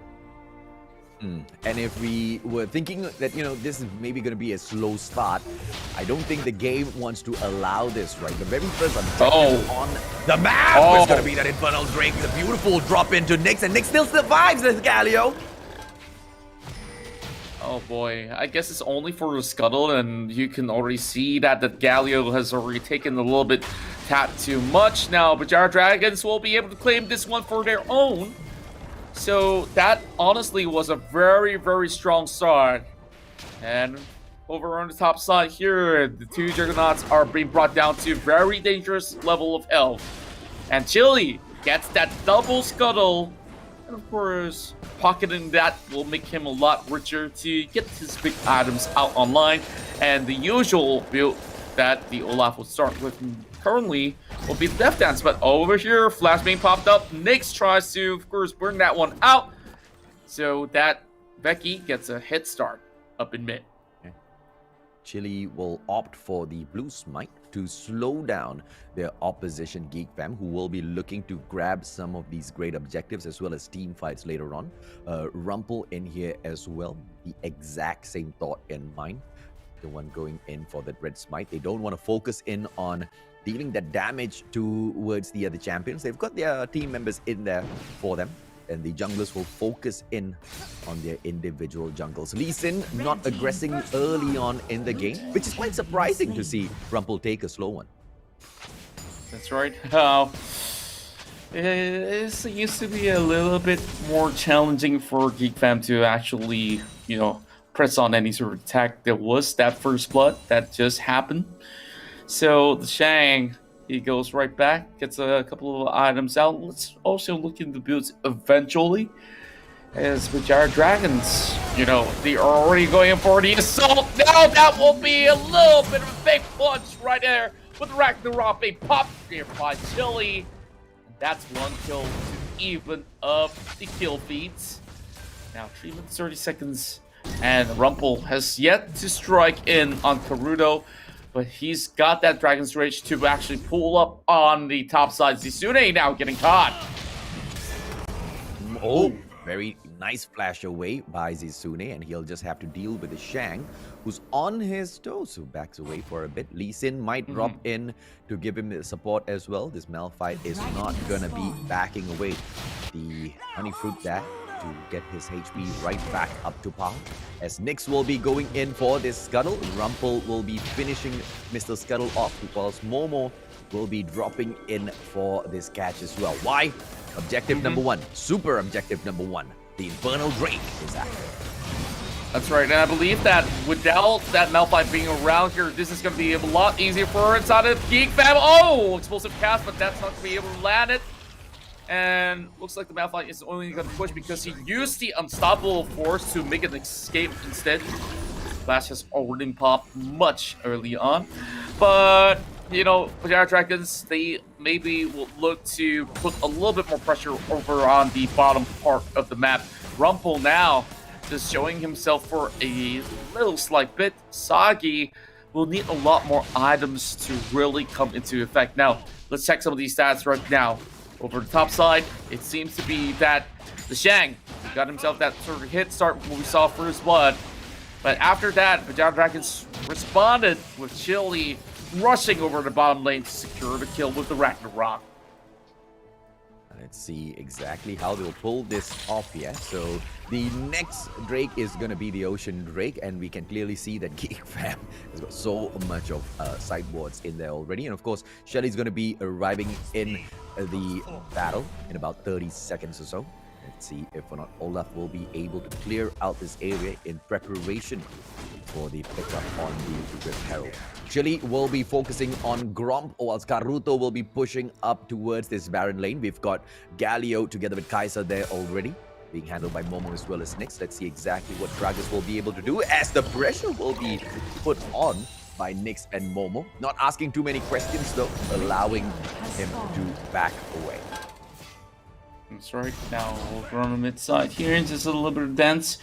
Rift Herald is on the line, while all the scanners are being brought forward by both Chili as well as the rest of them. The shooting will crash right in. Glacial Fisher beautifully landing on top of members of Geek Fam. Becky having a tough time going out of that, as he'll be able to burn a flash. Same goes to Nyx as well, as a very last tick of health. The Shag will look to run for his life, but the flash comes in from Winter, throwing bodies left, right, and center. Berjaya Dragons, they got a lot of all these key kills, but yet again, the eyes on this Herald is still going to be Momo trying to actually pull this one in very, very low health, even when Nyx is only at a drop of HP. Rumpel. Beautiful. Just jumps right in to assist them, whilst Nyx, of course, backs away to look for an opportunity to grab a Honey Fruit. Makes a recall as well. Let's take a quick look at this replay once again. Right, and in this replay we saw a beautiful play coming in from Winter, as you can see that he did everything in his power to land those stuns on top of Becky, but he went into a really good position. Now he saw one last tick of health. That's where Winter goes into flash, and that also means that the Berjaya Dragons have been able to actually out-trade that, but Geek Fam, they pull a very, very last-minute string to secure that Rift Herald. Now, Berjaya Dragons, they need to catch back up. It's only a small deficit that we are currently looking at, Well, Zisune, he has to land very vital unstoppable force to knock them up in the air, just like how we saw much earlier. Now, Shang can only get more tankier. Here comes the Sheen for Saki as he will look to complete his Trinity Force. 30 seconds into the Ocean Drake. Whether or not the setup comes through for the side of a Geek Fam, they will need to ensure they deboard this area first. They've just got too much of eyes on the side of Berjaya Dragons. And again, it's not something that they will not be able to overcome in a bit. The side of Berjaya Dragons now making their way towards the Dragon Pit, but none of the Geek Fam players rushing in for it just yet. They want to allow Berjaya Dragons to go in for the entry first and then catch them off guard. Will that plan pan out as Galio will be moving towards the bottom of the Dragon Lane, allowing Sagi with as well as Chili to make that approach, flushing them out of the bushes with a great anticipatory attack. But then again, Geek Fam has already got that ward down on that spot. That's where they managed to clear it up. Now Rumble's going to be looking for a cat, but oh my goodness, a very big miss coming from the unstoppable force, and that's where Sneak fights back.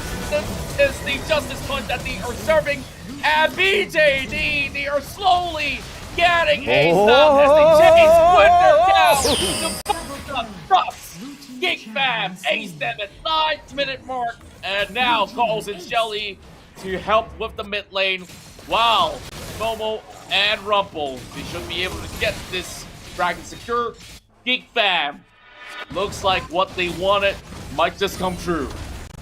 Yeah, can they get another turret as well? Shelly is here, but they're not gonna play this more than they can afford.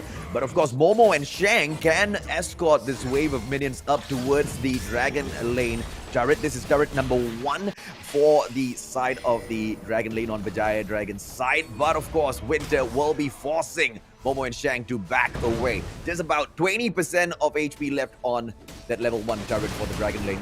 Berjaya Dragon's not gonna be happy about this at all. Sorry, just look at this beautiful heroic entrance that just knocked every member from the side of BJD up in the air. And that itself is a better setup as compared to the unstoppable force that just got botched. So, after that, all Geek Fam has to do is just make a run in to clear them up for that ace. Oh, Zisune's back in here. He picks up the honey fruit, but gets caught right in this Ray Contra. And wow, weapon, another beautiful one coming in. Ragnarok just to chase right through. They couldn't reach Momo. Oh, Chili goes down. Another bad fight erupted. Now 3 members are obliterated. Double kill coming in for Rumble as well as he goes on a rampage. 12 to Dream. And well, I guess everybody is being blown up. Say hello to Baron Nashor in 11 minutes. Oh my god, Baron Nashor just arrived, man. He wasn't even in here for a full 1 minute and he's already out of it already. Now the hand of Baron buff in here in the hands of a Geek Fam. What will Berjaya Dragons be able to do? They are trailing them by 10k gold so far. 10 kills lesser. 3 of the main objectives picked up here by Geek Fam. All Zisune can do is push this Garen back. But this is just for a quick recall as he will need to top his items right back up and enter the fray again, Contra. Wow. Just seeing how well these boys are playing. They are not kidding when they said that just about yesterday after taking that reverse sweep. Now just look at itemizations. Level ranking all set. Momo now looks for more of the completion of what he probably would need. But over him down bot. Seems to be a little bit of clearance, and here comes Unstoppable Force knocking them out in the air. Here comes Hero's entrance once again, and responded with the Winter's Bite. And that will not be enough once again, even with the Glacial Fisher. Sagi now looking to escape. Sagi could not find any opening, as there's too many frontliners coming from the side of Geek Fam. Now, Inhibitor opened up, they still have the Baron buff. Maybe they should push up over top side. Oh, goodness me, man. Look at them. Just clear out the jungle on the way out of the house of Berjaya Dragons. The dragons are going to come out breathing fire, hungry, look into the jungle, and oh, what do you know? Jungle's a little bit empty, Mr. Olaf. Chili in here, Winter as well as Sagi clearing off the minion wave as they will be waiting for what other actions from Geek Fam they need to come in here for a response with. Shang taking on two players at the same time for a distraction up top on the Baron lane. Now running away, Zizune going for the chase as well. Are they going to be able to get this Garen? The answer is most probably yes, but here comes Rumple. Oh, Shang doesn't go down, Contra. Oh boy, the outplay as they chased the Shang. Was it worth it to bring this Garen down? And he still stands tall, serving the justice once again for the Masia. And look at Geek Fam. At this rate, if I were to be in the shoes of Berjaya Dragons, I would have pressed the surrender button right across. BJD, of course, they're not hoping to do just about that. They're hoping to buy time. But time is of the essence. 13 minutes in. This is still mid-game only. And you see difference of what? Nearly 15 kills apart. Or should I just say 14? Once again, my maths have failed me. Now going for Dragon number 3. Mountain Drake in hand. Meaning to say the final Drake, the form of the Elder, will be in Cloud form. Now let's see if or not they'll be able to steal away the red buff as well. Rumple very cheeky in here. Red Brambleback will belong to Geek Fam as well. Berjaya Dragons cannot do anything about this. Rumple picks it up, making him a bigger killing machine as he will drop in here. That final save, man, where Rumple just dropped in together with Momo to make sure Shang gets that kill. The distraction as well. Chili and Zizune taken out. This is a game Berjaya Dragons did not expect to swing this way, Contra. The next objective on the map is gonna be, of course, Baron Nashor, as well as the arrival of the Elder Cloud Drake in a bit, Contra. That's right, and this is Geek Fam's game to lose. Like, you look at how convincing of this lead is. It's absolutely ridiculous. 59k to 42. I don't even understand how much confidence does it take to really punish BJD on all fronts. And I go back to maybe a few faults here. Maybe they were trying to flex too many of these picks, and Zizune coming up with this Malphite, which is a very linear pick. Because Malphite, you only can do maybe a few things here, target one person to slow it down, and maybe knock him out like this unstoppable force that Ozurabeki has just received. He turns Golden down with the explosive cast, with taking into the team fight, and with a big shockwave to find them all in the corner. And now they're running for the last Sagi. Golden and Flare in final second. And now Geek Fam will answer with the very beautiful wave to strike them all down. What more shall we ask for AJ? This is going to be it. Our first point going over to Geek Fam. Well, I think, Berjaya Dragons took your advice there by, in hitting the surrender button, but not in exactly that way, right? They just go in there for that final team fight dive. There's no way they were going to come out of that. And Geek Fam showed exactly why you shouldn't aggress on. Maybe Rumple had it right, Contra. They came in here to take 4 matches back to back. And if they continue this, and if BJD keeps up this sort of a form, getting 4-0 isn't gonna be way too difficult. Now let's jump into the match stats and bring in the numbers over here to see exactly how did Geek Fam win over Berjaya Dragons in such spectacular fashion. And of course, Rumple pulling in the MVP with that 7-1-10 KDA there, Contra. That's right, and even my webcam couldn't believe that it had to make a little bit of blink to understand how did Geek Fam take this very first point. Now, simply said that very first team fight have costed Berjaya Dragons way too much, and Geek Fam, they just press on that wound, and that wound turned into a big white scar. And Berjaya Dragons, they were just miles apart by then. Geek Fam, just look at the average levels.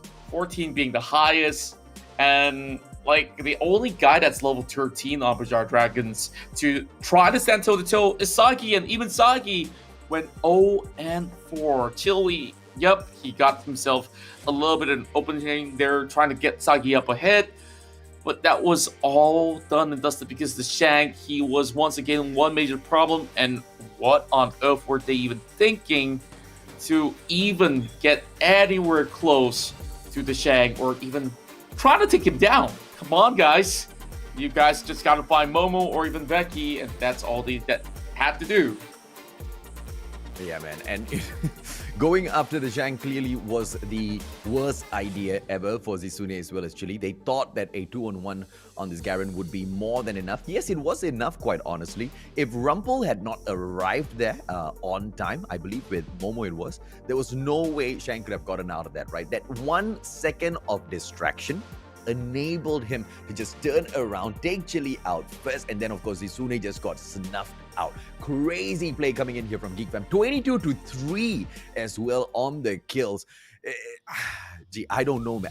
Contra, I am at a loss of words here because I did not expect that sort of a performance from Berjaya Dragons, nor did I expect it from Geek Fam. Yeah, and I don't even know what exactly to say. It's like all the landlines were already set through the battlefields, and Berjaya Dragons, they were looking to run right through the battlefield, and they got pretty much exploded just in game number 1. But there's no time for them to suck over this game number 1 because they have to come back with a better idea on how to tackle the issues that they've been facing. So we do give them a little bit more time. So maybe even within that 5 minutes, they should be able to think about, you know, what should be the priority here, because I'm looking at that Malphite. It's not really working out for Zisune. He either wants to get back his Garen on hand and maybe give up that Olaf, because we saw, yes, Olaf did have a little bit of a good performance coming in towards the early initial phase of the jungle. Other than that, it didn't seem to be the answer that they were looking for. But you know what, AJ, we'll just come back right after this, and when we go in, we'll bring you game number 2 here in the grand finals in the best of 7. Macam tak ada respon diberikan dari penjagaan Akanon. Dicuri! Dicuri! Kehilangan nyawa yang agak banyak, tarikan yang baik. Nampaknya mereka bisa mengenai Ozora Becky. Nyawanya betul-betul jangan menjadikan. Masih lagi terselamat. Wan Rakit telah pun dimilikinya. Mencari peta. Mencari peta. Mencari peta.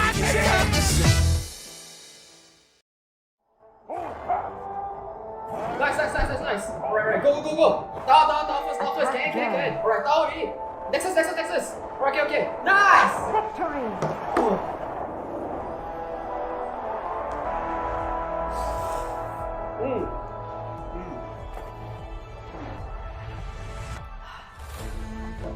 I'll see you in the game.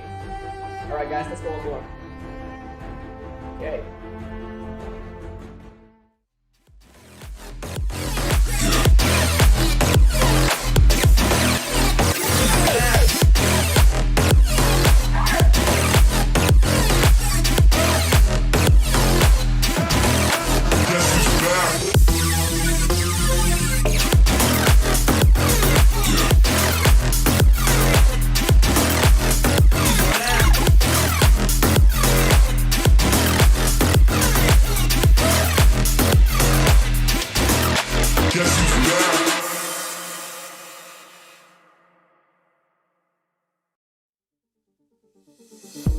They're looking at us, an audience. Keep telling us what we can do, but here we are, showing them, making them wish they were you. We've heard the most when it comes to this.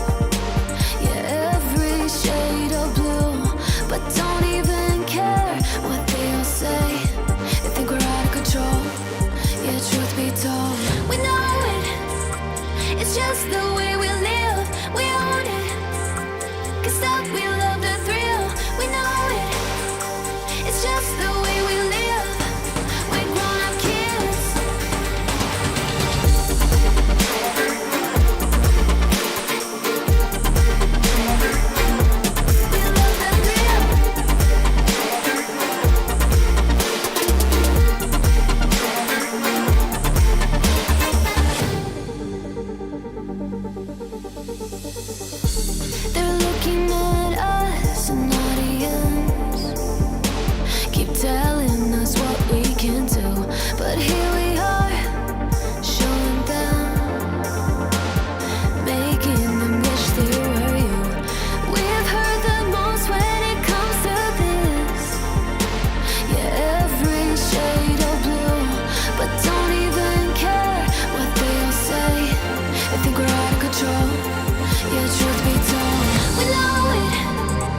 It's just the way we live. We own it.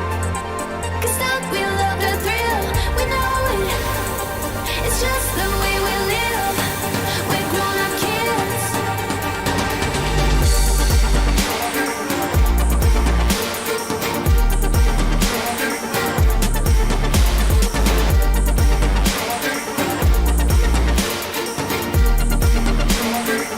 It's just the way we live.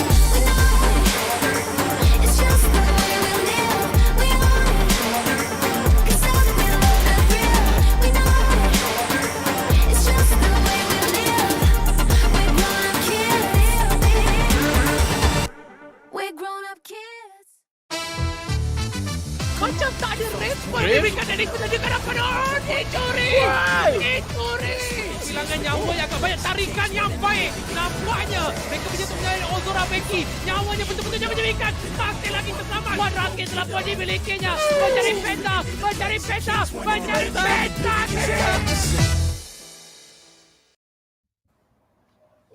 Welcome back to the summer edition of the League of Legends Wild Rift Sea Icon Series MY, brought to you by ESL, a tournament made possible by our sponsors MAGGI Hot Cup, Udo, as well as JBL. Now, in here for our grand finals between Berjaya Dragons as well as Geek Fam. Berjaya Dragons have not managed to take game number 1, and in exact reverse, Geek Fam has taken it with spectacular fashion, just dominating the game end-to-end contra on all of the major objectives as well. The probability of Berjaya Dragons coming back in here is, of course, still strong. At the end of the day, these are the two biggest titans within the Malaysian Wild Rift scene. My name is AJ, I'm the Mustachio, down here with the one and only Contra to bring you all of today's hottest action. Well, you know, the first half of the war usually has been won by the draft itself. So, Berjaya Dragons, they know what exactly they wanted. They get many of these sort of hot picks. You got Gragas checked. You've got, you know, maybe a few key things like the Oriana for Ozorveki and also the Shang working well on that Garen. So, Rumple gets his signature pick. So, they were feeling a little bit too comfortable with this sort of lineup that's feeling game number 1. But Berjaya Dragons now, maybe we'll have to axe out some of these open picks out there and maybe might just have to, you know, give away a few things in mind. Is it going to be the Camille? Is it going to be a few other factors out there like the Ziggs? Because Oriana is still going to be a very big threat because Mr. Punkak Singh Ozorveki has been all too familiar to drop those big shockwaves to really shatter them all apart in game number 1. Yeah, absolutely, man. And of course, if you look at, you know, the side of Geek Fam, who do you even go in here to ban out, right? Because they should be able to come in with any sort of a composition to take down their opposition. Because, you know, these two teams, Berjaya Dragons as well as Geek Fam, if anything, they know the rift in and out. They know exactly the interactions between champions, which is why you see them taking certain, you know, fights very, very confidently. Now, I do believe in all aspects. Berjaya Dragons will be looking to come back stronger in match number 2, and the probability of them taking this win as well is very, very high because Geek Fam, now they are confident. They have gotten a solid one, but will they slip up? All will be revealed in the drafts. It's all going to start off with the ban. We will see who picks the blue side because, you know, just like we always see Contra, the blue side will have the advantage of going in for the ban first and, of course, getting the hot pick very first for themselves. I absolutely agree. So, even when Berjaya Dragons, they got that sort of lead, now maybe red side is a little bit more of a leeway, especially after those bans. They can immediately go in to actually select 2 picks for themselves. Let's head over to the MAGGI Hot Cup Champion Select. Now, game number 2. Let's see what is being offered up. Noah Kali here as BJD. Now, goes back to blue. And I guess that the Camille is always going to be the permanent ban for Geek Fam because they know Chile is a tad too comfortable, whether or not if they wanted it for Zizune. Most often than not, it will be passed down to Chile unless they were to flex it. Now, that Galio that was played by Nyx was one of the biggest ultimates that I've seen coming up from the Heroes entrance. And that was also responsible for securing that game, number one. Remember, this is best of 7. So, meaning to say that the first team to 4 will be able to achieve the win. Now, Varus being axed out. Zisune goes into take what's given, and that will be the Ziggs as their priority pick. And of course, Shang picking that Garen back up because he, I mean, if it's not broken, why go ahead and fix it, right? Rumpel, will he be bringing in a different point of contention in here? No point picking the Lee Sin up just yet, and he will bring Momo's Kaisa in instead. Sagi should still be able to get his Ezreal as the ADC. Let's see exactly how Chili swings this for his team. What is going to be the priority for their side, right? Tristana instead, Contra, to be dropped into the Dragon lane. Okay, this is definitely going to be that wildcard pick that's coming in again. Sagi, early on when they were facing against 7-9, they had a very beautiful run. Now, Fiora will be facing off that big challenge up over in the Baron lane, which is going to be the Garen. But if he managed to go in with some really great procs of the passive, should be fine. Now, this is going to be a Nami that is being shown by Becky just for ever so slightly, but you know, Orianna opened up, so it's a little bit too hard to pass because Orianna can always go ahead to drop in the command attack just to place the ball a little bit forward, just to poke the Ziggs a whole lot. And this is where Rumpel once again shows up with the Lee Sin.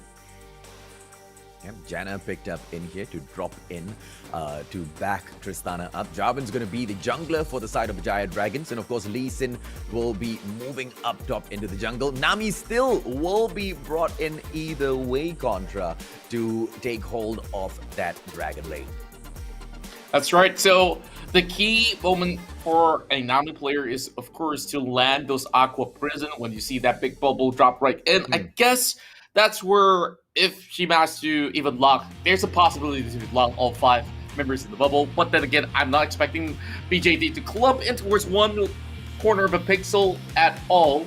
So Tidal Wave is a very reliable disengaging tool, especially knocking all of them up in the air to set up perfectly for a command shockwave out of that Orianna.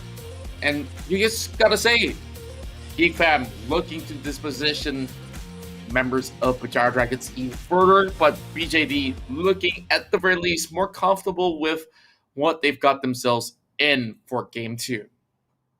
Yeah, of course, Rumpel bringing his Lee Sin in will be playing probably a high-pressure start in this game. No invades coming in early on. Both teams respecting each other quite well this time around, and obviously they can't be pulling the exact same strategy off again and again. Sagi as well as Winter waiting in the brushes to get a jump. Nyx as well as Momo taking an unconventional way towards the Dragon path just to see if they can catch anybody out, and a great side ward being thrown in here by Momo as well. So let's see exactly how they will continue in, as the Ziggs will be saying a very, very nice and warm welcoming hello to that Orianna in that mid-segment there. That's right, and you can see that Becky now starts off with the Mana Crystal, so that Sapphire Crystal is going to offer, I mean, obviously mana. It is also to lead up to either the Seraph's Embrace, or some will opt to build the Rod of Ages, and Rumpel now going for a little challenge. Black and Drag coming for Chili. He just says that, I know what you're up to up in the mid lane. So both junglers having pretty much the same idea. Now Scuttle is up for taking for both sides just to secure before it's gone. Now Winter looks in a little bit poke, knocking up Momo up in the air, as they will be able to go in for a very equal amount of exchange.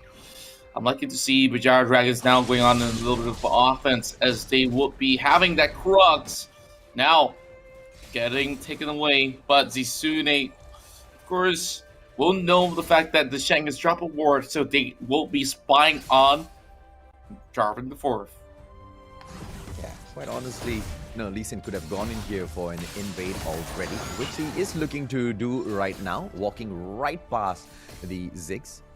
Gonna be able to see him drop in for a gank as well. He will be getting rid of the Wolf's Fest from the nick of that Jarvan. Jarvan's not gonna be able to eat much wolf meat. Later on, Shang getting chased down by Zisune. The Fiora should be able to poke a few holes through this Garen early game. Later on, she will be able to stand toe-to-toe, but of course the Garen will be able to negate most of the damage that falls through. Nyx as well as Momo still holding a equal line at the Dragon lane. Anticipation for, of course, the Ocean Drake is not gonna come through just yet. It will take a while before Mr. Drake says hello in the game. A quick reset by Zisune will make sure the Garen has got nothing much to do up top on the Baron lane. So a slow start here, Contra. But you know, if anything, the first game has shown us Geek Fam ramps things up quite fast. That's right. So it's more of BJV side not going to perhaps cause any sort of errors, forced or unforced. So far, we are seeing things pretty much quiet up in the early phase of the game, as they're looking to maybe get themselves the very first objective later on, which we will see Ocean Drake spawning up later by the 4-minute mark. Now let's see if or not Karuto will be dropping in and eliminating this Ozora Veki of a pain from the midsection. Rumble just going in for the chase on Chili. But Jarvan with the flash, man. Oh, actually, Jarvan doesn't flash. He manages to get away from the situation. all for a scuttle, Contra. All for a scuttle. Definitely worth it. And, you know, if he actually burns the flash, even more so. Now, Dragon already being contested by Geek Fam. You can see the bottom laners, the duels are already working their way out, but Berjaya Dragons now send support 3 members up top, and they say, Shang, you gotta get out of here. It's either your life or the turret, so he will have to give one away. Rumble will secure first Dragon of the game. Now, a little bit more HP left. They do have the siege minions, but that's not gonna be enough to do anything at all because Veki has given just about enough support to keep that intact. And now Zagi looking to push the mid lane. Okay, and this is going to be perfect. Rumple with the opportunity as well for a gank here. But Karuto and Zagi keeping very, very well tightly closed in together. And look at this team fight composition now. Going in for the push on towards mid. They might be able to catch Orianna, who backs away. Beautiful Infernal Bomb being dropped by Karuto. But nothing much to shout about, as the players will go in here for recall. Drop right back in for round number 3 of engagements later on. 18k towards 17. Berjaya Dragons not too far away in terms of the commerce game for Geek Fam to catch up on here, Contra. That's right. And I believe that Mega Infernal Bomb is quite vital just to stop that push coming in from Geek Fam over the bottom side. Now, this will be neutralized, especially sending 2 of the Baron laners down bottom. Lisa is going to be hopping alongside. Let's see if Rumple could possibly secure a kill on top of Zisune because he's going to be moving forward. Oh no! Seems to be quite close. But then again, not close enough. Geek Fam now. They can actually take the turret down, but they will expect a little bit of a retaliation. Now the Shang will have this Cataclysm on top. Flash is available. Redemption being popped out. And Berjaya Dragons once again getting baited out for this. Yeah, Cataclysm's not going to be holding this Garen in there. Nice use of that flash, anticipating the Cataclysm. But, of course, Chili's not going to be too happy about his target getting away. So far, so good. Geek Fam has been able to play their objectives well in here. But Berjaya Dragons still the ones on the lead with the goal. Lee Sin very close to the situation here. Now let's see exactly what they will go ahead to do, Contra. This is the 6th minute. Secured the Herald though. Oh, they did. Exactly. Yep, exactly just that. Now I guess that they will be able to take one more turret for their own, and they didn't really need the help of the Herald. So still a very clean game. Now goal pretty much evened up already by Geek Fam by doing exactly just that. Now both sides are going to be maybe rushing for that mid lane turret by the end of it all, or they could just take it slowly, win one team fight, and that turret will go down. I guess that's the main criteria right here. But the bigger card is in the hand of Geek Fam because of the Rift Herald. Now let's see exactly how they play that card though, because we have seen even the likes of Sem9 messing that one up accidentally in the hands of Kazuo. Sagi as well as Winter, once again, up top on that Dragon Lane. Gonna be clearing off this wave first, but one more for them to, clear up as well. Their level 1 turret at the Dragon Lane still stands tall, but not for long, I would say. But, as far as Berjaya Dragons are concerned, taking 2 turrets early on, keeping Geek Fam at bay here, is something that we'll be looking forward to doing. Zizune, Shang's just running away towards his turret, man. Zizune is not going to be able to get this catch. Chili a little too slow as well. And Shang's just going to be dancing around, teasing Zizune. Wow, good hooks coming in from Karudo as well as Winter. Now, it's also a very smart move coming from the Shag, because one good way to, of course, stop this Viewer from harassing you, especially when she procs open the Grand Challenge. Oh, okay. Oh, beautiful. Rumble just teasing him for a little bit, hoping to actually burn a summer spell. Now, back to what I was saying. That Vital proc, you can actually avoid it by just sticking closer to your wall, and they did exactly just that, so the Shag should still be holding on really strongly. I don't think that they will be able to take this turret just with this Rip Herald alone, smarted it away, so that will not be a hit, but coming from Shelly. But here we go. Sagi hops back with the rocket jump, but Rumple is already at it, pulling strings here, while Zizune will be having the dance with the Shag. Great plays from both Zizune as well as Shang, just making sure they keep each other very, very busy. Rumple, a little bit of a risky situation here. A 4-on-1 might catch him off guard, and they might just lose the opportunity on the Cloud Drake, who is already alive and kicking at the Rift now. Let's see exactly how Rumple pulls this off. He needs a Honey Fruit as well, so he doesn't need to go in for a recall. Let's see if there's one available in here. Yes, there was, and he's right back in it, as they will now start onto the Cloud Drake. Can they finish it off? It'll all depend on whether or not Chili will be able to get this right last minute control. Oh no, it seems like they have already kicked this Jarvan off, as he will have to force the flash back in towards the pit itself, but it's a little too late. Not even the MAGGI Influencer Bomb could have actually caught that one out. But when it comes down to the goal difference, it's not really too big of a deal. Other than the kill in, the early phase of the game of the First Blood, there wasn't really too much to shout about. Both sides are making sure that there's no room to just flip to that error. Just look at the itemization right now. I'm seeing a little bit of a live steal coming in. Is that going to be an early death dance for Momo? Maybe so. But he'll opt to finish up later the Rune King immediately, so that he can go toe-to-toe with Sagi, even in a 1v1 scuffle, I guess. But Sagi probably will be looking to complete a Phantom Dancer to have a little bit more of a lifeline of a shield. Now, Chili getting spotted out. This doesn't look like to be a very good one, but Cataclysm locked them in place, knocking out in the air. Momo gets caught up. Damage him to pop by the Nami, healing himself up as well, flashes away from that shockwave. Now, Berjaya Dragons, they've already used quite a number of summoners, and this is where Rumple wants to go in for round number 2.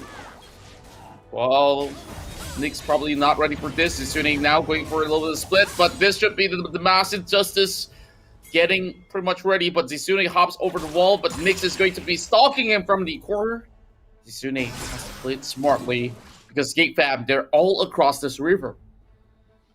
Look at Shang just going in for the chase on Zizune, man. Zizune, all he can do is just run. Now silence, he can't do much. Shang, is he going to be able to get the final blow? Oh, the poke will come through. Rumple with the backup as well, as Zizune will have to back away.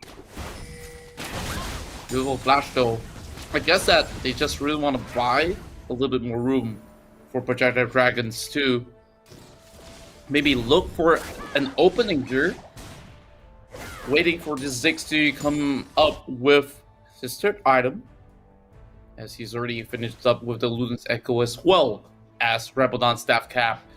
Got a lot of AP, but they don't seem to be able to burst any units down just for now. Chang says hello, but that's not exactly the target that they need to commit to. Now, holding on to the river here because the next Drake is going to be very vital for Berjaya Dragons, even more so.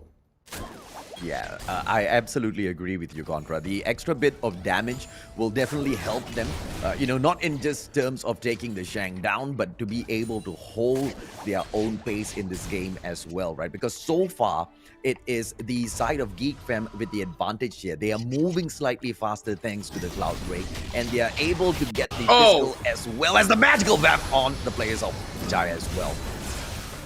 Here comes Tidal Wave, almost connecting another Sonic Wave. Oh my goodness, Rumple is a beast. Here it goes. A little bit of the poke coming in towards Chili. But the only thing that they will lose is the turret instead of the lives. Now Zisune's going to be able to split push this way up for it. And I guess this is going to be them on a ticking time bomb. Zisune now needs to run up. 3 members in. And I don't think he's going anywhere with Rumble coming across. But he's buying a lot of time and almost taking down Momo as well. Very impressive work coming from Zisune. Now BJD has to fight and a little bit of response. Now they get a little bit of lead over the Dragon, but the rest of Berjaya Dragons need to be careful about Geek Fam coming along the way. Bruno now flashes away. Now that will be him going forward with a Dragon's Rage. Chili tries to spike this one. No, he gets stolen away. The spike came in too early. Mega Fiddle Bomb, and it will be Rumple turning golden. He will be having his life being saved. Oh, Mr. Cameraman, Mr. Feezy, you gotta get your grip together. Well, Chili, he managed to make a run out. Berjaya Dragons, other than that turret, I don't know. What a game, that could have been theirs. Yeah, I mean, look at the way they went in and they catch Zisune off first. Rumple definitely the one who made the difference in that situation as well, because Zisune could have run away, but Rumple was the one that dropped in and cut his path off, and then immediately dropping back towards the Dragon Pit. And the best thing that he does is a moment before he gets hit, he flashes in towards the Drake, and then one smite, pinpoint accuracy on the dot. Timing, Rumple will get major objective, the Infernal Drake itself, into the hands. Now, not only are they faster, not only do they deal out more damage, they also get to absorb and heal themselves up on all of these fights. Just a little bit of each of these buffs to give them the upper hand. And Geek Fam looks strong to take game number 2 as well, Contra. How will Berjaya Dragons turn this around? Because they still can. 47-49 goal. Not that much at all between them. Maybe the hand of Baron Buff. Can they pull off a miracle play here? It's all about getting themselves a little bit of that advantage. Now they're going to be pressing away members of side of Geek Fam. Rumple, he's not going to be too worried. He can easily move in and out of this situation. Meanwhile, Zisune doing a lot more pushes. And now harassing the Shang. Now, I know as I've been looking at the itemizations for a whole lot. And the amount of dragons, yes, it gives you those sort of buffs. But Berjaya Dragons, if they do go in for their fourth itemization and come up with things like Mortal Reminder or even Morello for the Ziggs, which is going to be up online real soon, there should be ways to, of course, cut off some of the Omni Vamp that is offered to the likes of Geek Fam. Now, mid lane should be up for grabs, but MAGGI flashes forward! That's a big shockwave coming in with a tidal wave as well. Dragon's ready to kick this Naruto up forward, and he's trying to run for but Rumple managed to make this big play. Berjaya Dragons, all they gotta do is run right now. He tries to trade right back. Rumble now on the next one here to fall, but he has the GA.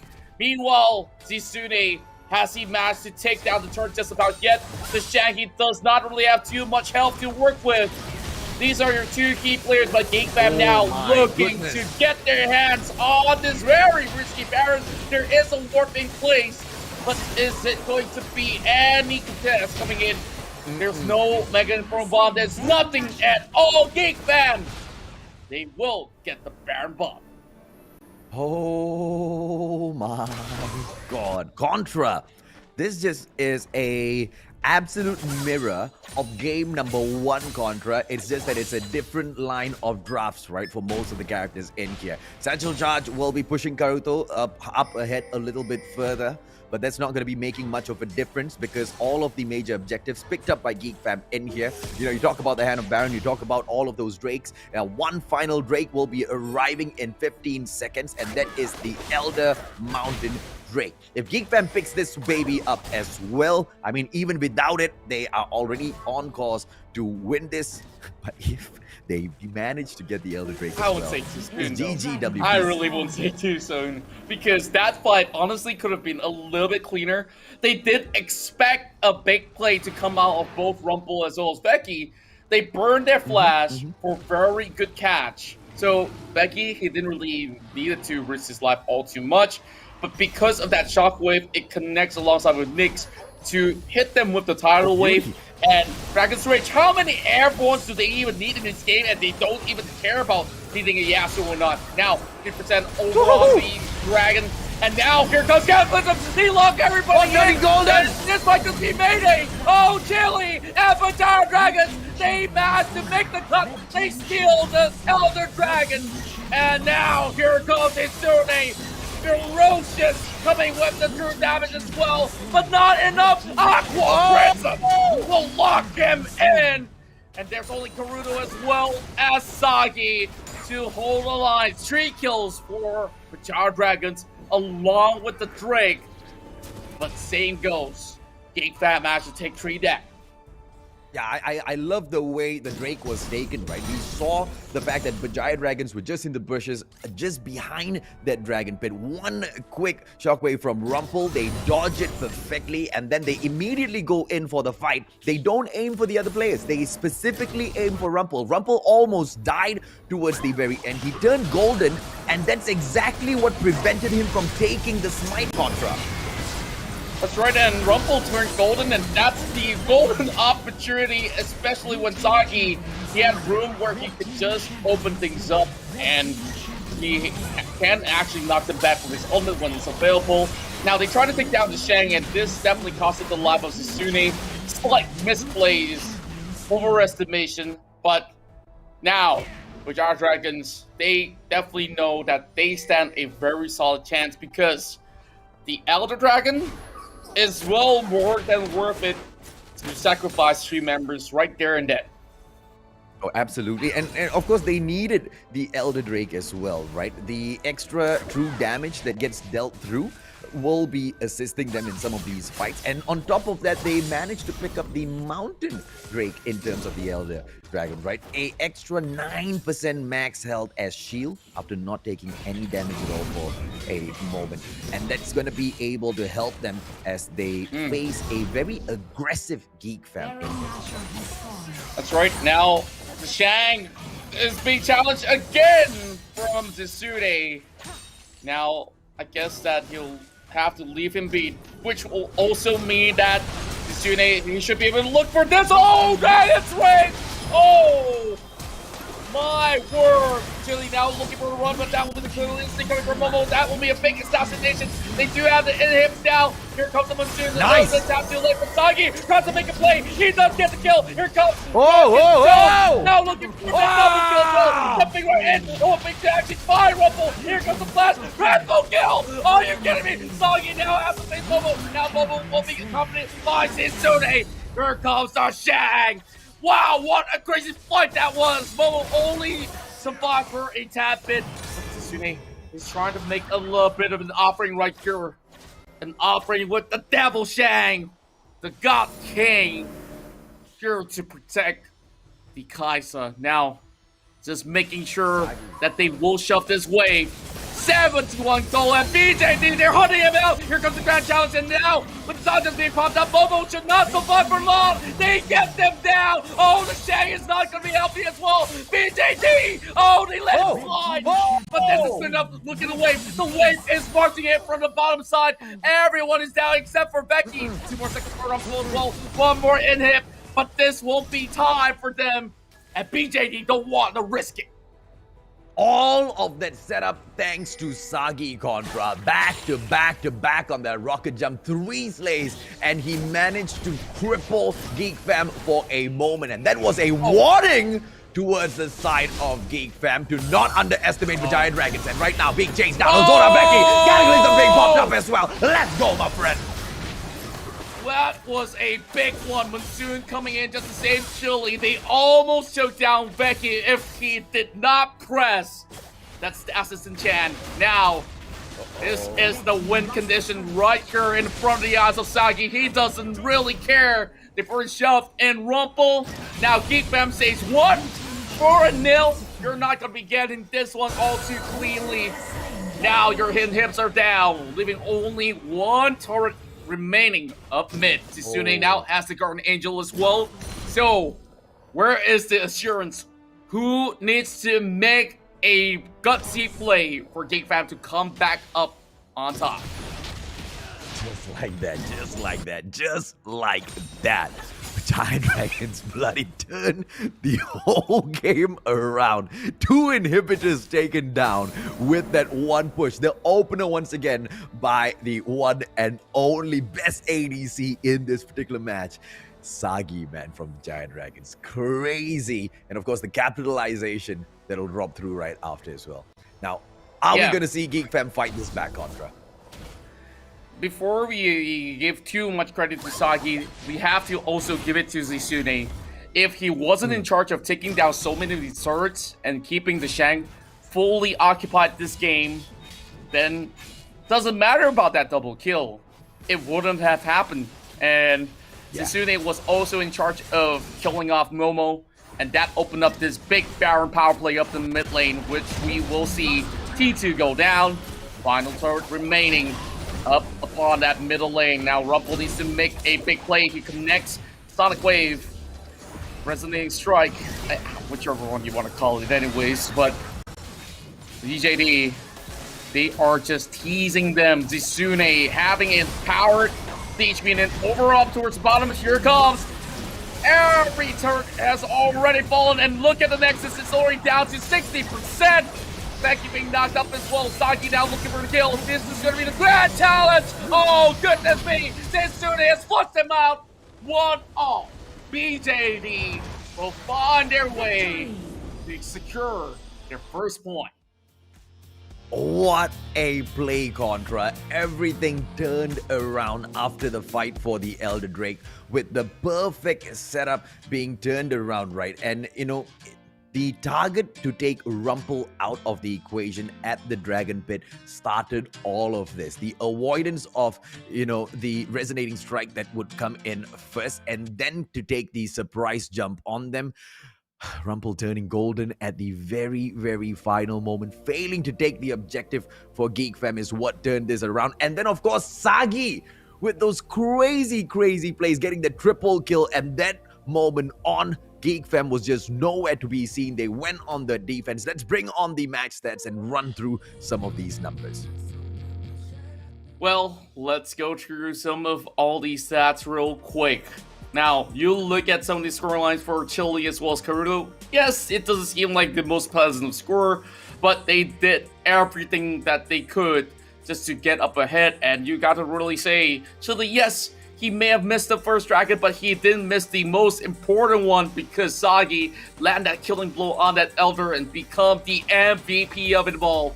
And that big play coming from the rocket jump, where have we seen it other than Sagi? That is the only player to whip out this Tristana hero in the grand finals.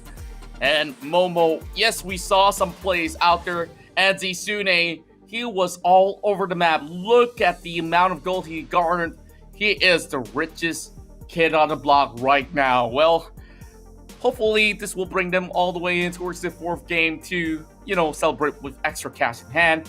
And we wanted to have a look at the damage as well, because you'll see in the rest of the likes of Geek Fam, to say that they don't have damage is not even the case. They do have damage coming from Rumble, Becky, as well as Momo.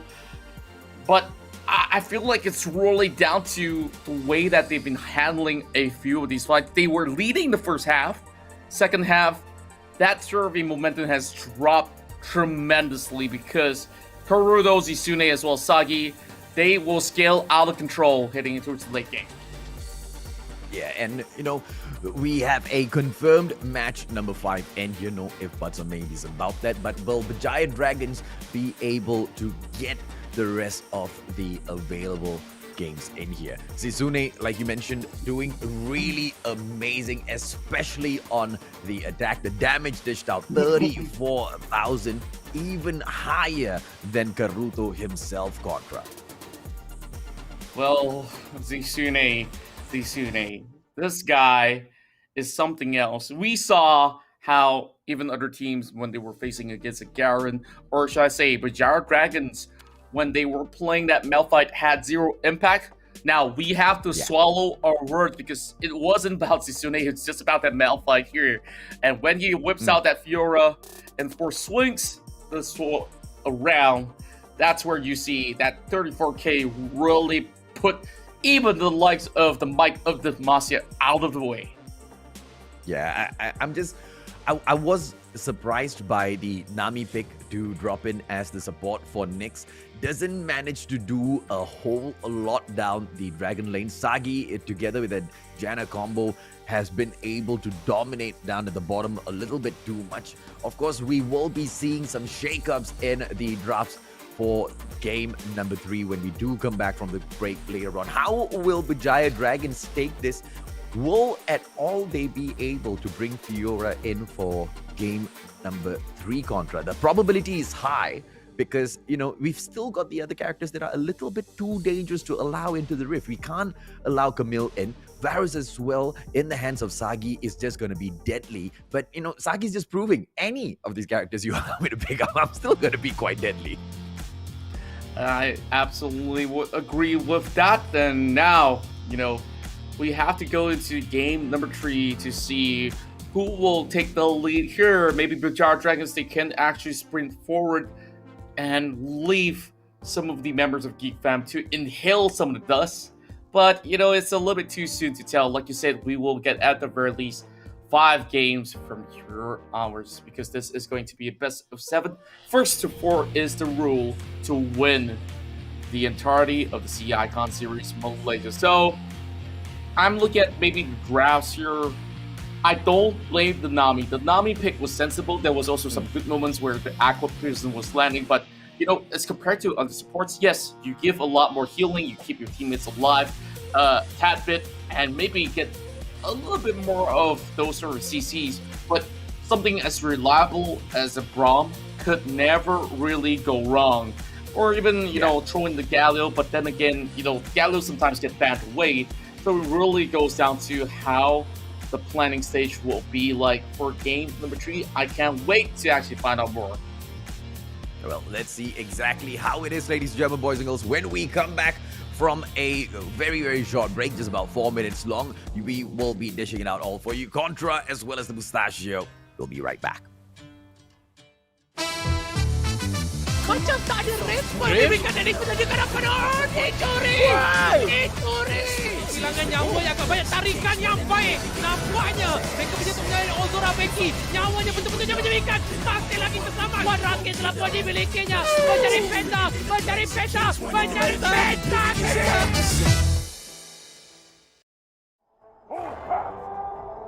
Nice. Alright, go. Down first. Can. Alright, down already. Nexus. Alright, okay. Nice! Victory!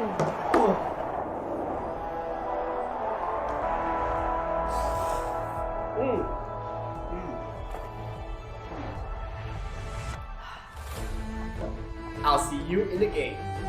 Alright guys, let's go on. Okay.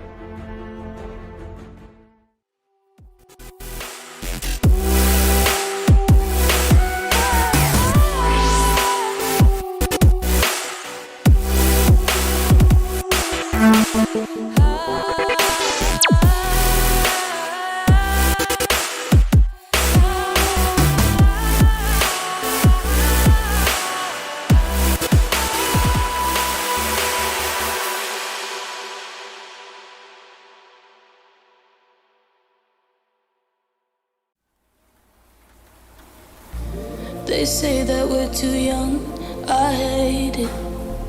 They say we're being dumb, so let them talk. We're living on the run, we'll make it, you and I. I know that we're not sober, but shut up and pull me closer, yeah. Holding me still too far away. Even when we're older, I promise that I'll still hold you like we're 17 and we're not afraid of making mistakes. Ooh.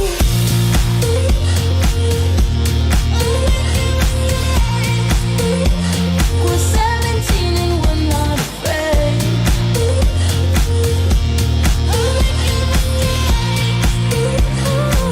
They say that we're too young.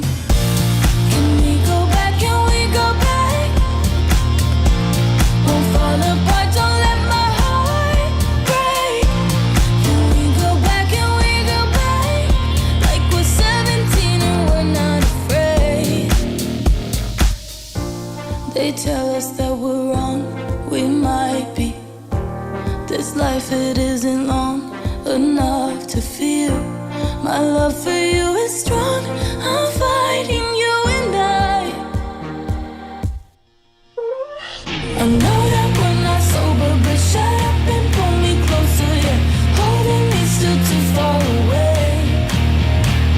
Even when we're older, I promise that I'll still hold you like we're 17 and we're not afraid of making mistakes. Ooh.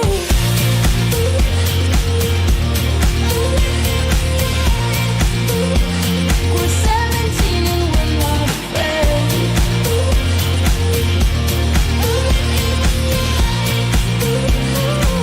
They say that we're too young. Can we go back? Can we go back? Won't fall apart, don't let my heart break. Can we go back? Can we go back? Like we're 17 and we're not afraid. I know that we're not sober, but shut up and pull me closer, yeah. Holding me still too far away. Macam tak ada respon diberikan dari penjaga kanan. Dicuri! Dicuri! Kehilangan nyawa yang agak banyak, tarikan yang baik. Nampaknya mereka menyentuh mengenai Ozora Becky. Nyawanya betul-betul menyebabkan. Masih lagi terselamat. Wan Rakit telah pun dimilikinya. Mencari peta, mencari peta, mencari peta.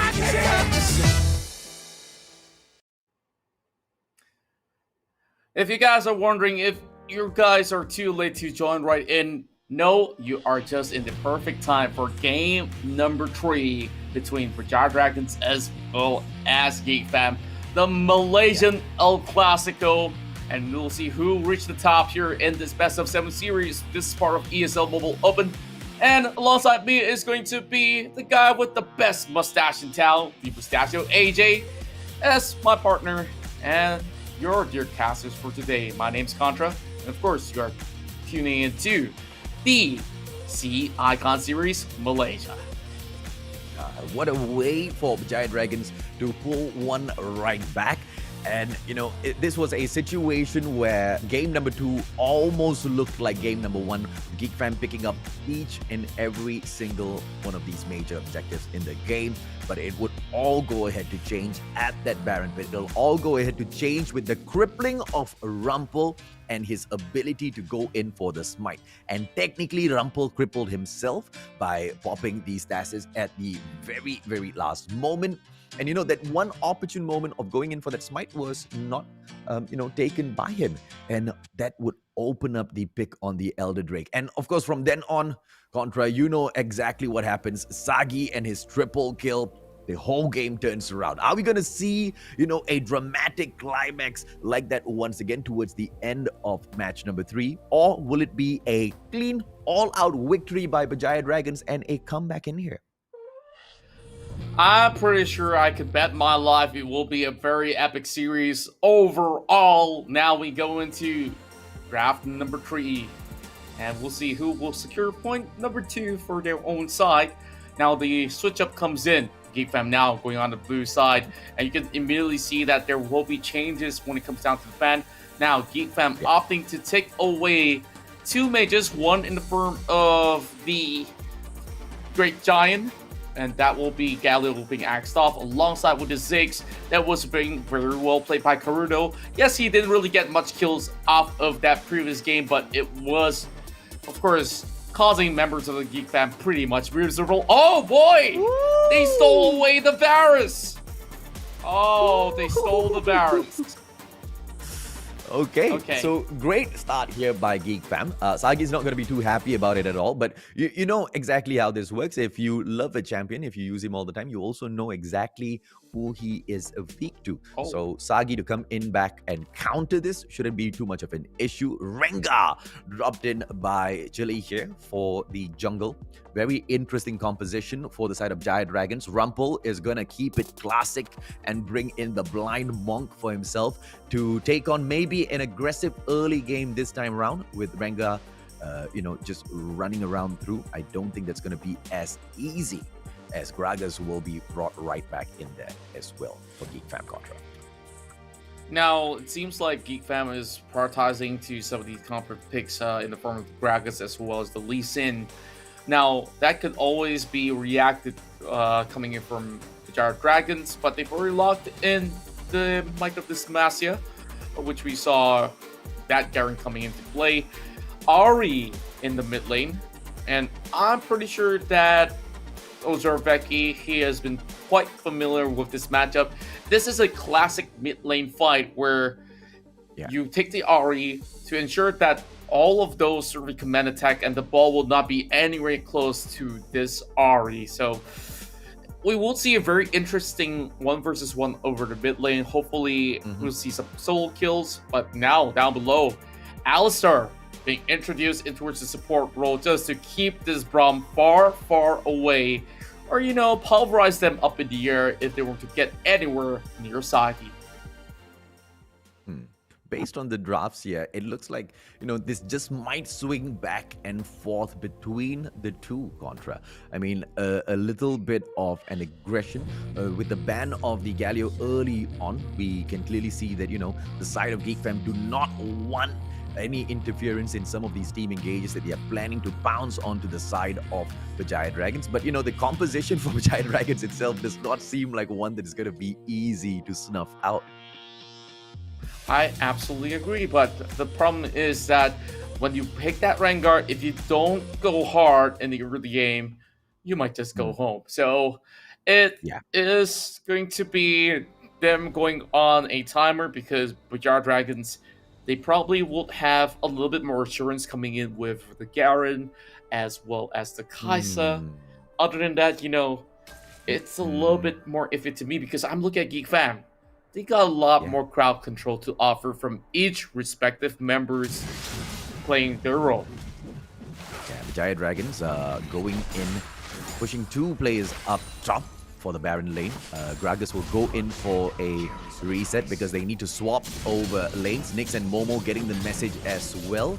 And this will be a fair fight in just a couple of moments. So Ozorveki saying hello to Karuto for the 3rd time in here. 3.8k gold at the starting phases of the match. Of course, things are slow. Ozorveki will be absorbing quite a number of those blows. Now, with the aggression that was being brought in by Geek Fam in game number 2, it was, quite similar to how they took game 1 as well, right? I really wonder if or not they're going to be pulling some stops, maybe hitting the brakes a little bit here after that one loss.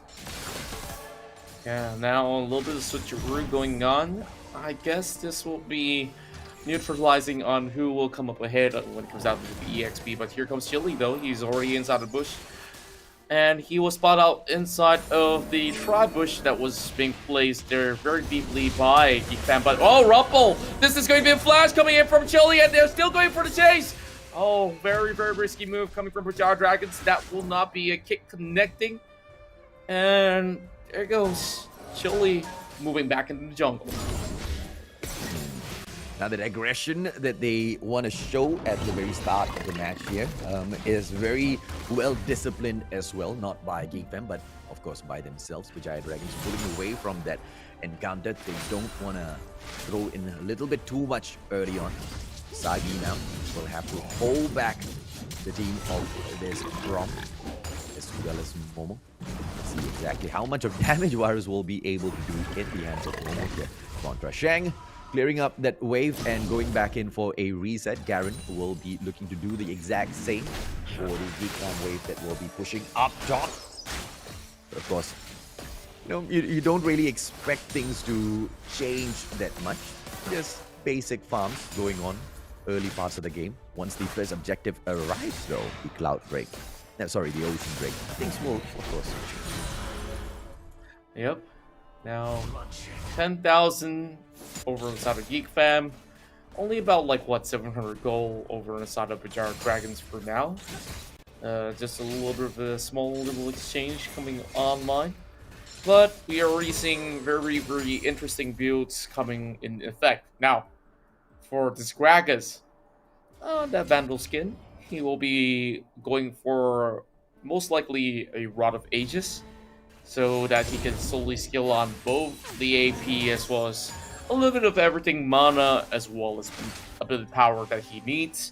Now, for the Garrett, he's already working on, the Bomby Cinder, got the Bramble Vest, so that will lead into towards the Sunfire, as well as an eventual Tornado, which you can already see. Every time the Shang comes into the Body Slam, Zizune will respond with a little bit of damage of his own. And this Dragon's Rage out of nowhere, it means that Zizune will eventually fall and he will give his life up with a beautiful explosive cast coming in from the Shang. Now, Malphite's not going to be able to do much in here. Sagi, as he drops back as well, should be alright to go and pay a visit towards the break bit in here. Nothing much is going to be coming in as far as a response from the side of Geek Fam. Up top on that Baron lane, they will attempt to take this turret down, but I don't think it's going to be possible. Here comes Garen, Zizune with the prevention. Nyx as well as Momo will be backing away. They can't even catch this Garen as he will snuff that minion wave out. Great plays coming in here from the side of Berjaya Dragons to pick the Drake up as well, Contra. Now it seems like there is going to be a turret exchange that will be halted down by Rumple's appearance. The Dur soaking in that cake, but there's no point flying directly in towards Chili, this man Chili. right there. Oh, Troll of the Hood comes right in. Chili goes in for chase, but here comes Nyx. Dropping place of Fisher, only connecting towards Winter. Now he's going to be looking for the headbutt. Pulverize. Oh, they're going to be taking down Rumple. And eventually waiting for those minutes to come right by again. But the Shang, they know what exactly to do. Pull his minions out or else they will see this one being crushed down. Here comes Headbutt Pulverize. Let it with a kiss. And oh boy. The Shang survives for only his last bit. Oh, he makes it out. Whoa. He makes it out alive. Oh, this is a tank full of food that he has just filled his tummy with. Not alcohol, ladies and gentlemen, boys and girls. As he will be backing away towards his Nexus. The Fountain of Youth will be able to invigorate him with all of that power that he will need now to go in for the push. The next objective will be the Rift Herald, and it looks like the players from Berjaya Dragons already heading in towards that. Glacial Fissure, Brom, Nyx up top as well, just to gatekeep the side of Berjaya Dragons, but that's not going to be a great idea. The aggression coming in strong, and Nyx almost gets taken down. Will back away from that encounter. The backup, though, from Momo is not going to be much, giving a little bit of time for Lee Sin to catch right back up, and the explosive cast from Gargus can make the difference as well, Contra. Now also from the attack, here comes the Smite going down, and Sagi will be able to take this Rift Herald for BJD. Rumple now backing away. The Jar Dragons coming in with a very, very aggressive start, and this is how you really want to play a Rengar, because you want to instill fear in the hearts of your enemies whenever you have Rengar on your side. So, Geek Fam, maybe they might not have that sort of fear of Pounds and Kitties, but they just really have to look out. Now, look at the items. There will be the initial big ticket items coming out. Round of Ages completed. Landry's Torment for Ozora Becky up in the mid lane. I guess he's just charging up this Tour of the Goddess here. as the tier will need to stack up eventually to turn into a Seraph Embrace, which you don't really have to rush out so early. For those of you guys who, want to learn up the mid lane, Luden's Echo for Karuto. Meanwhile, Rengar with a Trinity Force offers a little bit of more of a bite. Now, Chili in position. Rumple is walking directly in, says hello. Both junglers fighting each other. He's going in. Double leap with the bullet strike as well. All the damage is good. Oh, beautiful flash. Initial pressure on top as well. Nyx tries to hold everything he can. Chili flashes away. Oh my goodness. Chili. Calm down for a tad bit. Now, Rumple almost gets caught out. He immediately dodges it off as he sidestabs that one off. Wow, this fight, they look so impressive. And through the chase onto Rumple as well, he didn't even waste his flash. Not even for a moment, man. He just backs away, jumps right back into the fray. Not even full HP at that. Infernal Drake is going to be the next major objective in here. Definitely contested by both teams. Varus is going to be going in here for a quick reset, as we will see the Rift Herald now being dropped at that midsection to take down the tier 1 level, the tier 1 turret for the side of Geek Fam. This is going to be a little too easy for Berjaya Dragons contra. Might we see a steal? But no, Chili sorts that out. It's all thanks to Zisune because he just brick-walled the entry point of Geek Fam. Rumple tried to actually get himself into the scene. I guess he was a little bit slow for that. Here comes the Trail of the Hunt. Now looking for Momo as well. The problem about having a Varus on your side is that he could not possibly escape. Now, he does get a lot of a mark, but he will be coming in to just chain him up. Chili taking a little bit too much. We'll have a little bit of a bodyguards in the form of Sagi as well as Winter to bring Mr. Kitty back up into the base. Let's see exactly what happens here. So Yana goes in for a quick recall. Gragas keeping a hold on to this turret, making sure he clears off that minion wave. And Zisune is not going to be able to damage it any further. He can't aggress on this Gragas as well. We'll have to wait for the minion wave once again as he very aptly clears off the wave of Geek Fam. Now let's see exactly what happens here, because in about 15 seconds, Baron Nash is going to be dropping in as well at that 10-minute mark. Not ready just yet, Berjaya Dragons, to go in for the Hand of Baron buff, but I will be seeing a high probability here, Contra, of another team fight on the horizon. Berjaya Dragons will be looking to sucker Geek Fam in. Whether they get caught or not is, of course, yet to be seen. I guess Geek Fam right now is just looking for one little opening right there.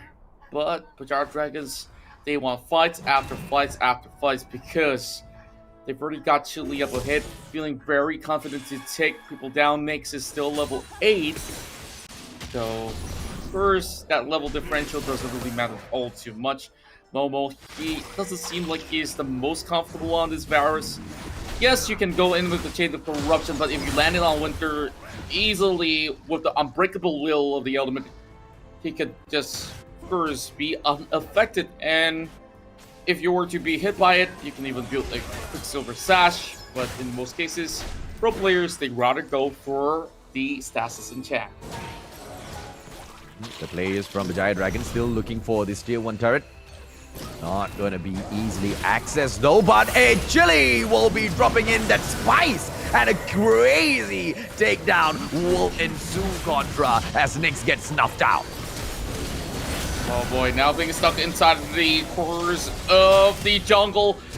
Becky will be able to find a flash. Oh my goodness, Winter with the best knockup that I've seen, and welcome for the answer. Now leaves only the Shag behind. The Shag tries to make an exit. Now, Baron will be up available. 5 members of PJDD are looking to find this Baron in their hand. And Chili, yes, he will turn golden for a bit because he's taking too much shots. But he should be able to actually smite it up away, as everyone's just going to be rotating this one across. Chili just waiting for that moment to smite, and this should be it. Nyx just says hello. The Shang maybe will be able to find a catch, but too much speed, Jose. Berjaya Dragons Now goes in for the reset. Unfortunate for the side of Geek Fam. The time was just a little too long. They couldn't even catch the tails of Berjaya Dragons as they were flying away from that Baron pit. And now with the hand of Baron buff for the side of Berjaya Dragons, who has also picked up the Infernal Drake and the Ocean Drake. This might just be a little too much for Geek Fam to overcome. Let's see exactly what Momo as well as Nyx will go ahead to do here. They clear off that wave in that middle, and they will be on the wait as well. This is going to be a problem because all of the players except Zisune for the side of Berjaya Dragons have already gathered up at this Drake pit contra. Now, only time will tell. They do land a kick on top of Karudo. Here comes a little bit of shots, but there's nothing to stop Berjaya Dragons here from securing that Drake. Here comes the Shang as well as Zisune here cleaning the front line. Garen seems to walk wherever he pleases as if he's a Dr. Mundo. Wow. Berjaya Dragons for 3 allying members over bottom side just to go for the setup. Here comes Hero Hunt, spotting out Rumble already, as well as Nyx. Enough information being guarded, but he's looking for Becky as well. Becky now moving aside. This will be one more turn down to tier 2. Now looking for Becky. He has to turn golden. Here comes Kingdom as well.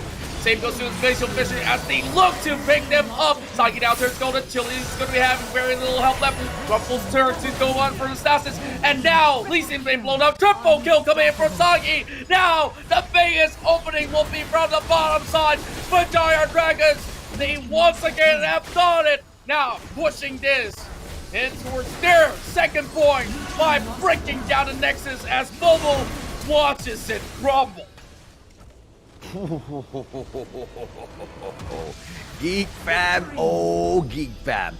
After taking victory number 1, can they make sure they push this into game number 6 and take a reverse sweep victory? Or are they going to give Berjaya Dragons yet another game right after this, man? 2-1 is the scoreline so far, something that Geek Fam definitely did not expect. They promised us that they will not be going in for a reverse sweep. They wanted to finish this off 4-0 contra. Not against the Berjaya Dragons. We are not going to say that the match number 6 is secured for sure. We know for sure game number 5 is confirmed, because for all you know, it could be Berjaya Dragons reversing the whole situation around and taking 4 victories back-to-back, because 2 convincing ones have just been picked up. Let's bring in the numbers here, Contra, so we can break it down for the audience.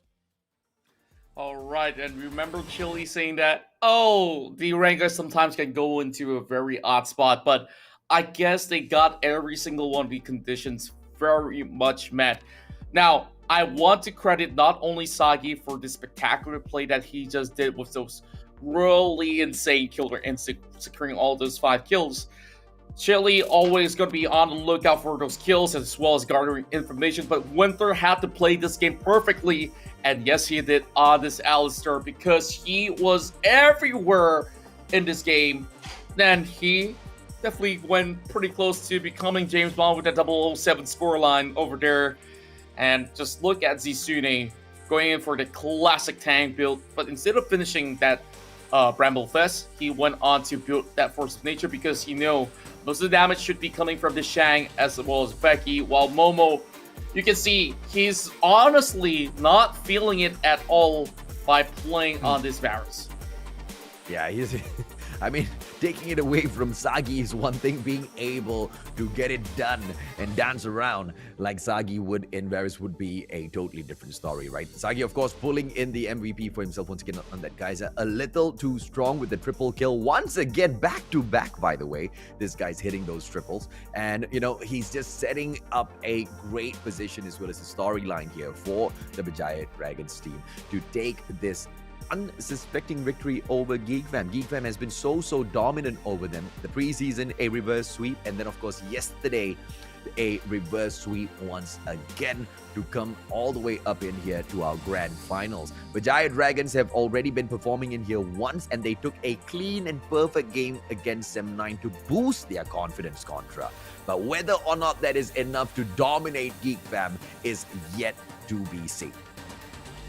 And now, going into the drawing block, Geek Fam here, I'm not sure if this is going to be a lack of damage output from their side because Rumpel, he only did 5,000 and Winter almost met that mark. Nyx, yes, he's just going to be a crowd control machine to offer enough stuns available throughout the entirety of this battle. But it's all about Becky as well as Mobile here to really be contributing to those numbers, and they don't seem to have any room to do exactly just that. And the reason why Rengar is actually a really good pick in this particular game is that the two targets that's supposed to carry from Geek Fam, they don't really have the best of mobility, and hence why Chili thinks that this is going to be a very good opportunity to pounce on. And that's why they went in with the Trill of the Hunt and Trill for the victory. Well, it was a thrilling victory indeed, right, Contra? Expecting it to go back and forth didn't really fall in that way. Berjaya Dragons taking a back-to-back victory for themselves. Can they secure a third one in here just to spice the day up a little bit more? Just to put the edge on the players of Geek Fam? You know, Berjaya Dragons will be looking to do exactly that. And on top of that, go in for the jugular, maybe even take game number 5. A 4-1 reverse sweep on those who have been punishing them in this competition so far would be the greatest, the sweetest revenge executed at the C-Icon series, Contra. That's right. So I really want to see whether or not, Geek Fam will come back with a very mischievous reverse sweep. We don't know. I'm pretty sure that Berjaya Dragons, they're already allergic to the word, but they've taken enough of that to be almost immune by it. So Berjaya Dragons taking these 2 back-to-back wins definitely mean something, especially to Eduardo, which is their manager for Berjaya Dragons. Now, let's see what Geek Fam has to offer in a short bit. 4 minutes break, and we'll come back with our next game. Macam tak ada respon ni dekat dari penjaga hadapan. Oh, dicuri! Dicuri! Kehilangan nyawa yang agak banyak, tarikan yang baik. Nampaknya mereka menyentuh mengenai Ozora Becky. Nyawanya betul-betul menyelidikan. Masih lagi terselamat. Kuat rakit telah pun dimilikinya. Mencari peta. Mencari peta. Mencari peta.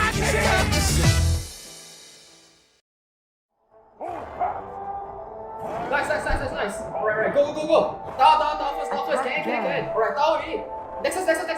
Alright, okay. Nice! Victory!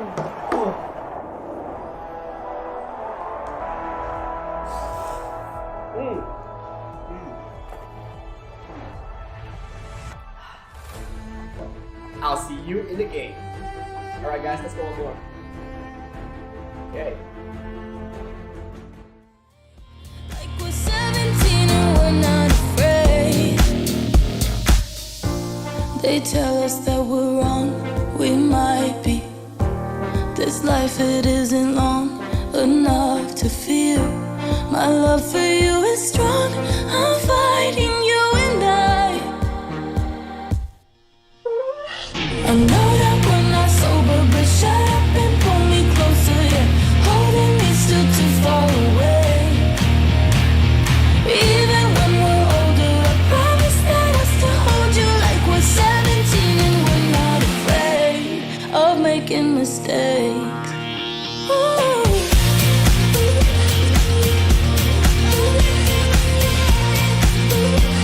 We're 17 and we're not afraid.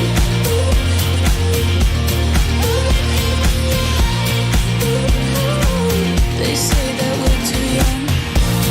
And we go back, won't fall apart, don't let my heart break. And we go back, like we're 17 and we're not afraid. I know that we're not sober, but shut up and pull me closer, yeah. Holding me still too far away. Even when we're older, I promise that I'll still hold you like we're 17 and we're not afraid of making mistakes.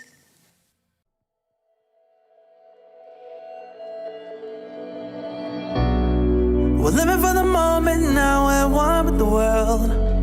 I can't lose this feeling I get. My heart's in the right place. face, and so is my soul, yeah. I won't take no excuses for it. I want it, love it, need it, live it. I feel like something's missing when I do not have it. I feel it in my bones, gotta find my space.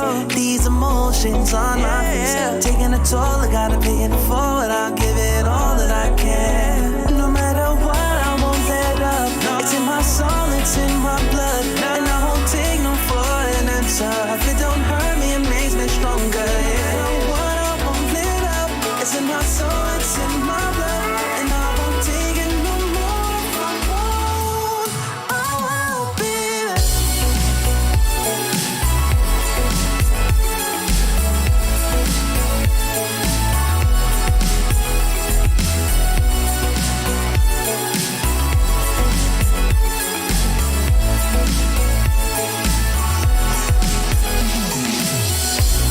Just leave it to me. Macam tak ada respon diberikan dari penjaga kanan. Dicuri! Dicuri!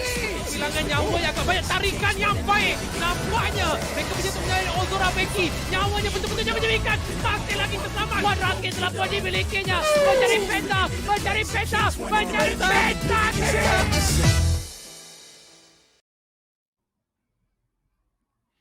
Yeah, welcome back to the summer edition of the League of Legends of Wild Rift Sea Icon Series, brought to you by ESL, a tournament made possible by our sponsors MAGGI Hot Cup, Udo, as well as JBL. My name's AJ, I'm the Mustachio, down here with the one and only Contra, and we're currently witnessing a battle between the two titans of Malaysia as far as the League of Legends of Wild Rift is concerned. Berjaya Dragons as well as Geek Fam. And Geek Fam, although they've managed to stand up tall once, they have not been able to shine as bright as they want to, Contra. That's right. Now, heading in towards that previous game, and the Berjaya Dragons have finally been able to find an opener of their own to just get themselves ahead. And it's all thanks to Chili, who have went on to pick up that Ranger and played it well enough. We know it's going to be either a hit or miss. And this time, he never missed at all.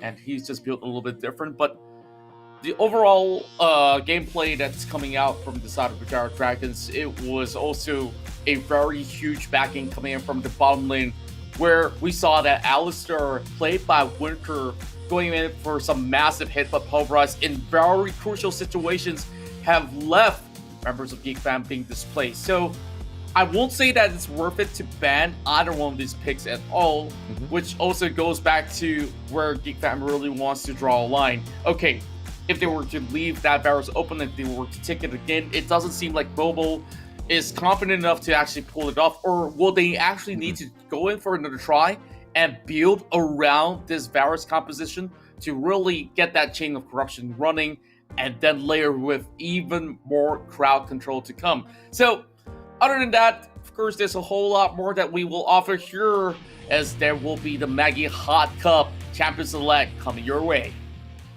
Yep, let's take a quick look at the bans first. It will be the Berjaya Dragons on the blue side, and Akali, as usual, is going to be a perma ban for the Berjaya Dragons. And as a response to that, the Geek Fam, well, not really in a response to that, but Geek Fam will be trying to lock out one of their key players in here. But is it going to be Sagi or Chili? Let's see exactly who gets targeted first. No Camille in that jungle Contra. And I believe that this is going to be something that is going to be a compulsory ban coming out of Geek Fam for the moment. Now, Berjaya Dragons need to pick very carefully, and okay. I guess this is where they ban out the Twisted Fate. The last time we saw a Twisted Fate against Berjaya Dragons was Geek Fam pulling this card out just to shut them down, especially when they look to go in with Vi inside the jungle. So this is maybe a slight guarantee. By banning this out, they also have a little bit more priority to get the access on towards the Ziggs. But Garen will be that pick that Geek Fam has been looking for to pick up, and they will pair it with this Gallia. Okay. Oh, Tryndamere teaser, maybe by Chile. I don't think he's gonna lock this in. I hope he doesn't. But if he does, it'll be quite interesting to see exactly how they take it. We'll switch it over to Olaf, which is gonna be a much better fit for the jungle. Fiora as well, probably going to be taking the, up top Baron lane and facing off against the Shang as a response. Kaisa will be brought in by Ozora Veki, most probably being put into the hands of Momo. Now, Momo, of course, with an opportunity to bring in another character here, will be the Rengar this time round. And is this going to be falling into Rumpel's hands for the jungle? I believe so, but Sage now bringing Virtuoso into the scene. I haven't seen Jin ever since the last patch, so let's put that one aside because you're probably not going to be landing much of those curtain calls anyways against such a high mobility unit, or even the very tanky one from the side of Geek Fam. Now, Janna will be there to protect that Tristana. Now, I was dropping by the comment section for a little bit during the break time that we did have early on, and there was a comment coming in from overseas, of course. And by the way, this is broadcasted to you on AG Network as well. So if you guys are enjoying this big stream, of course, we welcome you guys here to tune in till the very end. We've got a lot to offer. You guys can also win that Con 1. But besides that point, okay, hear me out. They say that the Malaysian scene is lagging behind because they've been playing the Olaf inside the jungle. Why are they still going for this pick in the jungle? Now, there is always going to be a trade-off whichever type of jungle that you go for, whether you want to go in for high burst or high mobility or so.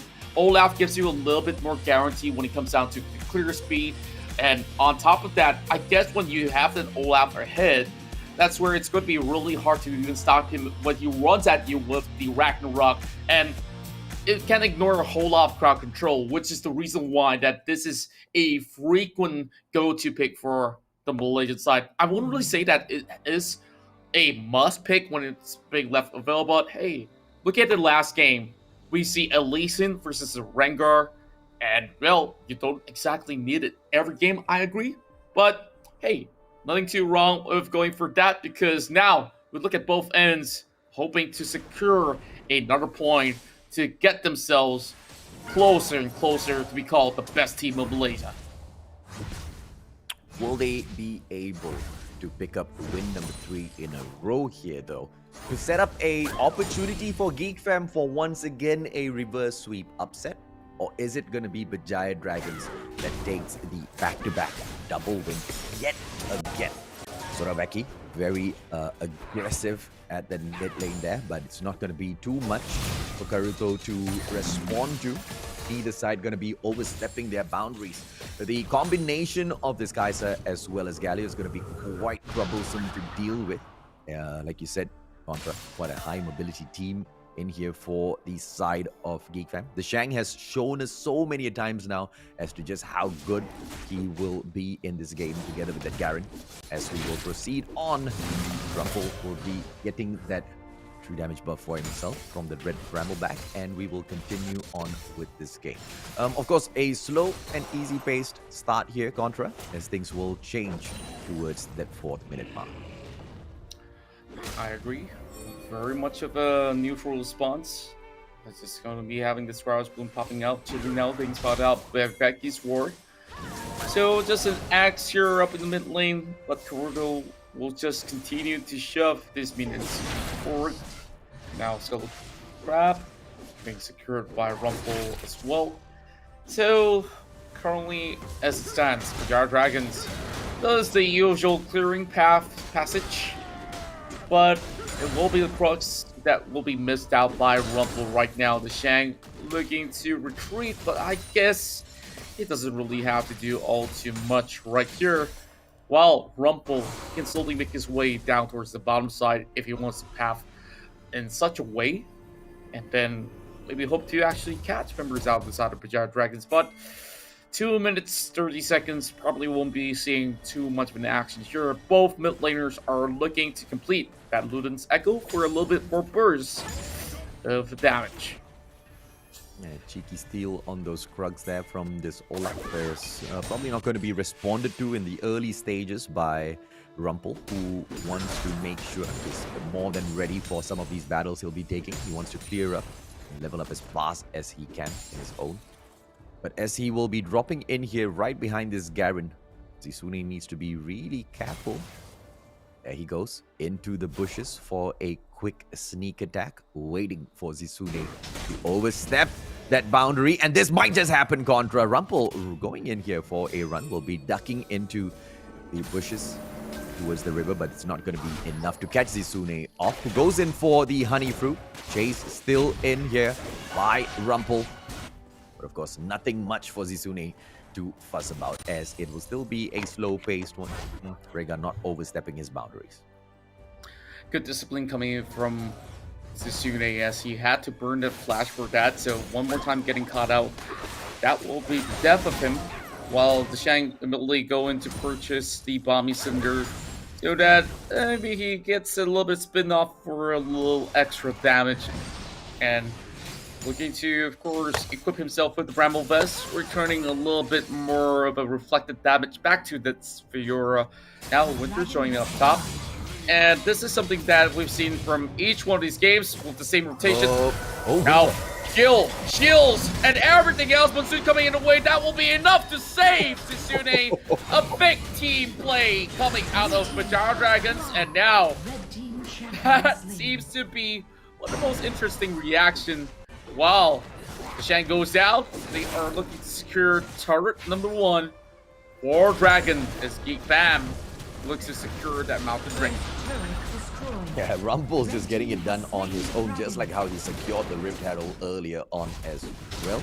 Now let's see if or not he will be able to see the side of Berjaya Dragons. Now, make a slow push up. They do go ahead to invade the jungle for just a little bit, but they will, of course, back away. The pressure that Geek Fam has been setting. Oh boy! Beautiful job. Oh, he does! And a rocket jump, but there will be the flash coming in from Becky. Now trying to give his life up, and this will be the surprise response. Now, here comes Trilliton as well. Chili does not care. He just wants to ensure that this turret does not fall. You're not going to be tricking me at all. Sagi, oh Sagi, he burned everything that he can. Now Chili's going to be moving forward. Rumpel's going to be able to actually get a little bit of a damage being tanked away. Wow, Zisune has an open top lane for him to free farm his way throughout. Next objective here, being the Rip Herald, but wow, I thought that Sagi would have known about what's to come. Nah, but that was quite a great rocket jump to get away, though. Just unfortunate for him, the reach from the side of Geek Fam, which is a little too far. Rift Herald in 1 second here now. Let's see if or not the side of Berjaya Dragons will be dropping in. They do seem to be heading right there, as I say it. Chili leading the fray, but Galio's in on it as well, together with Rumpel on the scene already.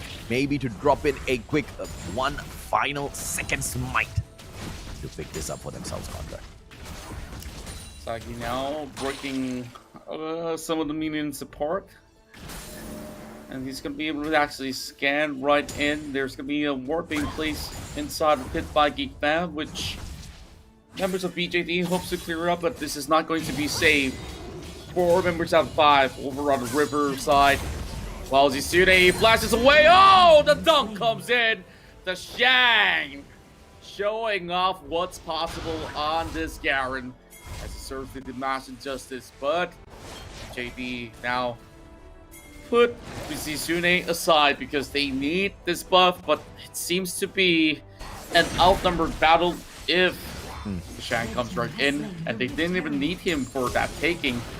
So, over here, Berjaya Dragons, they will slowly be chased by Geek Fam in terms of the goal, so it's only going to be 1,000 that sets them apart.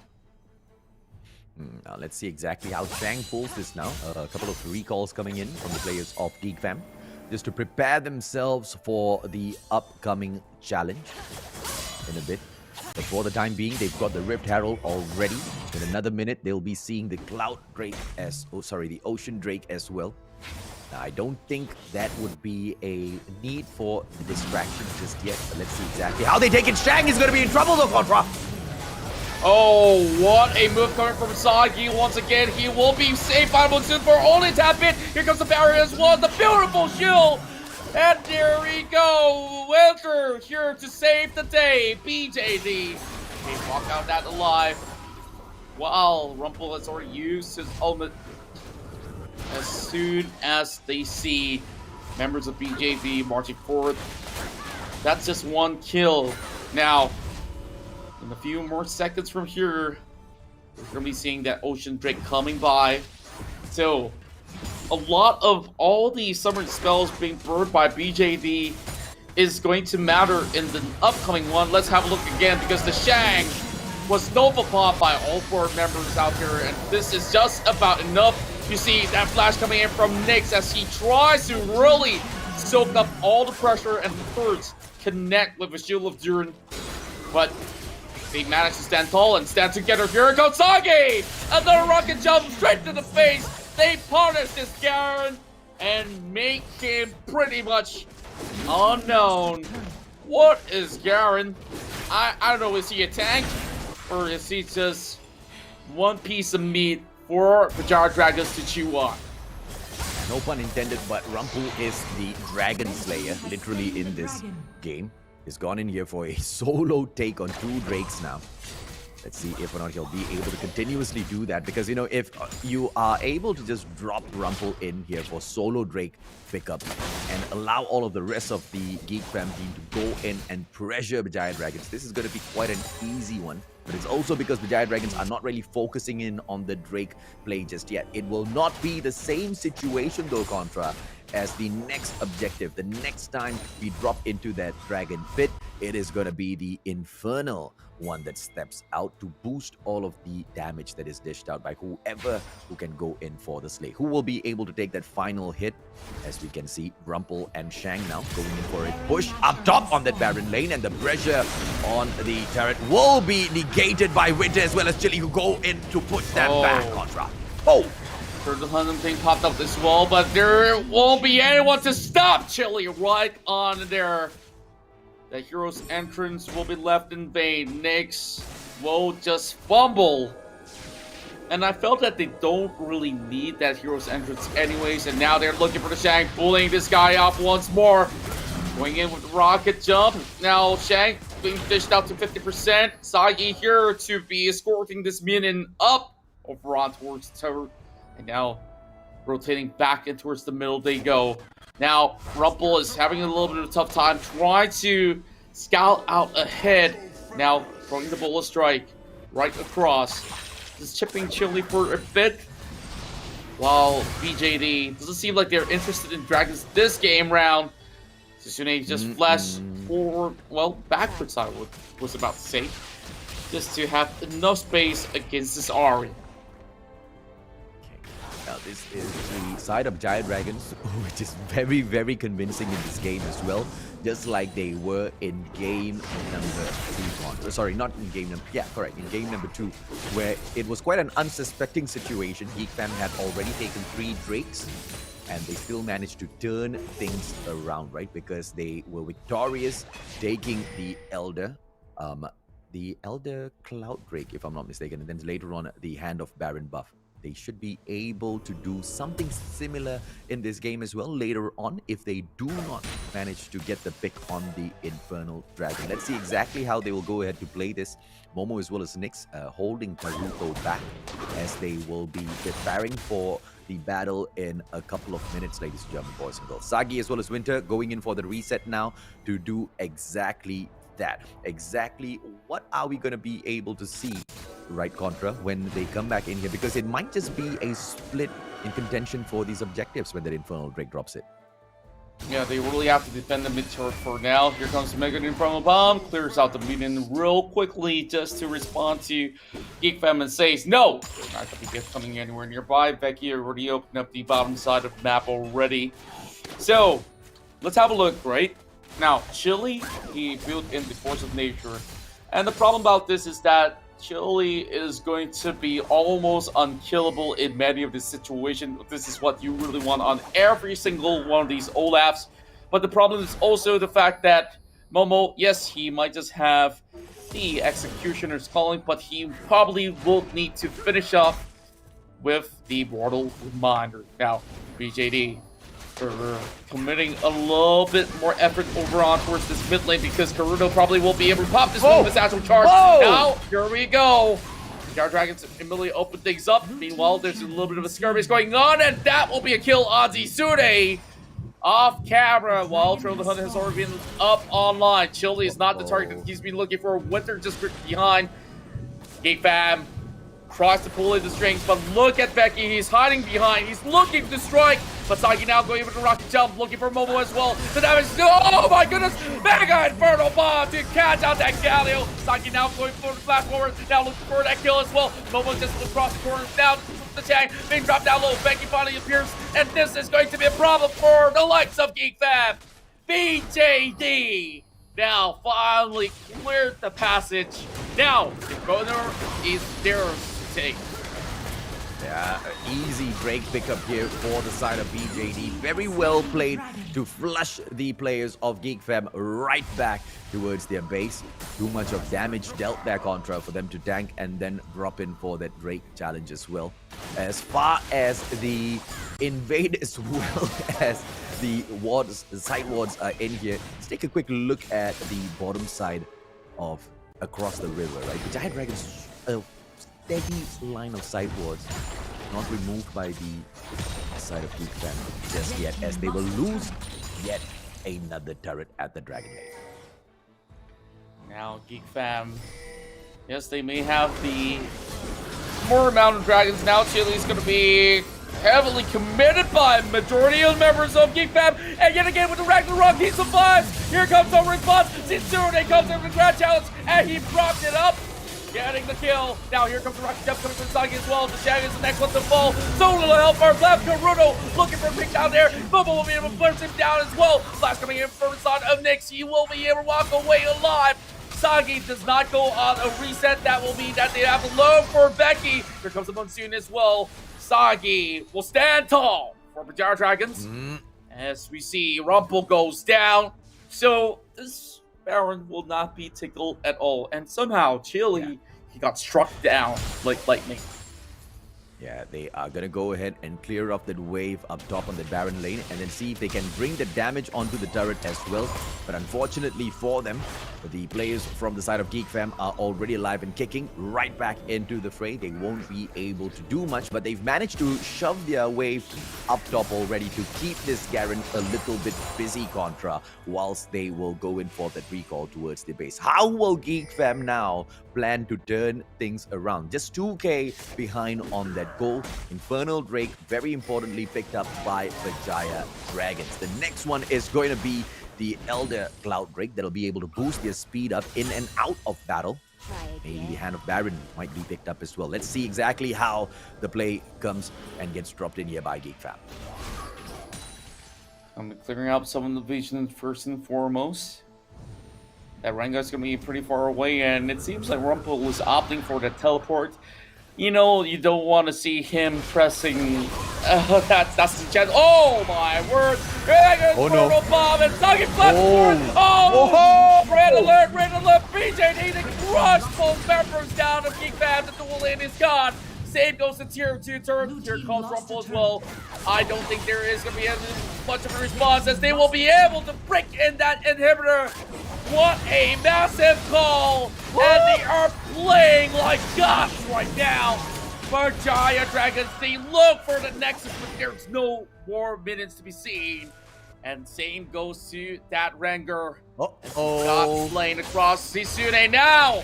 Says that we can now have free reign over Baron Nashor. Yeah, game over by the looks of it, right? If they can pull this off with a Hand of Baron buff as well. Shang! But unavailable for the steal. Mr. Baron Nashor gets taken down by Chili.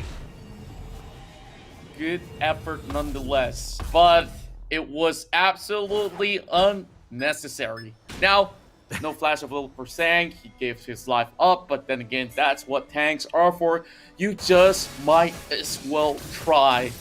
Desperate attempt, of course, very much forgivable. Now, Berjaya Dragons with the Baron power play. Geek Fam now struggling to make ends meet, while Chile has so much room to play around with. He only got struck down once, and just look at Winter here, just playing a phenomenal support with a big monsoon here just to make sure that Sagi stays alive. And just look at the setup. Sagi, he holds onto with the exhaust as compared to a typical heal. There's no point going in for barrier because it has been recently nerfed with the cooldown as well as the amount of shield that you actually get as well as the duration. So Winter goes in to hold the heal. On top of the monsoon, you can just keep it alive. Here goes. And hip number 2 has already been crushed up in the open. Becky now in trouble. Everywhere he turns, he sees the dragons. Now, Nyx drops right in, and this is a freebie. I guess this will be over.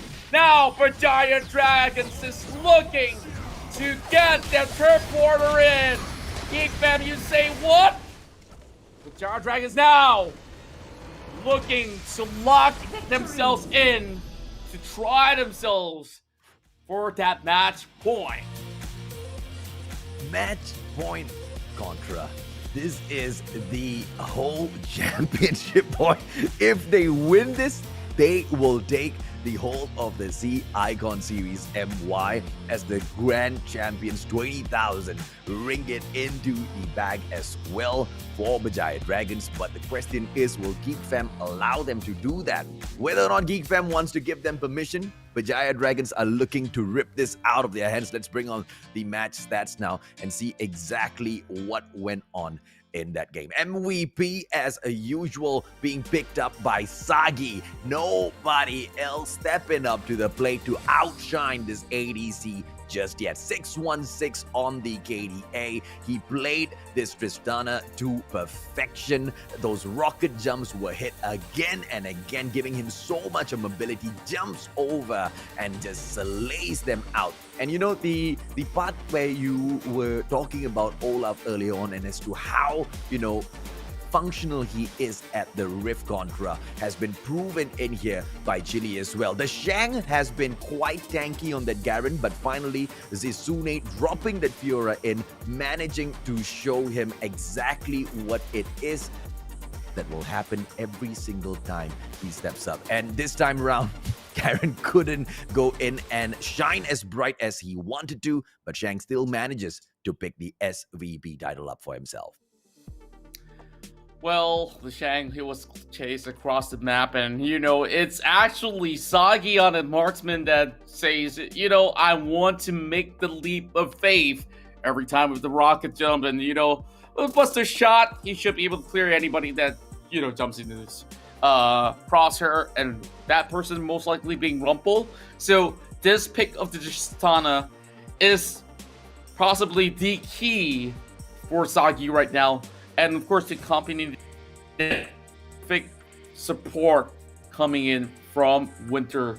Yep, coming on with the Ardent Sensor first, building it towards the Dead Man's Plate, and then later built in a little bit more magic resistance. But Chile, you saw him building that Force of Nature, and to double it down, Spirit Visage, just to get even more killing, which means that Momo, he was forced to build that Mortal Reminder very early on, or else he have no impact whatsoever, and you can see it right here.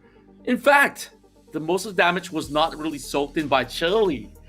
Look at the distribution. It's mostly taken by Zisune, and the second highest, of course, it has to be Sagi because he's being hunted down most of the time.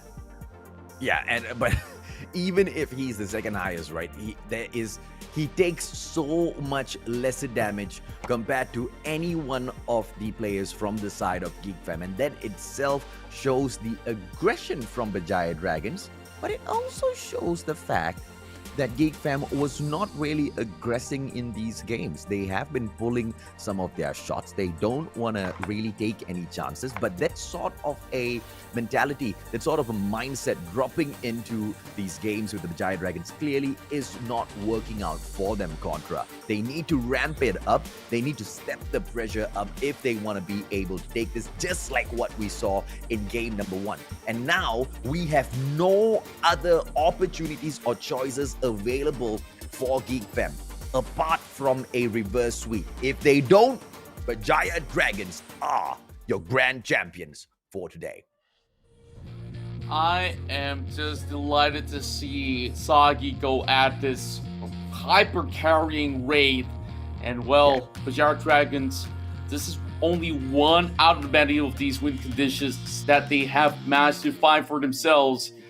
But Geek Fam, I'm pretty sure that they won't let this go on all too easily. So we will be looking at whether or not the next game to be the title in the grasp of Berjaya Dragons, because that is going to be the championship point right here, standing right a foot away. So they just need to make that one more hurdle to beat Geek Fam, because they have already suffered enough with all this reverse sweep. They want none of that nonsense, but you know, Geek Fam might just say, hey, you remember just about the other day we've done it before, and we will serve it again, and again. Now, I guess we'll only have about 4 minutes to find out whether or not will Berjaya Dragons be the new Malaysia's best. We'll be right back after this short break. And first, we'll bring you more games here in Wild Rift. Macam tak ada respon diberikan dari penjaga hadapan. Oh, dicuri! Dicuri! Kehilangan nyawa yang agak banyak, tarikan yang baik. Nampaknya mereka punya tunggal Ozora Becky. Nyawanya betul-betul menyebabkan. Masih lagi terselamat. Kuat rakit telah pun dimilikinya. Mencari peta.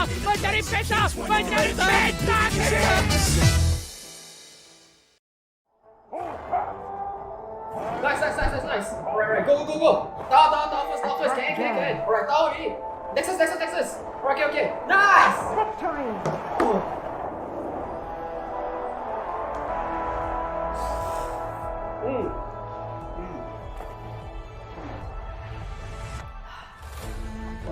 I'll see you in the game. Alright guys, let's go on board. Okay.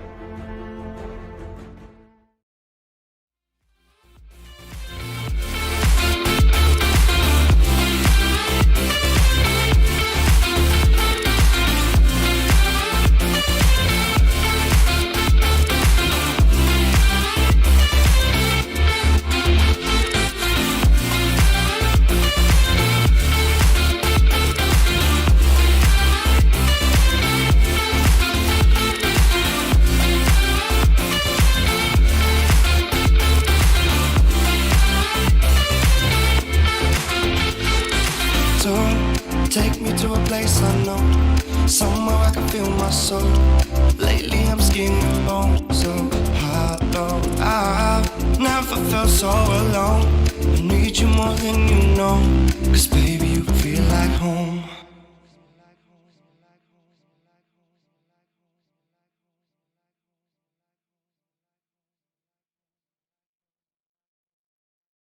Guess who's back?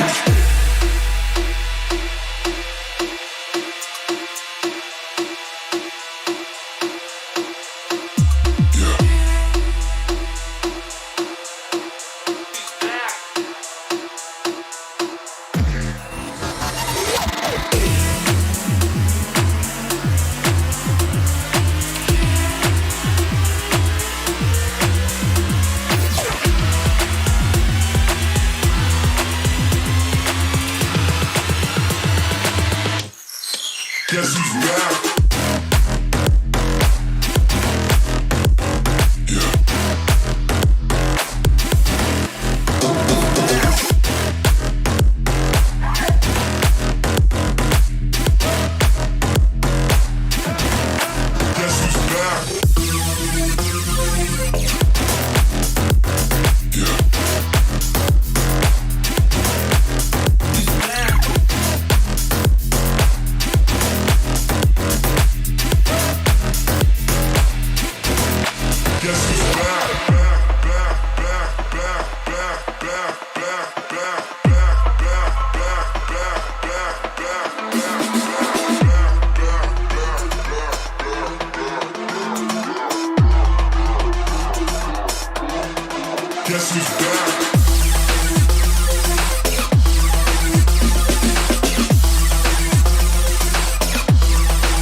Macam tak ada respon diberikan dari penjaga hadapan. Oh, dicuri! Dicuri! Kehilangan nyawa yang agak banyak. Tarikan yang baik. Nampaknya mereka punya menyalahkan Ozora Becky. Nyawanya betul-betul dia menyebabkan. Masih lagi terselamat. Wan Rakit telah pun dimilikinya. Mencari peta. Mencari peta. Mencari peta.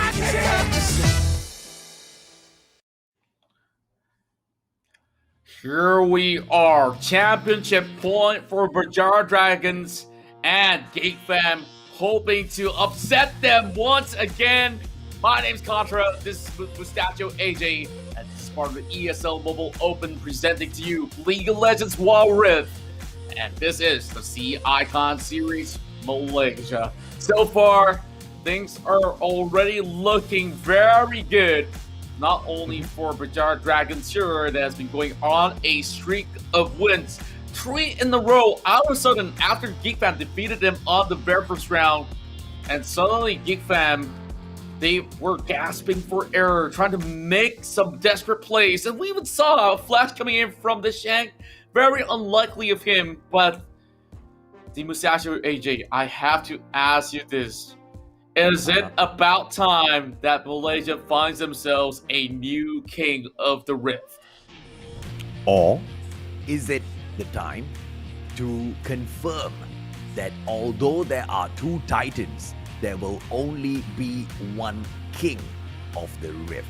Geek Fam, with the opportunity to not once, twice, but 3 times within this one competition, okay, to reverse sweep Berjaya Dragons, the other titan within the country. Now, the probability of that happening, Contra, is definitely very, very low. But if there's anybody in this competition that can do it, it is Geek Fam, because nobody else is able to take such beautiful games against the Berjaya Dragons apart from them. Now, ladies and gentlemen, boys and girls, we hope you are tuning in with the best of equipment on your side, not just for this stream, not just to hear Contra and my voice, but also if you want to jump in for some games as well, because if you haven't found a great audio solution for yourself, we are giving away the top of the line JBL headphone today. The Quantum 1 will be given away. If you want to find out more information about all of the headphones in the Quantum series, jump over to jbl.com.my. Now, how do you get this Quantum 1 for yourself? It is very easy. Like, comment, and share the stream with 2 hashtags, okay? JBL people as well as SISMY. These are hashtags. Make sure you throw in Tanda Paga in front of those words. And also, tag JBL Malaysia's Facebook page on your post. Now, a small tip that I can give you, so far, the guys at ESL, they have got a sense of humor and they love people with a great sense of humor. All of the comments that have on these JBL headphones so far have all been funny ones, Contra. So if you're a funny one, what are you waiting for? Throw your comments in there. That's right. Yesterday we saw a winner in the form of Daniel Iman. He walked away with the Quantum 600. Today is the best prize of it all. Quantum 1. It will definitely be yours to take absolutely for free. And you heard the man, Musashi AJ, say, all this for free. Hashtag JPL people, hashtag SISMY. Drop in a like, comment, and share it. Whether if you're currently on your laptop, mobile phones or so, do it right now because there's not going to be much more opportunities left. And other than that, UDO, powered by Cellcom, has been offering you guys all 5 gigs worth of free data. If you guys are watching on TV, even better, just whip out your phone right now, scan this QR code on your screen to just get your hands on it. And you know, you might not be using a UDO SIM right now, but throughout the entirety of the league, if you guys have been hearing me out on how customizable it is, you can customize this data plan up to your liking. You want 5 GB worth of data in the month or even more, or if you don't really spend that much, it's a-okay. You can save up a lot on your spending, especially now with the pandemic going on globally. You just want to save every single cent. So make sure you get this all delivered to you, and you can download the app from Google Play or even the App Store by just getting those details in, and you will receive that SIM card by your doorstep. Oh, absolutely, man. man. Now, if you guys are facing any stuttering drops on, your connection because you are trying to tune into this stream on your phone, but just unable to get great connection from your telco, what are you waiting for? Just jump on over to YouTube, because with the help of Cellcom, they just definitely do it better, right? And as far as the Quantum One JBL headphone is concerned, if any one of you is thinking, giveaways, usually it's the cheapest of stuff on the range. No. The Quantum One is the best of the best. Contra, I don't know if you know this. I'm one of the very first influencers in Malaysia to carry the JBL brand as a partner. And even I myself have got the Quantum 600 only, bro. 600 only for the first influencer in Malaysia to carry this. So Quantum One giveaway, dude, I'm pissed off, man. Even I don't have the Quantum One. So what are you guys waiting for? Make sure you throw in your comments. And nobody has created the rule that you're only allowed to submit one entry. If you can submit a few different sentences, go right ahead. Exactly so. So the more you submit, the more of your chances out there. So grab it while it's hot. And by the way, there's also another giveaway that I just really have to briefly mention to you, because we got the MAGGI Hot Cup here where you can share your MAGGI moments. You guys probably would have actually enjoyed a little bit of the cup out there. And all you have to do, tell us what was your experience like, hashtag MAGGI moments, and you'll be able to actually get yourself a little bit of a special gift coming from MAGGI Hot Cup themselves. But here we are, ladies and gentlemen. Might just be your final game right here. If Berjaya Dragons close it up over on the red side, Geek Fam have to make sure the draft has to be perfect. Yep, the Galio is going to be taken out first to just disrupt a little bit of these team fights that Berjaya Dragons might want to be dropping in when Geek Fam rages on. Varus is going to be taken away from the hands of Sagi. So Winter or Karuto will not be able to get their hands on this Galio. Of course, the Ziggs is going to be taken away from Ozora, Veki, and Camille. Shank's not going to be able to drop in there, but Shank's not too worried at all. He straight up picks the Fiora, and as a response, up top on that Baron lane, Zisune will be dropping in as that Garen, and Rengar being brought in by the Berjaya Dragons. And this seems to be a very similar mirror setup compared to earlier on. Jinx maybe for Ozora Becky, or is this just a teaser from Ozora? I feel like Becky's just going in for a quick joke before we flip on over. There you go. He brings Kai'Sa right in for Momo. Now, the Rengar being picked up right here is maybe a little bit too early for the likes of Berjaya Dragons to go into lock-in. Oh, wait a minute. What? Berjaya Dragons, they instantly lock that Jinx, and here comes Twisted Fate by Ozora Veki. So, this is where I am pretty concerned. Alistar being snatched away by Nyx as well. So, we saw that trade over the Baron lane. Now, what is Winter's response? He will break in the Brown, because you can easily go in with Chomp Chomp, getting an extra attack speed to just proc some of these stuns over on the members of Geek Fam. Now, I am really unsure if this is what the Berjaya Dragons is asking for. Geek Fam, now they are 2 points behind, but they want to make this leap of faith. And of course, talk about dealing the cards right. Twisted Fate comes right in time, and I really do think that this is a very good pick to go against this Jinx. Yes. Absolutely, man. I mean, at all times later on in the game, they will be, fully exposed. We will be able to see Twisted Fate, see and pinpoint exactly where each and every one of these champions from the side of Berjaya Dragons is, for, of course, Geek Fam to compose exactly how they want to take some of these team fights, right? Geek Fam, they are one defeat away from dropping the grand finals. Or are they gonna send a reverse sweep? Chili very early on with the invade from Geek Fam being spotted out by this Rengar. They will now have to back right up. Okay. I guess they weren't really fully committing it towards a first blood onto the Rengar. But I could definitely see why Sagi is opting to first go in to secure this Jinx. Late game, there's no way that a Jinx should fail. Unless if you say that Becky as well as Rumble continuously knock him down and not give him any space to build items, then that's going to be the case.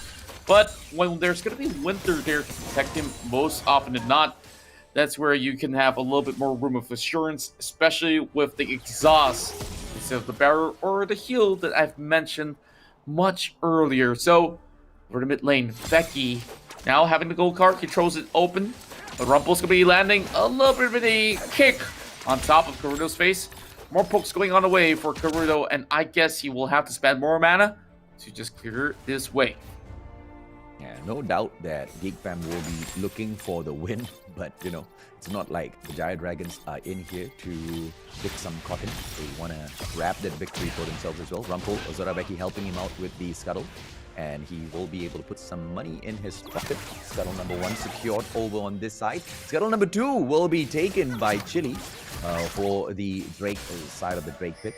See exactly what does Chili do here as he goes in for the approach on next. Beautiful stun coming through, but no capitalization just yet as Momo will drop right back to prevent the clearance of that jungle, as Chili will still look to go in for a steal. Brom, very brave approach now, Contra. Yes, indeed. There was that concussive blast that has landed on top of this Alistar. And now they're trying to capitalize on this once again. And shots are being fired. Sagi now hoping to actually land a few more pokes. They are looking to stun this cow up. And that should be first blood going in for Sagi. Now he gets excited with the exhaust. This is a double. Oh my word. BJD just going in for some screamers there. Sagi, what did I tell you? I call him the best marksman in Malaysia for a reason. Absolutely, man. And now, I mean, he's been able to show exactly what will happen when you put that bars in his hand. Tristana, he absolutely annihilated his opponents, getting that MVP back-to-back. And even on this Jinx, he looks to impress. Oh, boy. That was some big plays. And you can already see that he is building up on that Blade of the Ruined King to start things off with a 500 gold difference between him as well as Momo. But Momo went back and he immediately opted to make a big purchase of the Big Fat Sword. Now, heading in towards the top side, I'm looking at this current setup where Fiora probably will be building in towards the Trinity Force, but 2 items in for the Garen. It's going to be pretty hard to hurt Zisune. 20 seconds into the Ocean Drake. It's not going to be a very highly contested Drake if Geek Fam want nothing to do with it, because at the moment they've already dropped way too many. Will the trade for the Baron lane turret be the focus, or will they try to go in here for a steal? We have a Lee Sin in the form of Rumple down here. Are we going to be able to see it though? Nope, it's definitely the trade up top on that Baron lane contract. Well, I believe that this is going to be pretty alright for Geek Fam, especially when you have the Shang that's looking to do split pushes later on. So, very well worth it. Rumple now just looking to perhaps stop a little bit of the added pain of bleeding. Chili now probably would have a little bit of kicks flying in, but Geek Fam probably won't be able to hold this push coming out of Sagi. He's got a little bit of extra attack speed, so this should be a breeze for Berjaya Dragons. Okay, now Chili backing away. The aggression has been shown by the side of Berjaya Dragons, and right now Geek Fam trying to respond right back through Contra. Oh, they don't seem to have enough damage with the appearance of Zoraveki as well as Nyx posing a little bit of threat. Yes, the Turtle Hunt has already been used up. Now, members of Geek Fam, they are trying to find a way to stall time, because just a little bit of a blow here, that turret will fall. So even the Shang has to commit to this. Kirill coming in for the corners here. He does have Spirit left available, so he does see Rumple cutting across the corners. Now Winter just needing to actually soak in a little bit of those turret shots. Honestly, not necessary. So Sagi, he's just shoveling one more stacked wave, and the Shang probably won't be able to do much. Now, here goes the very first turret for Berjaya Dragons. It's 1-1 so far in terms of the kill department. Berjaya Dragons has got 1 up on Geek Fam. As of course we will go in here for the move in 1 second now. Rift Herald on the map.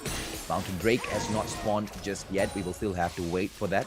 The whole team of the Berjaya Dragons right now at the midsection of the map, and they've gone in here for a 4-1 split. Zizune all alone, and this Lee Sin waiting to catch him out. It might just be possible, Contra. What?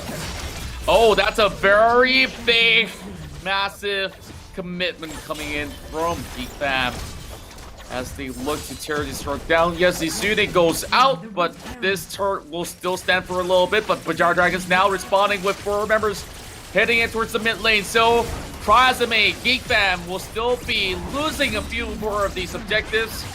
As you can see, the banners up over the mid side. BJD is smelling it, that this victory may just come close. But then again, if you look into the stats here, Geek Fam does have slight lead when it comes down to gold. Route of Ages does to give maybe a little bit more health to work with for this Twisted Fate if he gets into a sticky situation. Now, already looking to build a Rabadon step cap with just a needlessly large rod. Now it is Rumple as well as Shang going in here for the Baron push. Ranga's already there, actually on the way. Now they have to be careful. It might just end up in a 3-2 situation here as they attempt for the tier 2 turret.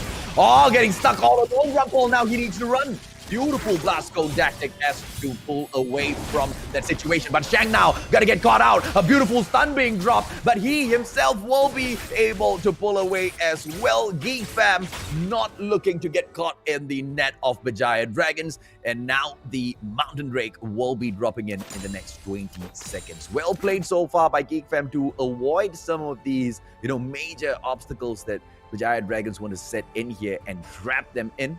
But just not falling for it inside a Geek Fam contract. You can see that Berjaya Dragons, they are already marching towards the dragon, and Geek Fam has already had the hunch because they've already got a lot of all these vision being set up. But members aside of Berjaya Dragons, they are looking to first convincingly melt this dragon down. First, turn that skill into a little bit of a shield, and Winter now will be sending concussive blasts.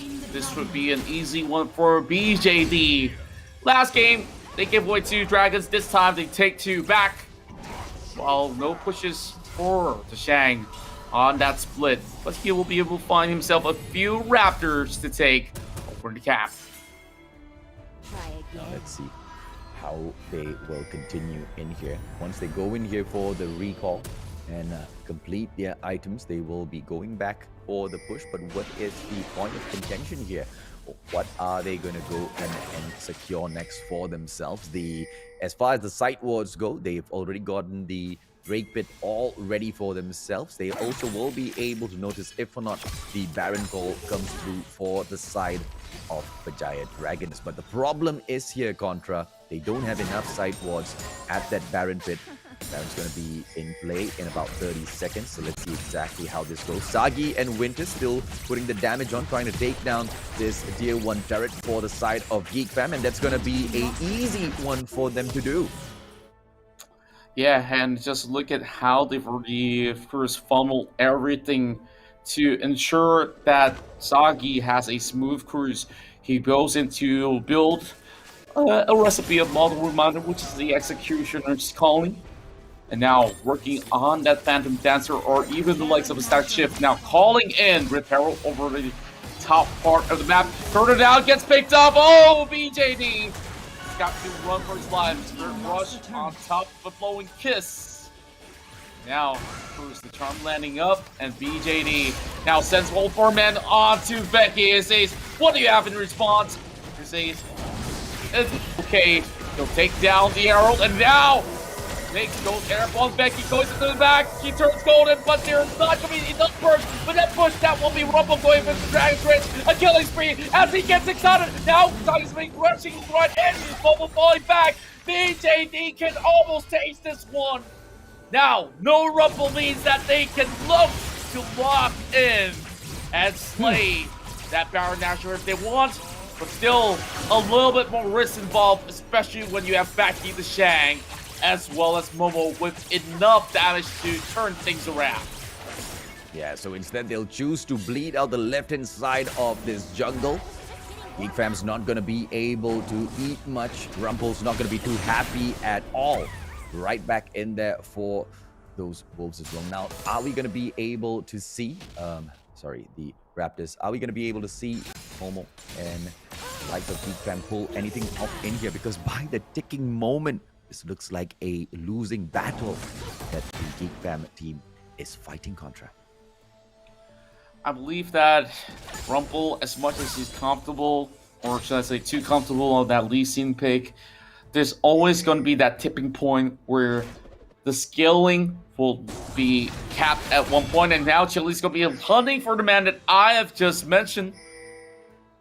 Well, the rest of Geek Fam having trouble to even cut across halfway through the jungle, but now they will be able to do so. Having the scanners here to scout out the hit. Now Nyx will be able to find Chili only for ever so slightly. Here, but Probodize, and he turns golden. The rest of BJD, they come in to rescue him. Here comes the charm. They do have Rumble falling back as well, and this looks to be a good call coming from Berjaya Dragons. They go in to save their captain, but for how much longer? Nyx goes to hit the ball rush. Karuna now chasing them in. Rumble goes down. I repeat, Rumble goes down. A quarter kill for Sagi, the best ADC on the block. Berjaya Dragons, they have done it. BJD now looking to secure the Baron Dasher. You will probably need that Infernal for the moment because Momo won't be able to solo it. What can he do? Geek Fam now on a giant deficit, 50 of gold, and it will only extend. And here we go, stickers already up in the air. These emotes will run wild by the very end to probably celebrate if Geek Fam does not have the answers. So now it's going to be an emergency right now for Geek Fam. Yeah, Infernal Drake for the damage. Geek Fam, they are not going to be able to take this if Berjaya Dragons will just go in and force the Infernal Drake as well. This is just going to be problems on all fronts. And Lee Sin just preparing himself, going in for the buff. But the question is, how long will this be able to aid them onto the Dragon lane takedown for level 2 turrets? This big play by buying these stasis in Chan. Chili buys time for his teammates to come right in. And watch where Garuda was alongside with Winter. It was a perfect cover-up and also a switch where Geek Fam had no options but to retreat. And they gave away the biggest quarter kill. And I don't think any one of the Geek Fam members will stand a chance to get near this Jinx. 7-0-1, and well, oh well, Sagi, oh Sagi, what marksman can't he play? Well, here will be the Trill Hunt coming right in, a kill on top of Sagi. Well, Becky will go down as Karuna will be able to land the finishing touches here. Nyx goes down, 3 more members left. Now, Minas marching from mid as well, bottom lane. Berjaya Dragons, they finally will be able to secure this, the championship point. And now Berjaya Dragons are your champions of the Sea Icon Series, Malaysia. Contra! Reverse sweep yet again, 4-0.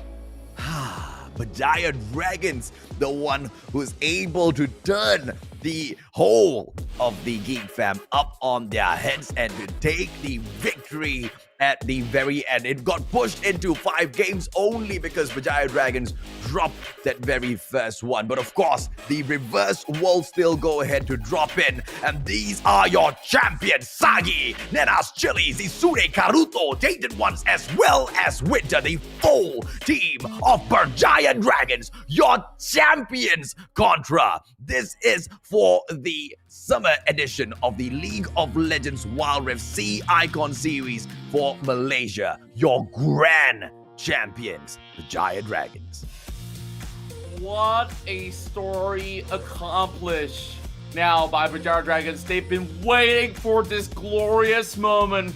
They've always been the bride instead of getting themselves into the corners to, of course, hoist any championship at all in Malaysia. And the only one that stopped them was Geek Fam. And even you saw in the upper bracket semis, that's where Berjaya Dragons managed to kick down so many of all these opponents. But it was Geek Fam that's on the way on the upper bracket finals that has been that team that they couldn't overcome, dropping to the lower brackets, rematching against Sem 9. And they cleared them off the way with a solid 3-0 earlier today. And look at this. Back-to-back wins. 4 in a row. Who would have thought they have been able to overcome the biggest challenge to become Malaysia's best team, as both of them, Geek Fam as well as BJD, will be heading in towards the Summer Super Cup. And this time, the crown's in the hands of the Dragons. Or crown's in the hands of the Dragons, not the hand. I always butcher it into the very final moment. I do apologize. I know there's so many people watching. But hey, we still got the stats to talk about, AJ. I know I said just about enough. I will excuse myself. Let's bring in the numbers so we can run over the stats here to see exactly how the final match was taken up against Geek Fam. An absolute upset to all of the geeks who only managed to secure 2 kills in here for themselves. And of course, who else but not, in your own words, Contra, the best ADC to pick the MVP up once again. Sagi this time with a quadra kill in with the Jinx. If you thought he was dangerous in the virus, if you thought he was dangerous with Tristana's rocket jump and the slays that he was going on and on with again and again, he just finished everything off with this Jinx, man. And you were spot on when you said towards the end of the game, Sagi's just going to be an unbelievable death machine. Yeah, that's exactly what he was. This taking the limelight away from the tanky Zizune. This time around, Shang couldn't even do much in there. It all throughout the game, from the start towards the very end, Contra, fully controlled and dominated by the Berjaya Dragons. The amount of damage dished out, the most amount of damage dished out, my apologies, by, of course, none other than the best AD carry, Sagi. Oh boy. We remembered speaking to Chili early today, and he said he desires to finally see that day where not only he wins, but beat Ozora Veki. And you saw that golden moment when Chili went in for that assassin chant. It was what?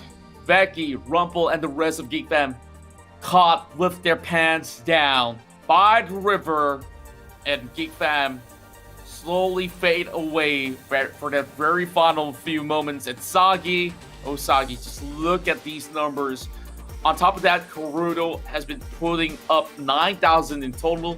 The Shang, you can say that he was being stopped by Zizune, whereas he was tanking every single one of all these strikes coming in from the sword of the Fiora, as well as the rest of Geek Fam as well. So BJD Winter has remained to be one of the cleanest supports that I've seen. Next, you know, we've seen a couple of all these games where he played really well, but I guess when you force him to go in towards very different picks, that's where he couldn't seem to not only dish damage, but then again, the point of playing Alistair is not to dish damage, it's always to get in front of the enemies and of course disrupt them.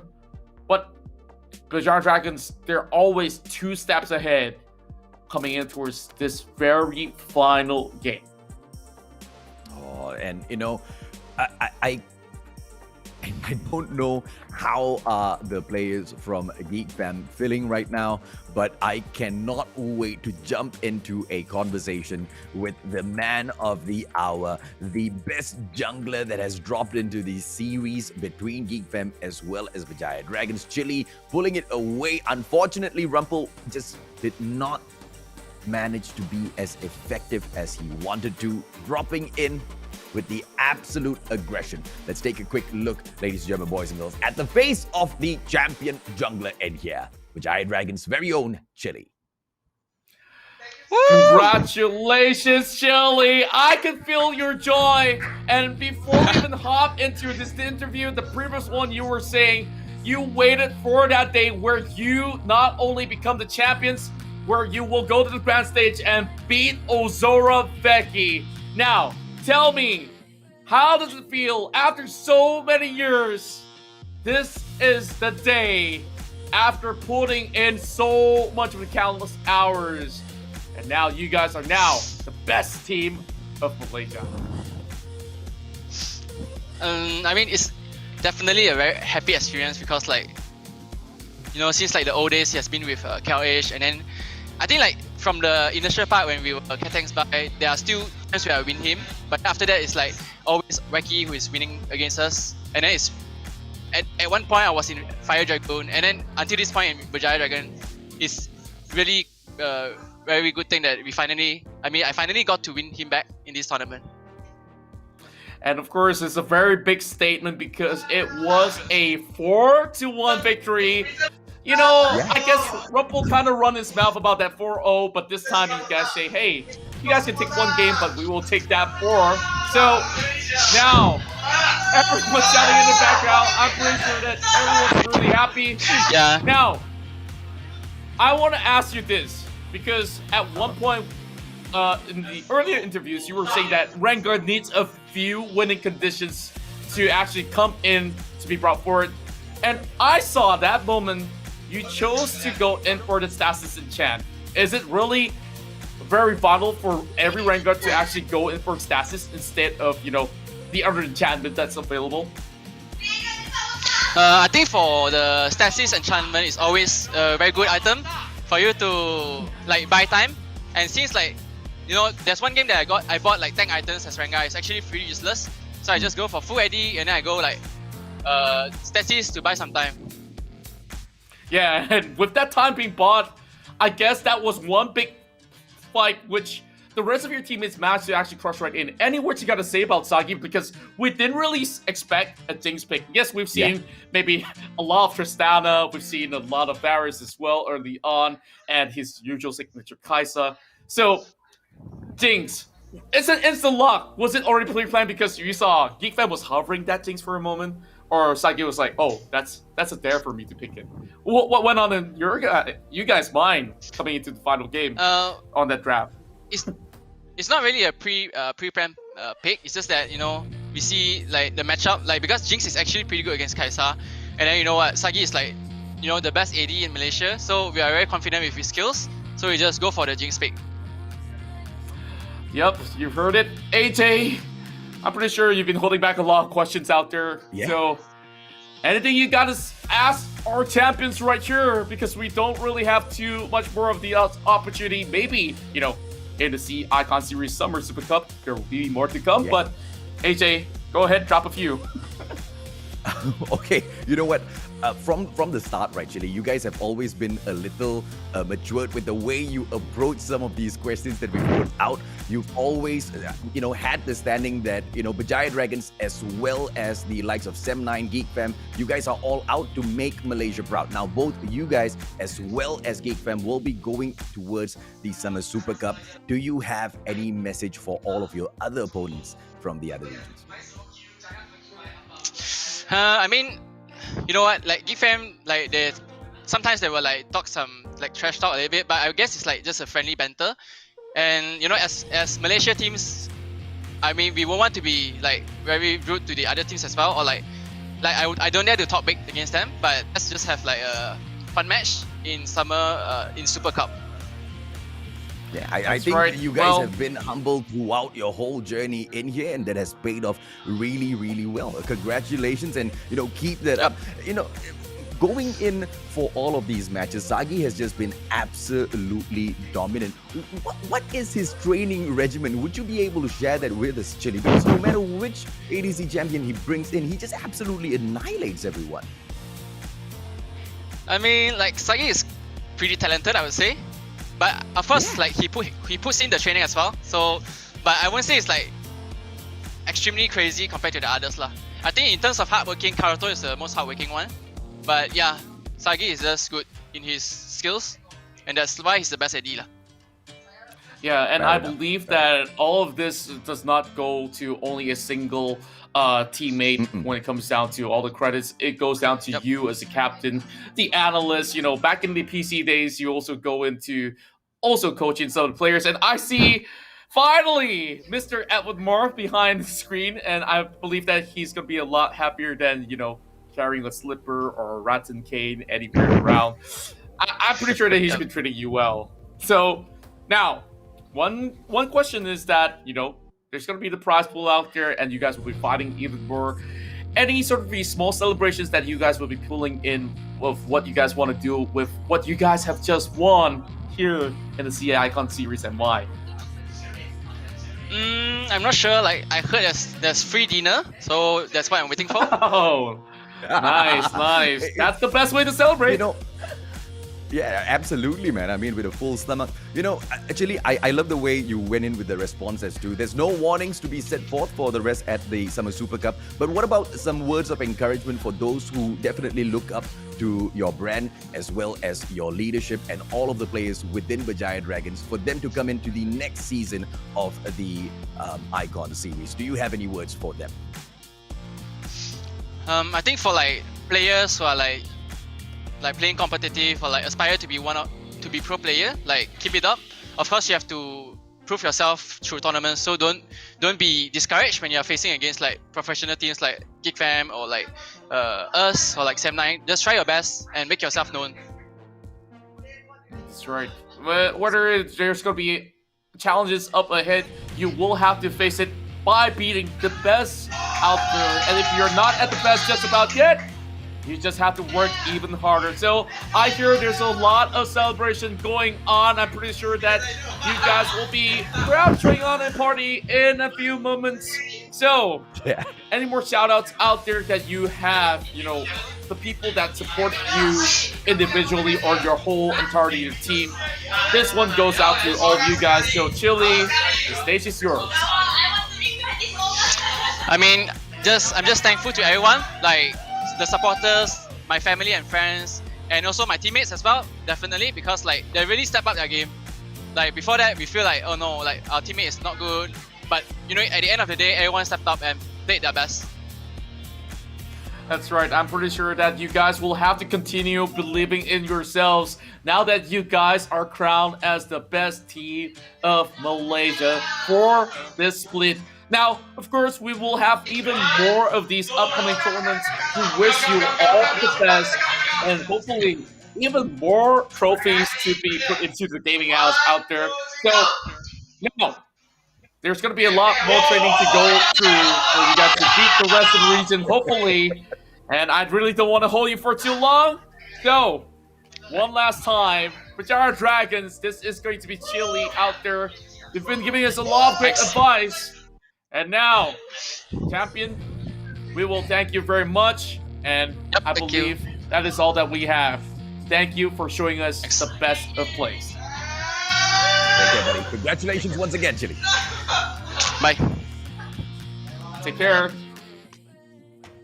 There you go, Contra, the champion, the captain himself. I mean, they have been very, very good in approaching each and every single one of these situations. Tested, tried time and time again at the Icon series, but finally triumphant on the very final day. From dropping into the lower brackets to going right back into the grand finals and jumping up towards the top. There's no other way Berjaya Dragons would have preferred to end the day today.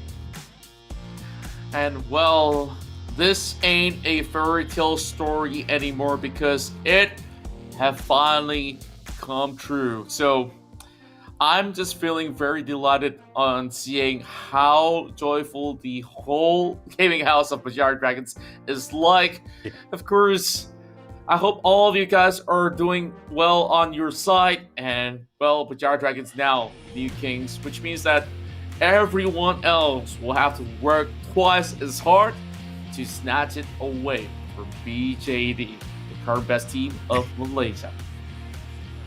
And you know, if they already had a tough time dealing with Geek Fam as well as Berjaya Dragons, now on top of everything else, just with the, trophies as well as medals collected, Eduardo's shaving his head.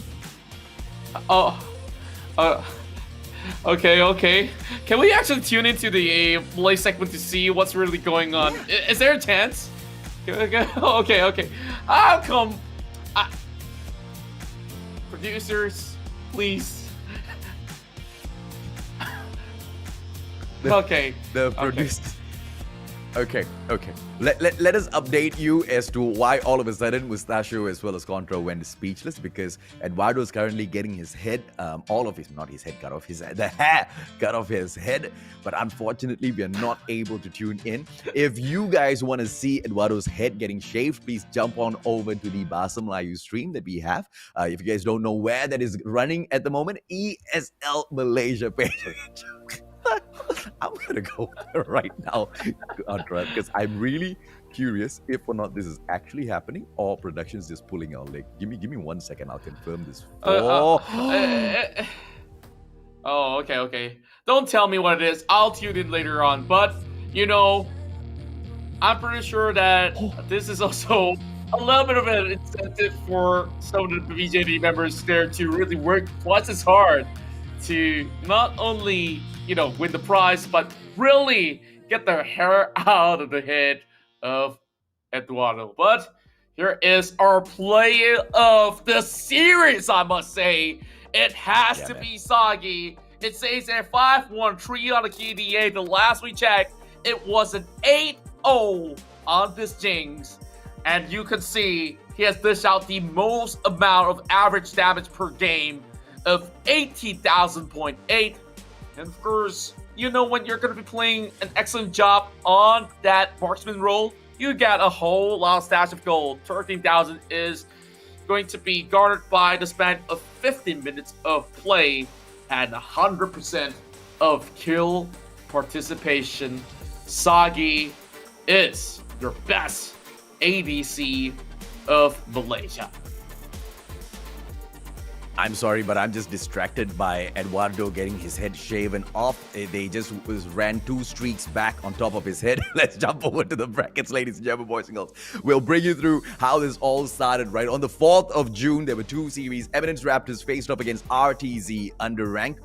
And that was the unfortunate situation where Eminence Raptors got eliminated, right? Berjaya Dragons met Sem9 earlier on in that day, where Sem9 got kicked down towards the lower bracket, and Berjaya Dragons ended up in the upper bracket finals. In the matchup between Sem9 as well as RTZ underranked on the 5th of June, that was just yesterday, Sem9 were victorious to book their space at the lower brackets final. And when Geek Fam met Berjaya Dragons yesterday, it was an unsuspecting reverse sweep that swept the champions of the Icon series into the lower bracket finals. And today they were victorious with a strong show against Sem9, 3-0, and coming right back in the grand final after taking a defeat on game 1 to pull 4 back-to-back victories to secure the C Icon Series MY for themselves, Contra, in this best out of 7. That's right. Imagine how hard it can be to win back-to-back games even on your usual rank mode. Imagine in a tournament setting where you have to beat Sem9 as well as Geek Fam to get this title. Definitely no easy way out for our champions here, Berjaya Dragons. Now, they are the shining star, and we will have a shining bald head on top of Eduardo Ma.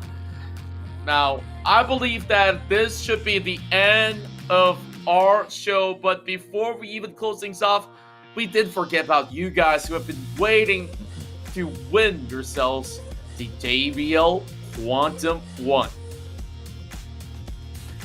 The winner, ladies and gentlemen, boys and girls, is none other than a player that you guys know at the Rift. The one and only Kato, aka Roland Tan, with the comment, with the absolute winning comment.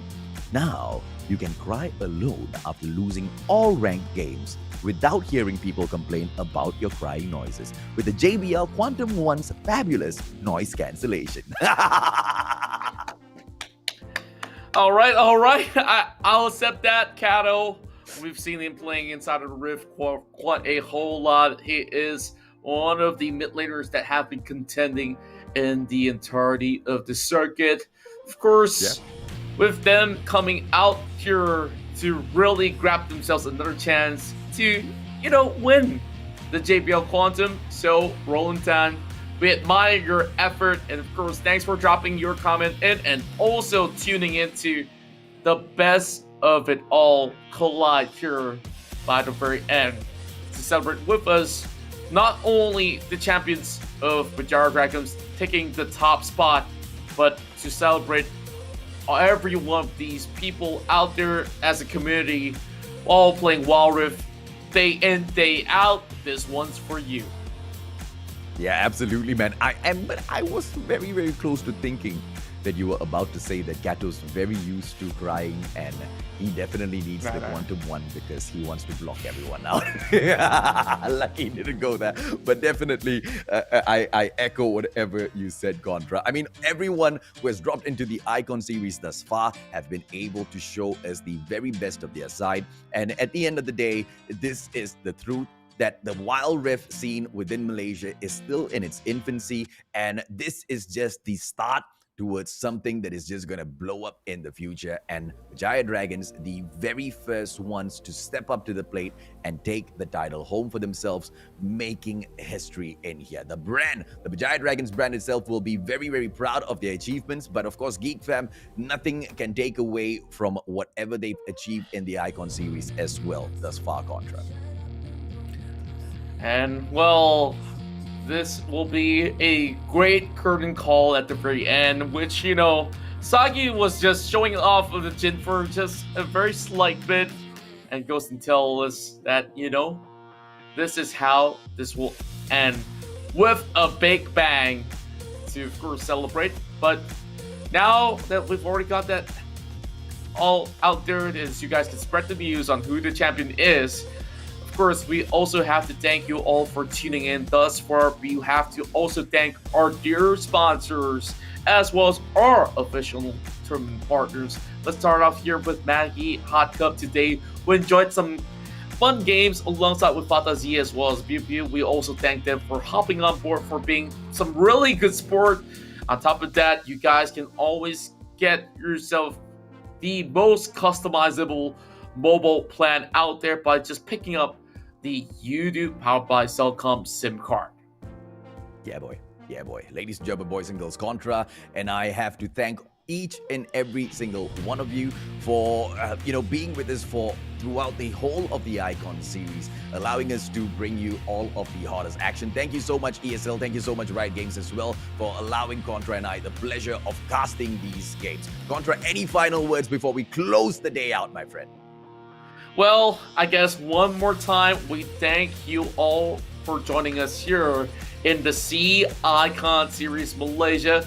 One more last shout out for our dear official tournament partners, and that will be, of course, MAGGI Hot Cup, UDO, as well as JBL. Well, my friend, I'm going to be missing this whole opportunity to cast alongside with you. But till then, I'll see you in the Rift whenever we go online. So I guess we will see you guys on the next upcoming official tournament to come.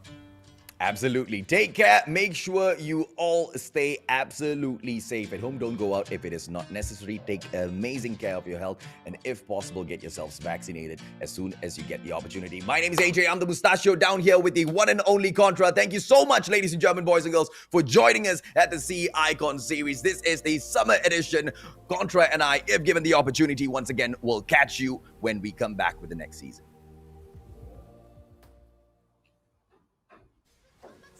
Still breathing, standing up, everybody's gonna see it. Oh, all you need to know is that we're holding on.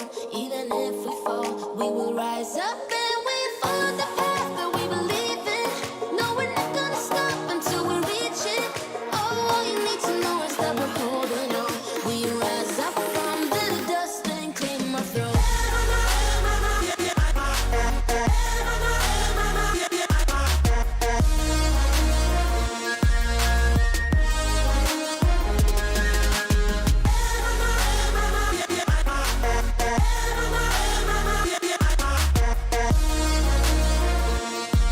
We rise up from the dust and claim our throne. We all have our reasons why we are on this track. Oh, we all have our burdens, yeah, but we just keep on fighting and we never look back. Here we go, go, go, let us heal and grow. You won't be alone, we're unstoppable. Don't be afraid to show what we're going for. This is what we know. Here we come back to life, we're still breathing. Standing up, everybody's gonna see it. Oh, all you need to know is that we're holding on. Even if we fall, we will rise up and we follow the path that we believe in. No, we're not gonna stop until we reach it. Oh, all you need to know is that we're holding on. We rise up from the dust and claim our throne.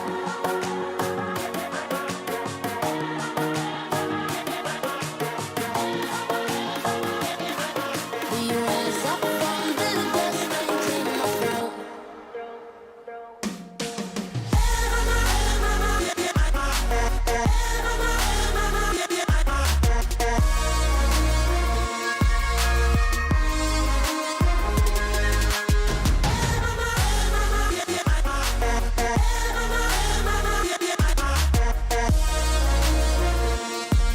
We rise up from the dust and claim our throne.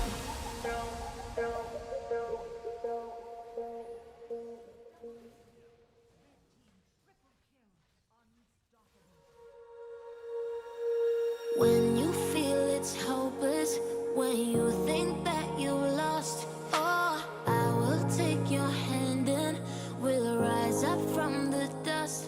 Oh, here we go, go, go, let us heal and grow. You won't be alone, we're unstoppable. Don't be afraid to show what we're going for. This is what we know. Here we come back to life, we're still breathing. Standing up, everybody's gonna see it. Oh, all you need to know is that we're holding on. Even if we fall, we will rise up and we follow the path that we believe in. No, we're not gonna stop until we reach it. Oh, all you need to know is that we're holding on. We rise up from the dust and claim our throne.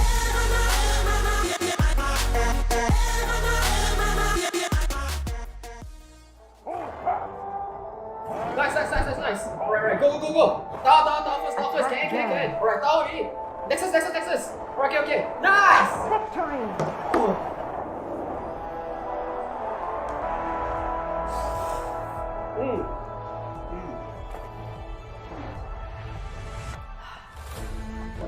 I'll see you in the game.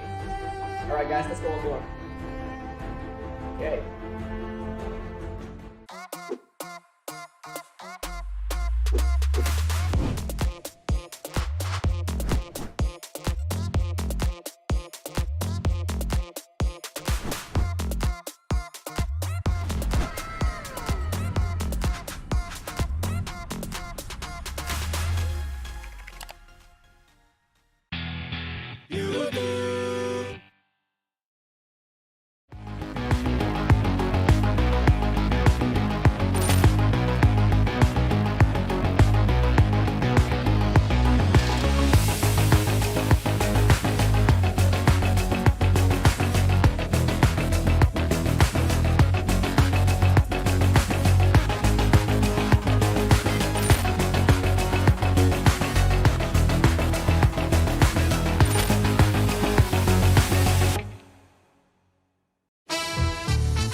Macam tak ada respon diberikan dari penjaga penonton. Dicuri. Kehilangan nyawa yang agak banyak. Tarikan yang baik. Nampaknya mereka punya penjaga Ozora Becky. Nyawanya betul-betul menjadikan. Masih lagi terselamat. Wan Rakit telah pun dimilikinya. Mencari peta.